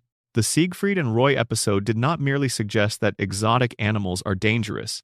It depicted a white tiger attacking one of the performers in the specific way that Roy Horn was attacked in 2003. These are not broad trend extrapolations. They are specific details that align with future events in ways that the dart-throwing explanation handles less cleanly. And this is where the meta-theory becomes genuinely interesting. Not the conspiracy theory version, not the idea that the show knows things it should not know through supernatural or illegitimate means. The theory that is actually worth sitting with is cultural, not conspiratorial. The Simpsons does not predict the future. The Simpsons shapes the future through cultural influence. Consider the mechanism. The Simpsons has been running for 36 years. It is one of the most widely watched, most quoted, most referenced pieces of American media in the history of the medium. Its observations have entered the cultural bloodstream so thoroughly that they have become part of how Americans understand themselves. Its jokes have become reference points. Its characters have become archetypes. Its Springfield has become, as we have established, a kind of mirror that the country has been looking into for longer than most of its current audience has been alive. When The Simpsons makes a joke about Trump becoming president in 2000, that joke does not disappear. It circulates. It gets repeated. It becomes something people say at parties and share online and think about when they see Trump's face on the news. The joke primes the cultural imagination. It makes the idea of a Trump presidency familiar rather than shocking. It processes the possibility through the framework of comedy, which is how The Simpsons has always handled uncomfortable truths, and distributes that processed version across millions of viewers. By the time Trump actually runs and actually wins, the cultural landscape has been partially prepared for it. The Simpsons did it already. It is almost familiar. The punchline has been set up for 16 years, and when the punchline arrives, the response is not shock but recognition. We have seen this before. The show already told us. The show did not predict Trump. The show made Trump feel inevitable. There is a meaningful difference between those two things, and the difference is the difference between prophecy and influence. The Disney-Fox merger felt like a Simpsons joke come true because The Simpsons had already processed media consolidation as a satirical idea, had already distributed that processing across its audience, had already made the specific form of that consolidation, a major entertainment company. Absorbing competitors feel like a punchline waiting for its setup. When Disney acquired Fox, the cultural response was not surprise. It was the click of recognition that comes from a world aligning with a pre-existing mental model. The Simpsons built that mental model 21 years in advance. This is what it means to say Springfield does not reflect America, but America has become Springfield. The show held up a mirror for 36 years, and the country stared into it long enough to start resembling what it saw. The nuclear power plant run by an ancient billionaire who cannot be held accountable. The population too cognitively occupied with their own concerns to notice they are being poisoned. The government that occasionally tries to intervene but ultimately cannot overcome the combination of money and inertia that protects the status quo. The family that survives everything, resets between disasters, and goes back to the couch every Sunday night because the couch is what they have. Springfield is not a prediction of where America was going. Springfield is a diagnosis of where America already was. The show just wrote it down first. And now for the part that all of this has been moving toward, the floating timeline, the mystery that every other theory eventually runs into, the question that sits at the center of everything like the eye of a very quiet storm. Why can't they age? We have examined this question from multiple angles across this evening. The radiation theory says nobody ages because the contamination from the plant has altered the biology of Springfield's residents at the cellular level, producing a state of biological stasis that prevents normal aging processes from occurring. The coma theory says nobody ages because they exist inside Homer's frozen memory, reconstructed from the last clear moment of his conscious experience and incapable of advancing beyond it. The principal and the pauper theory says nobody ages because the town has collectively agreed not to let time pass, the same way it collectively agreed to exile the real Seymour Skinner and make it illegal to acknowledge the truth. All three of these explanations are internally consistent. All three are supported by evidence from the show's own canonical episodes. All three arrive at the same place through different paths. And there is a fourth explanation that none of these quite captures one that lives not inside the show's fictional universe but in the space between the show and the audience watching it. Nobody in Springfield ages because we will not let them. The show has demonstrated, across flash-forward episodes and flashback episodes and future vision sequences, that it is capable of imagining its characters older.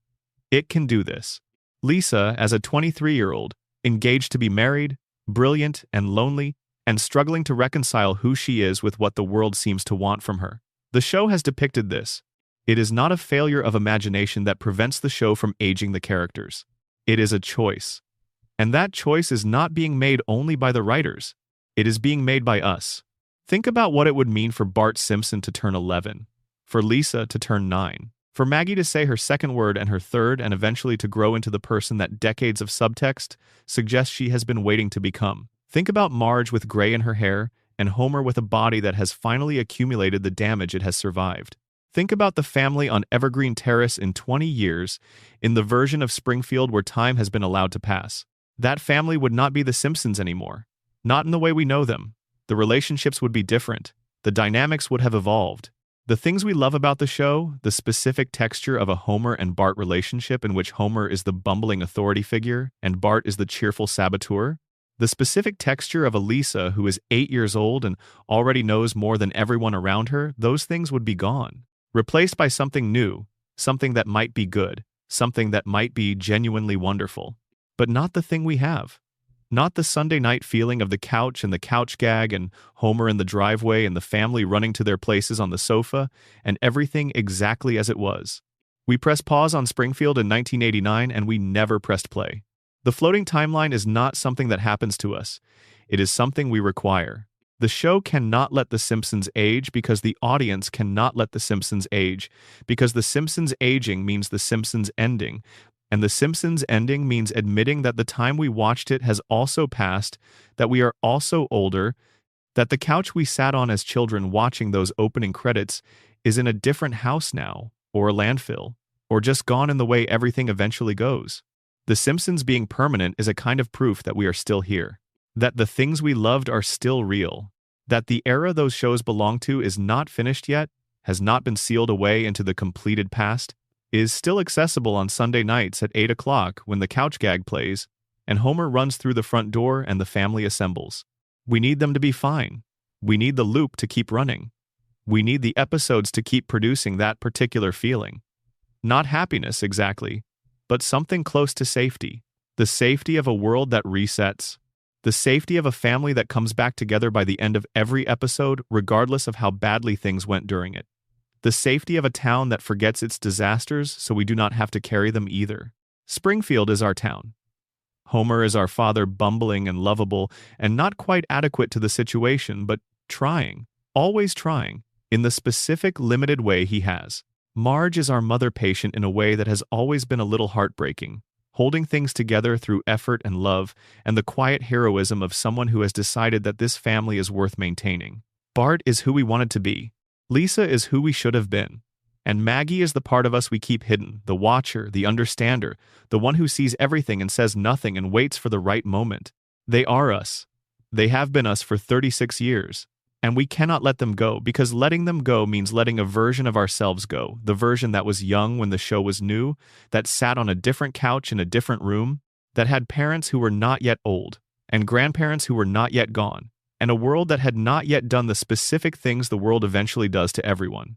As long as the Simpsons exist, as long as Bart is 10 and Lisa is 8 and the couch is still there and the plant is still running and Burns is still alive and Homer is still somehow employed in Sector 7G, as long as all of this keeps going, we do not have to admit what we would have to admit if it stopped. That 36 years have passed. That we are different now. That the home we keep returning to on Sunday nights does not exist anywhere except in the show. And that the Springfield we love, the one with the cracked cooling towers and the three-eyed fish, and the billionaire who glows in the dark, and the baby with the knowing eyes, and the man who dreams of his family from a hospital bed is the most honest mirror America has ever held up to itself. Not despite its impossibilities, but because of them. Because the impossibilities are what we want to be true. The endless family.